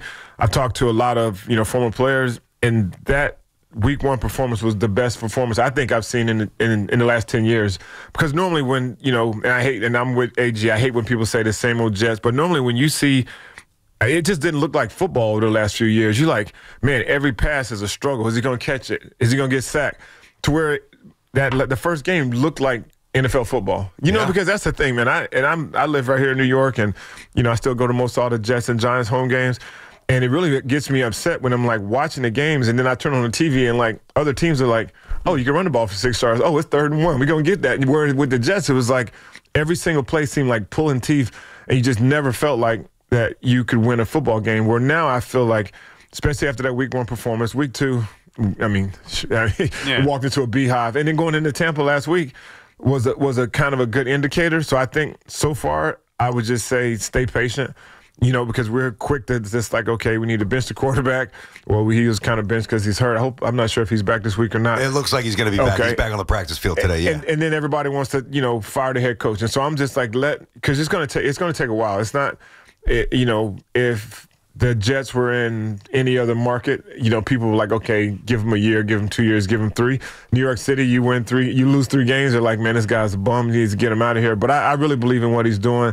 When I get out to training camp practice and I'm driving in the first thing in the morning to do like a morning appearance or something like that, AG's out walking, and I just roll down the window and I just talk to him for a quick second, and you can just tell he's about business, he's about focus. When I'm watching practice, it's a different vibe. Like, there's no, like, messing around. Like, guys are running to the ball. Guys are helping each other. Guys correcting each other and things of that nature. So I really feel it's just going to take a little bit of time, and we just got to have patience. Because think about it. Technically, without the first fumble in week one, and 60-yard field goal. Yeah, all of that stuff. Yeah, think about that. And then you just could easily be 2-1, but they're not. They're 0-3. Yep. And they're going to walk into a beehive on Monday night because the Dolphins are. They're trying to. My brother lives in Miramar. Already asking me for tickets. He's a Dolphins fan. I'm like, dude. I was like, yeah, if I get you tickets, I'm gonna put you in the nosebleed. But that Miami game is gonna be tough. I don't know what to expect from Miami. Miami's either quitting or Miami's all going to come together and give their best effort of the season. We'll find out obviously pretty soon. But the thing about Aaron, we get something on Jaxson Dart as well. Obviously. All the noise that comes with being the Jets head coach, you can't control it. And that goes with the Giants as well. But the tortured fan base, the history, all the fake spike, the fumble, the gas in a late hit, like all these things kind of pile up and they can swallow up a weaker man. I think Aaron Glenn's greatest asset is his inner strength. So I think that he's prepared to deal with all that noise and plow forward. Yeah, it's funny. Like I said, when I lived in Long Island City, I lived directly across the street from the firehouse, and it was amazing. Like, I'm talking about every single day. I'm walking my dog in the street, firefighters outside. Hey, how the Jets going to do today? Like, most of the firefighters and police officers are the true fans every single day, and I get it because I'm like, when Aaron Rodgers came here, I was like, okay, Roland, you can't make that up. You cannot make up the franchise quarterback, the 4th play of the game. Like, it literally felt like an axe just hit all the Jet fans right across the back of the neck. And I was at the game, and it just felt like the air came out of it. I'm sitting there like, and I'm never going to say a team's curse, never going to say the same old Jets, but I'm just like, you can't, this many bad things cannot happen in one franchise. And I just think, like you said, I think Aaron Glenn is built for it. He's a faith-based man. He is a great family man. But also, I think he can relate to the guys. Like, I know a lot of people give him a hard time about the dance. I know the players like that kind of stuff. He can move still. Yeah, he can move. You knew he had those moves in him. Hey, or what? listen, man, if I did that right now, boy, I would pop everything. I'm 2 kneecaps, Achilles, and back. I'm like, dang, AG still got it. But, you know, I kind of like that enthusiasm because if you think about it, when Salah was in San Francisco and, you know, greeting the guys on the sideline, doing all this kind of thing, it was like, we need a fiery guy like that. We need a fire. New York crushed him. Like, New York took the soul out of him. It was like. Yeah, but he led us. I mean. That's on him, man. No, I get it, but I'm just like, I'm sitting there like watching. I'm like, man, somebody please get that mic away from him. It's It was tough, man. It was like, and I'd go to, and I'd see him, and he looked like, you know, when they say when a president comes into office, how much they age, it looked like it took years off of his life, you know, being here in New York. But, you know, that's a beautiful thing. And it's like, and people always say, like, man, every time I'm looking at your Twitter or Instagram, you're doing so many things for the Jets. The fact that I played here for 3 years and we had success for 2, I get more love in New York because we did it. Like, we were 2 AFC championship, you know, went to 2 AFC championship games more than I do in Kansas City with my name in the arena. And it's amazing just because I think people respect, and New York's not for everyone. I think all athletes say that. And if you have thin skin, you can't make it here because you're gonna get torn down. Like, and that's part of it. And that's what you want to. You want to be able to do it on the biggest stage. You want to, when the lights are the brightest, you got to show up. And if you don't, and I think Aaron Glenn is ready for this. And I think and I know sometimes it you know, makes people mad because, you know, he's taking on the Parcells kind of, I'm not going to tell you anything. I'm not going to talk to you. I'm not giving you information. But I kind of feel like in New York, you have to kind of be that way. You kind of have to be a butthole because I think when you open yourself up, you're going to get torn down, especially if you don't win. So I think he's built. I think he's built for it. I'm very and even talking to, going to the games and talking to other, Jet legends, I could tell that how, optimistic guys really are, and they're really behind AG all the way. BT and Sal on the Fan in studio with Tony Richardson. We'll take a quick break, and then we'll come back more with T. Rich on the other side. By the way, T. Rich is our call today, brought to you by Edison Heating and Cooling, New Jersey's heating expert. Yeah, no doubt. Got to get to some Dart stuff, obviously, the Giants as well. All right, every NFL Thursday is your chance to hit the jackpot on FanDuel, because with FanDuel's Thursday Touchdown Jackpot, you can win a share of $2 million in bonus bets each week. To jump in on the fun, have a little fun tonight with the NFC West matchup. All you have to do is place an anytime touchdown score bet before the game kicks off. Now, if the player scores the first or last one of the game, you'll win that bet plus a share of bonus bets. So all you have to do to jump in, visit FanDuel.com/BT. Take a shot at the jackpot. FanDuel.com/BT. That's your chance to win a share of $2 million in bonus bets. Play your game with FanDuel, an official sports betting partner of the NFL and also the official partner of us here at WFAN. 21 plus and physically present in New York. Opt-in required. Must apply. Profit boost token on select market prize pool to be split equally among all eligible participants who make the correct first or last touchdown pick. Bonus issued as non-withdrawable bonus bet that expires 21 days after receipt. Restrictions apply. See terms at sportsbook.fanduel.com. And if you're with a gambling problem, please call 877-8-HOPE-NY or text HOPE-NY. As a competitor, you want to play on the biggest stages in front of the best and most passionate fans. Jaxson Dart has just trotted onto the field. The Jaxson Dart era starts Sunday. Pistol set with Dart and Scadaboo. As the Giants take on Justin Herbert and the 3-0 Chargers at 1 p.m. Dart pumps his right leg, takes the snap. Handoff Scadaboo. Up the middle he goes. Scadaboo to the 10. Scadaboo to the 5. Scadaboo reaching for the goal line, and he's down at the 1. With help from fellow rookie Cam Scadaboo and the dynamic Malik Neighbors, the young QB will look to lead Big Blue to their first win of the season in front of the hometown faithful. Into the end zone, standing up, and the Giants are back in front. Don't miss a second of the action here on your home for New York Giants football. WFAN. 1019 FM and always live on the free Odyssey app. I'm Chelsea Messenger, helping you beat the books with the BetMGM Network. Play of the day is Seahawks receiver Jackson Smith-Njigba over 79.5 receiving yards for -140. JSN has been one of the most prolific receivers in the NFL this year, ranking second overall in receiving yards. He's gone for 96-plus receiving yards in every game this year, and the Cardinals have given up the second most passing yards of any defense. Bet smarter, beat the books. Download the BetMGM app. Please gamble responsibly. Now that I'm a dad, I can't stop thinking about what would happen to my kids if something happened to me. Like losing the house or not affording college. Yeah, that used to keep me up at night too. It's why I finally got life insurance from Ethos. It's 100% online. No medical exams, just a few health questions. I got $2 million in coverage for around $2 a day. I never realized it was that simple. Get your free quote at ethos.com/game. That's ethos.com/game. Rates may vary. Build monthly. Sample rate 10-year term life policy for a 35-year-old healthy non-smoking male. Morning, Zoe. Got donuts. Jeff Bridges, why are you still living above our garage? Well, I dig the mattress, and I want to be in a T-Mobile commercial like you. Teach me, Saldana. Oh, no, I'm not really prepared. I couldn't possibly. At T-Mobile, get the new iPhone 17 Pro on them. It's designed to be the most powerful iPhone yet and has the ultimate pro camera system.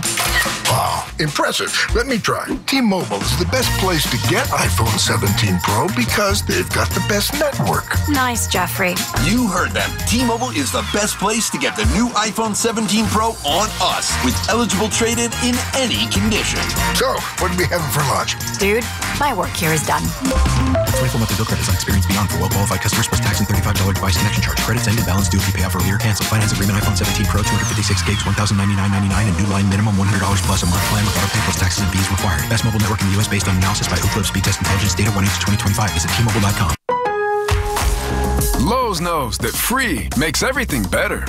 That's why our rewards members get free standard shipping on the things they need and want, starting at Silver Key status every day. Savings for rewards members add up fast, so why wait? Join for free today.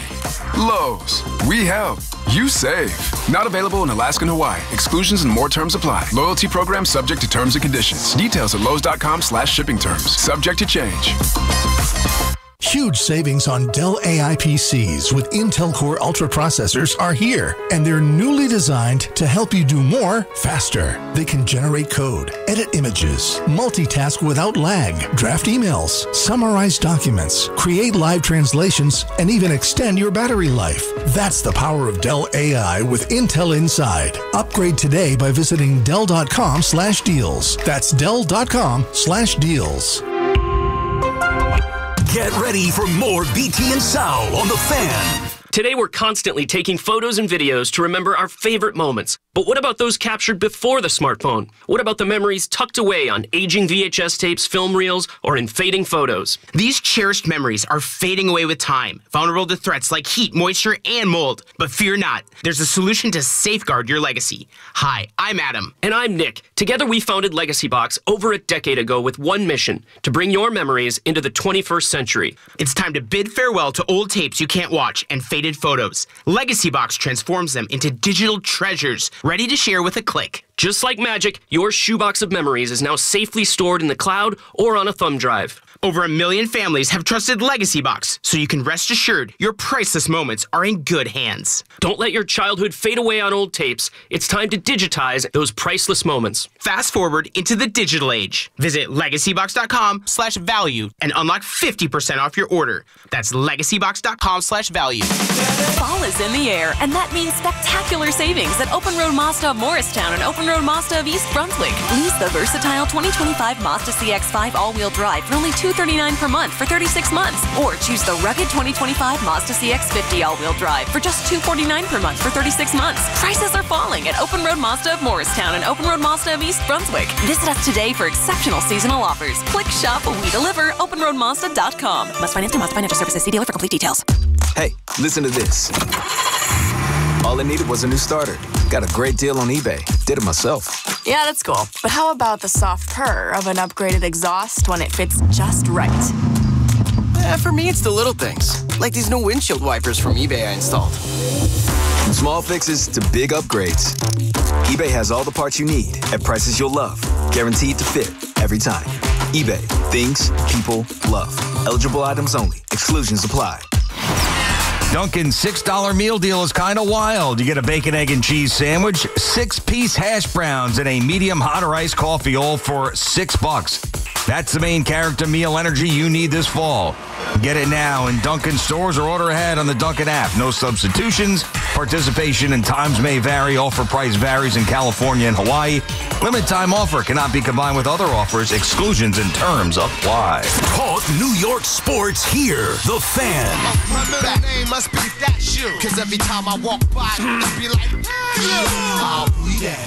I'll be there. BT Sal back on the Fan in studio with Tony Richardson. How fun is it, BT, talking some football with T. Rich during the break? I get a lot of stuff. We need to do a full podcast or just have you in longer so we can get some of these stories. All right, let's get to some stuff here because we're running out of time. We do appreciate you taking the time to come in. Talked a lot of Jets. What about Jaxson Dart? What have you seen so far with him? Or just the idea that in week 3 you could go from having a plan with a veteran in place like Russell Wilson to all of a sudden 0-3. Here comes the rookie in New York City. Yeah, and that's what it is. It's New York City. Like I said, any other market, if the coach stands at the podium and says that we're going to let him rest and we're going to let him learn, he doesn't play until. I mean, look at Patrick Mahomes. And I wasn't there. Obviously, I wish I would. I might have a Super Bowl ring now. But we look at Mahomes. Like Mahomes, I was hearing different things coming out of the building about because I still have my house in Kansas City, but I was hearing different things about this kid Mahomes. But yet still they kept him on the sideline, and he didn't play until I guess going into the playoffs. So I think there's something said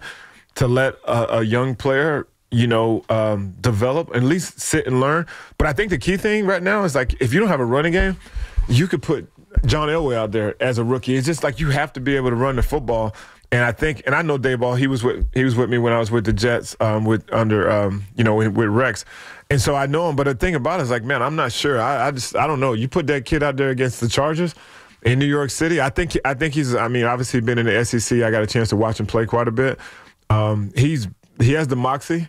But I just hope that they protect this young kid because I'm tired of seeing young quarterbacks, getting thrown to the wolves and then destroy their careers because it can happen. Like, we had a quarterback here, I guess it said he's seeing ghosts because all of a sudden you start looking at, like I watched the McAfee show and D-Butt breaks down like coverages and different things like that. And I'm looking at what the Vikings are doing, how they disguise different things. It looks like it's cover 2, then it goes to cover, then it goes to man.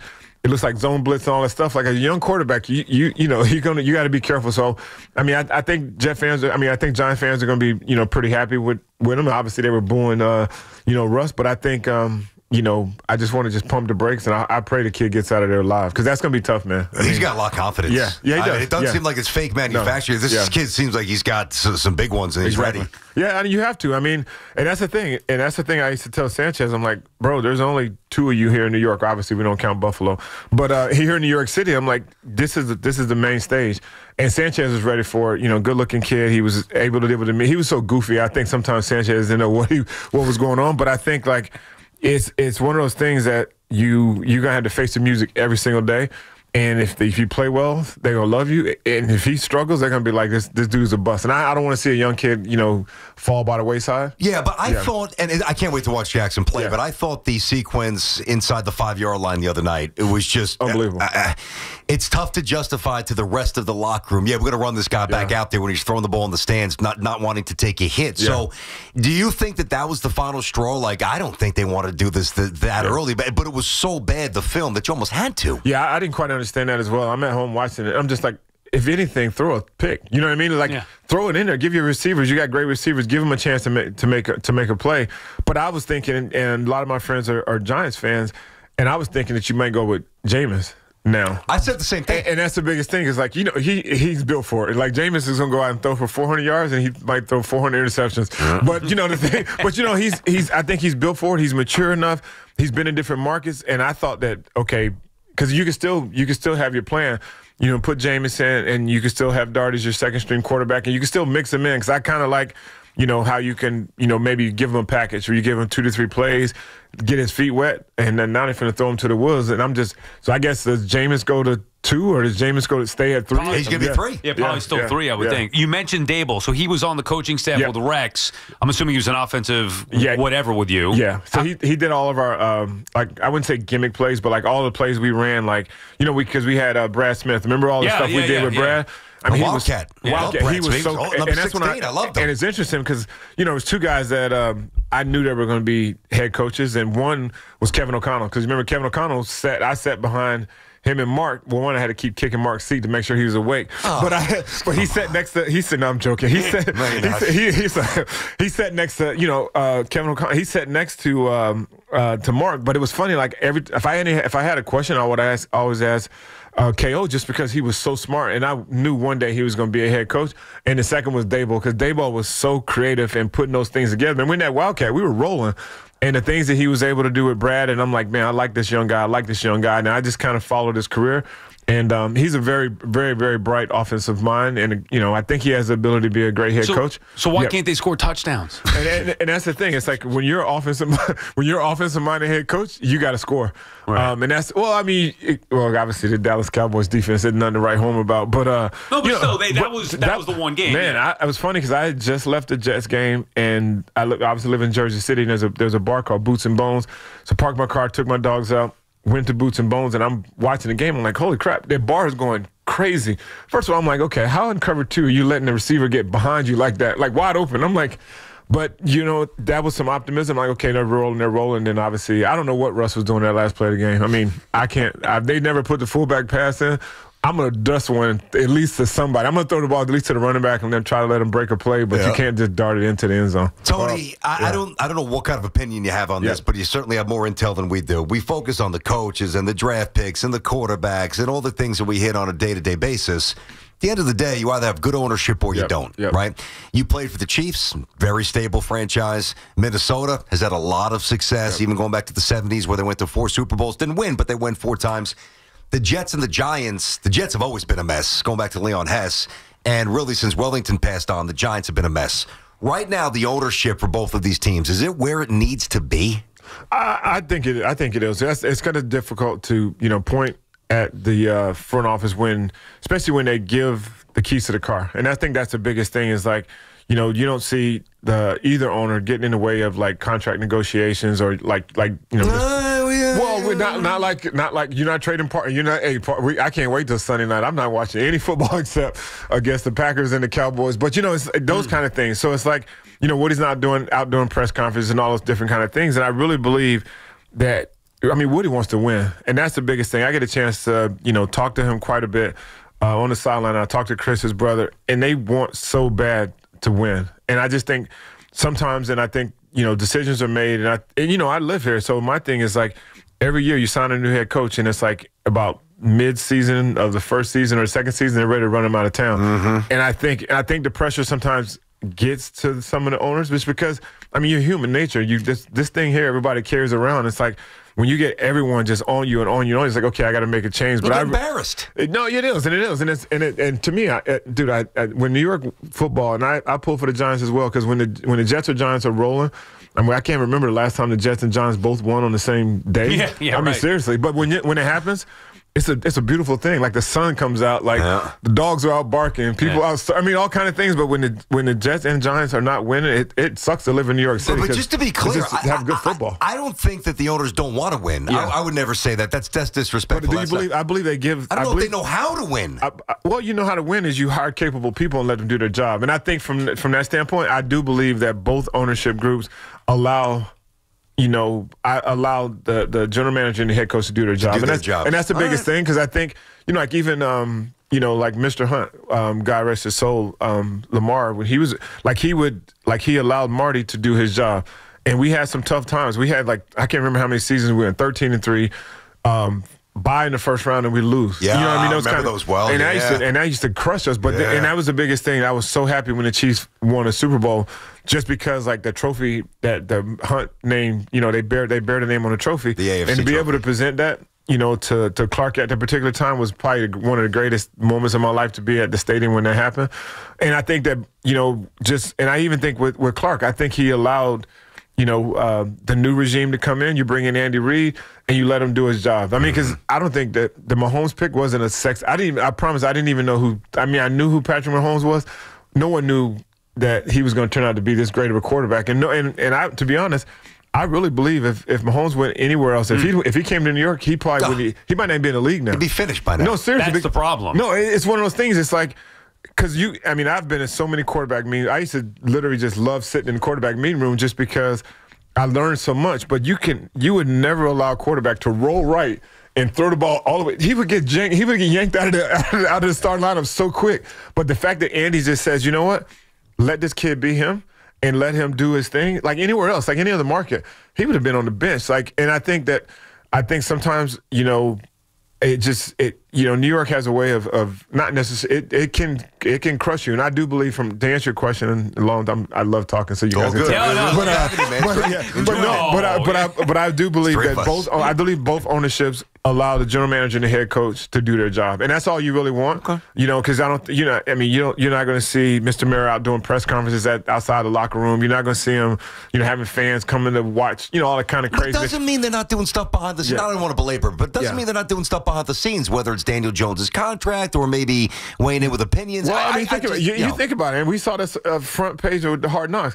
Do you think that he said, I won't be able to sleep if Saquon goes to the Eagles? So if he really had his hands in the cookie jar, he wouldn't be with the Eagles. He would not be with the Eagles. Obviously, I'm even sitting there like, you can't let him go. How about Daniel Jones? Same thing.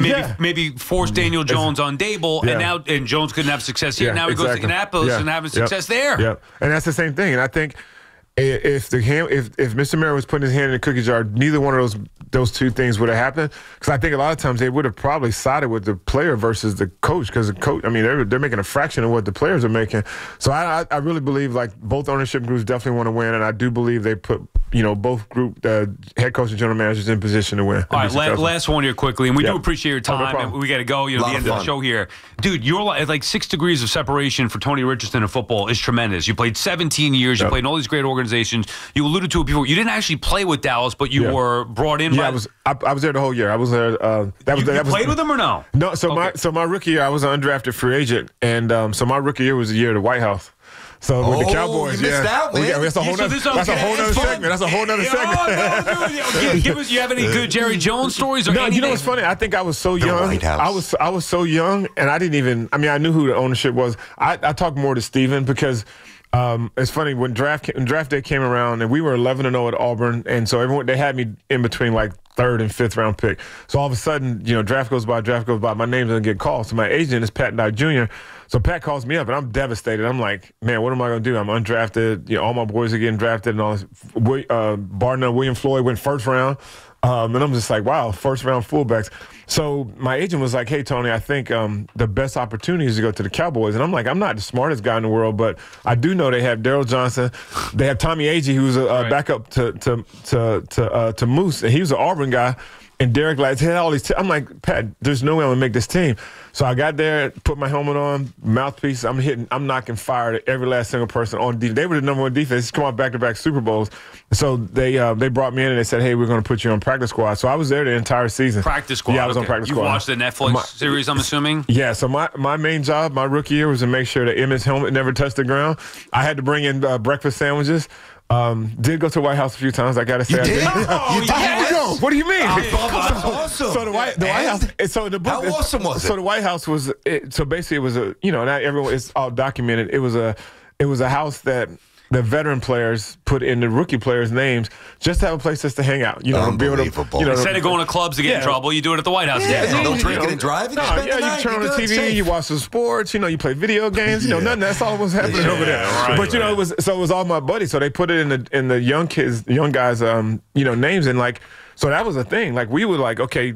Wednesday night, what are you doing? We're gonna go to the Cowboy Sports Cafe. We're going to the White House. It was when I tell you it was a 4-bedroom house, trophies on the wall, furnished everything. You walked in there and I wish I could have bought that house. I think the house was $230,000. Back then that's right now the house is probably $4 million. I get it because it's in Valley Ranch. Yeah, I know, right by the facility. Right by the facility. Wow. And it was literally thought someone lived there, and it was. Did we ever see Troy pop up? It seems no, Troy never showed up once. Troy. Not once. Not the quarterback. Come on. No, you can't. No. He had his own crib. Exactly right. No, Troy was straight laced. His own White House. All right, we got to take a break here, Tony. We do appreciate your time. Yep. T-Rich, Tony Richardson, check him out. What are you doing now? Working with the NFL? Yeah, so my department's Legends Community. So Chad Pennington is our executive director, Leonard Wheeler. So our biggest mission, and this is a passion for mine, is making sure that when our guys leave the game of football, that transition period is smooth. And so I work with Jets and Giants, any player that's played 1 year or more, one contract or more, making sure, like, I call up guys like, hey, Victor Green, you qualify for free dinner. Okay, T-Rich, how much does it cost? Victor Green, you qualify for free dinner. Okay, what's the catch? And I'm like, no, it's free. Free eye care, free dinner. So I'm like Santa Claus. I'm always just updating guys about their 401k. Victor was a hitter. Yeah, I was at his golf tournament the other day. Vic's one of my good friends. He's a good man. Awesome. All right, well, you stay in touch with the show, friend of the show. Whenever you want to come in, talk I'm right some here. football. I'm in Jersey City. Well, there you go. We'll go hang out at Boots and Bones one of these nights. Yeah, let's do it. BT and Sal, the Fan. Quick break. We'll come back and finish it up on the other side. All right, I'm going to tell you guys about Cash App here. Hey, so it's built for the city, obviously. You got built-in security that's rock solid, Face ID, scam warnings, 24/7 chat support. Basically, it's like having a bodyguard for your money. So let's face it, we all work hard. We don't want anything to slip through the crack financially. Download the Cash App. I mean, guys, talk a little louder here, guys. Download Cash App today. Use code WFAN. Send $5 to a friend within 14 days. And Cash App drops $10 right back in the account. Terms apply. That's money. That's Cash App. Cash App is a financial services platform, not a bank. And, of course, banking services provided by Cash App's bank partners, prepaid debit cards issued by Sutton Bank, member FDIC, direct deposit, overdraft coverage, and discounts provided by Cash App, a Block Inc. brand. Visit cash.app, there you go, /legal/podcast for full disclosures.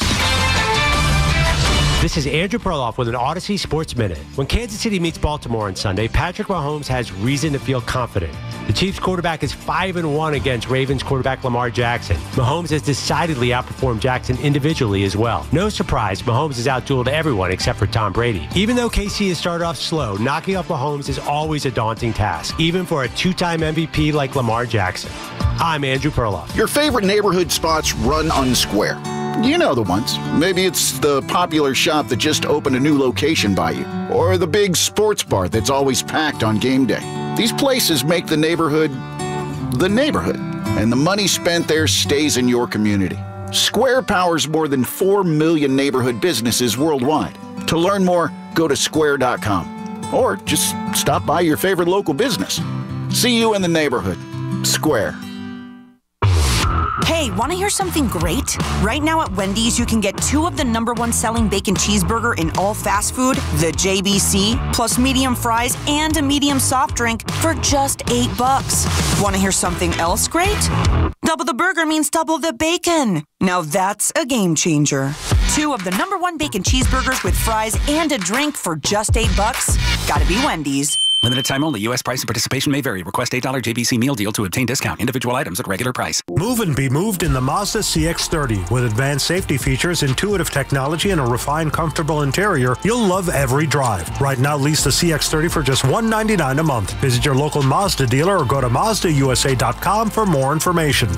Hey everyone, this is Chris Hodge, the longtime host of Sports Investors Daily from TakingVegas.com. Seattle, Arizona, Thursday night. We have it for you absolutely free on the text line. Just text the word WIN to the number 545454. That's text the word WIN to the number 545454. You get Seattle, Arizona tonight absolutely free, no questions asked. Plus, come Saturday, we have a false favorite that is around plus 220. We're giving you that for free as well. So text the word WIN to the number 545454. You get both plays. The last time we had a false favorite in college football, it was Texas A&M plus 185 over Notre Dame. And the one we have on Saturday is bigger than that. So we start you off tonight for free, Seattle, Arizona. We lead you right into Saturday's false favorite. Text the word WIN right now to the number 545454. Some things are hard to commit to, like learning how to surf or saving for a family vacation. But one commitment that's easy, switching to Fios Home Internet with a 5-year price lock guarantee. That means 5 great summers of fast, reliable internet at the same low price. All with the Fios 1 gig internet plan. Plus no hidden fees or equipment charges. Call 1-833-VERIZON to switch today. Price guarantee applies to base monthly rate only for new and existing My Home customers. Talk talk New York sports on The Fan.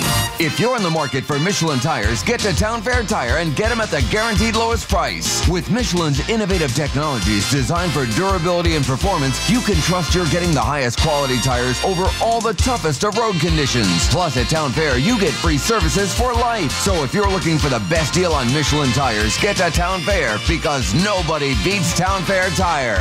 Nobody.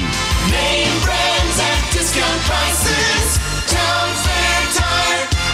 4 distinct all-electric Cadillacs. Some drive them for performance. Others drive them for the range. And some drive them because it's the only way to make an entrance. 3 different ways to turn every drive into an occasion. Whatever your reason, there's never been a better time to say, let's take the Cadillac. The all-electric Cadillac family of vehicles. Escalade IQ, Vistic, Optic, and Lyric. Visit your Tri-State Cadillac dealer today. When your team's best players have all been traded and the latest pick is overrated, just raise a glass with a friend or two and tell them more, tell them more, tell them more do. May your team be great and your picks be true, and if it falls apart, you'll know what to do. Just raise a glass with a fan or two and tell them more, tell them more, tell them more do. It's a crazy world, so what do? You tell them more, tell them more, tell them more do. Hey! Tullamore Dew Irish Whiskey, imported by William Grant & Son. For over 100 years, Sloman's has been your trusted partner in comfort. When it comes to home heating oil, they deliver more than just quality fuel. They deliver peace of mind. With price protection, automatic deliveries, and 24/7 service, their dedicated team is just a call away, ensuring you stay warm and comfortable all winter long. Sloman's, the Tri-State's largest heating oil provider, proudly serving their community for generations. Give them a call today at 866-GET-HEAT or visit oil.slomans.com. Get connected with WFAN to talk about your favorite teams. The Fan on the Odyssey, iHeart, and TuneIn apps. All right, that does it for us. Thanks to T-Rich for coming by and hanging out for a little bit. Thanks to Dove, as always. Good to have him back. Thanks to Hoff helping out along the way. Thanks to everybody who listened and called. We appreciate each and every one of you. Back again tomorrow to close out the week strong. BT, Week 4 in the NFL. The debut of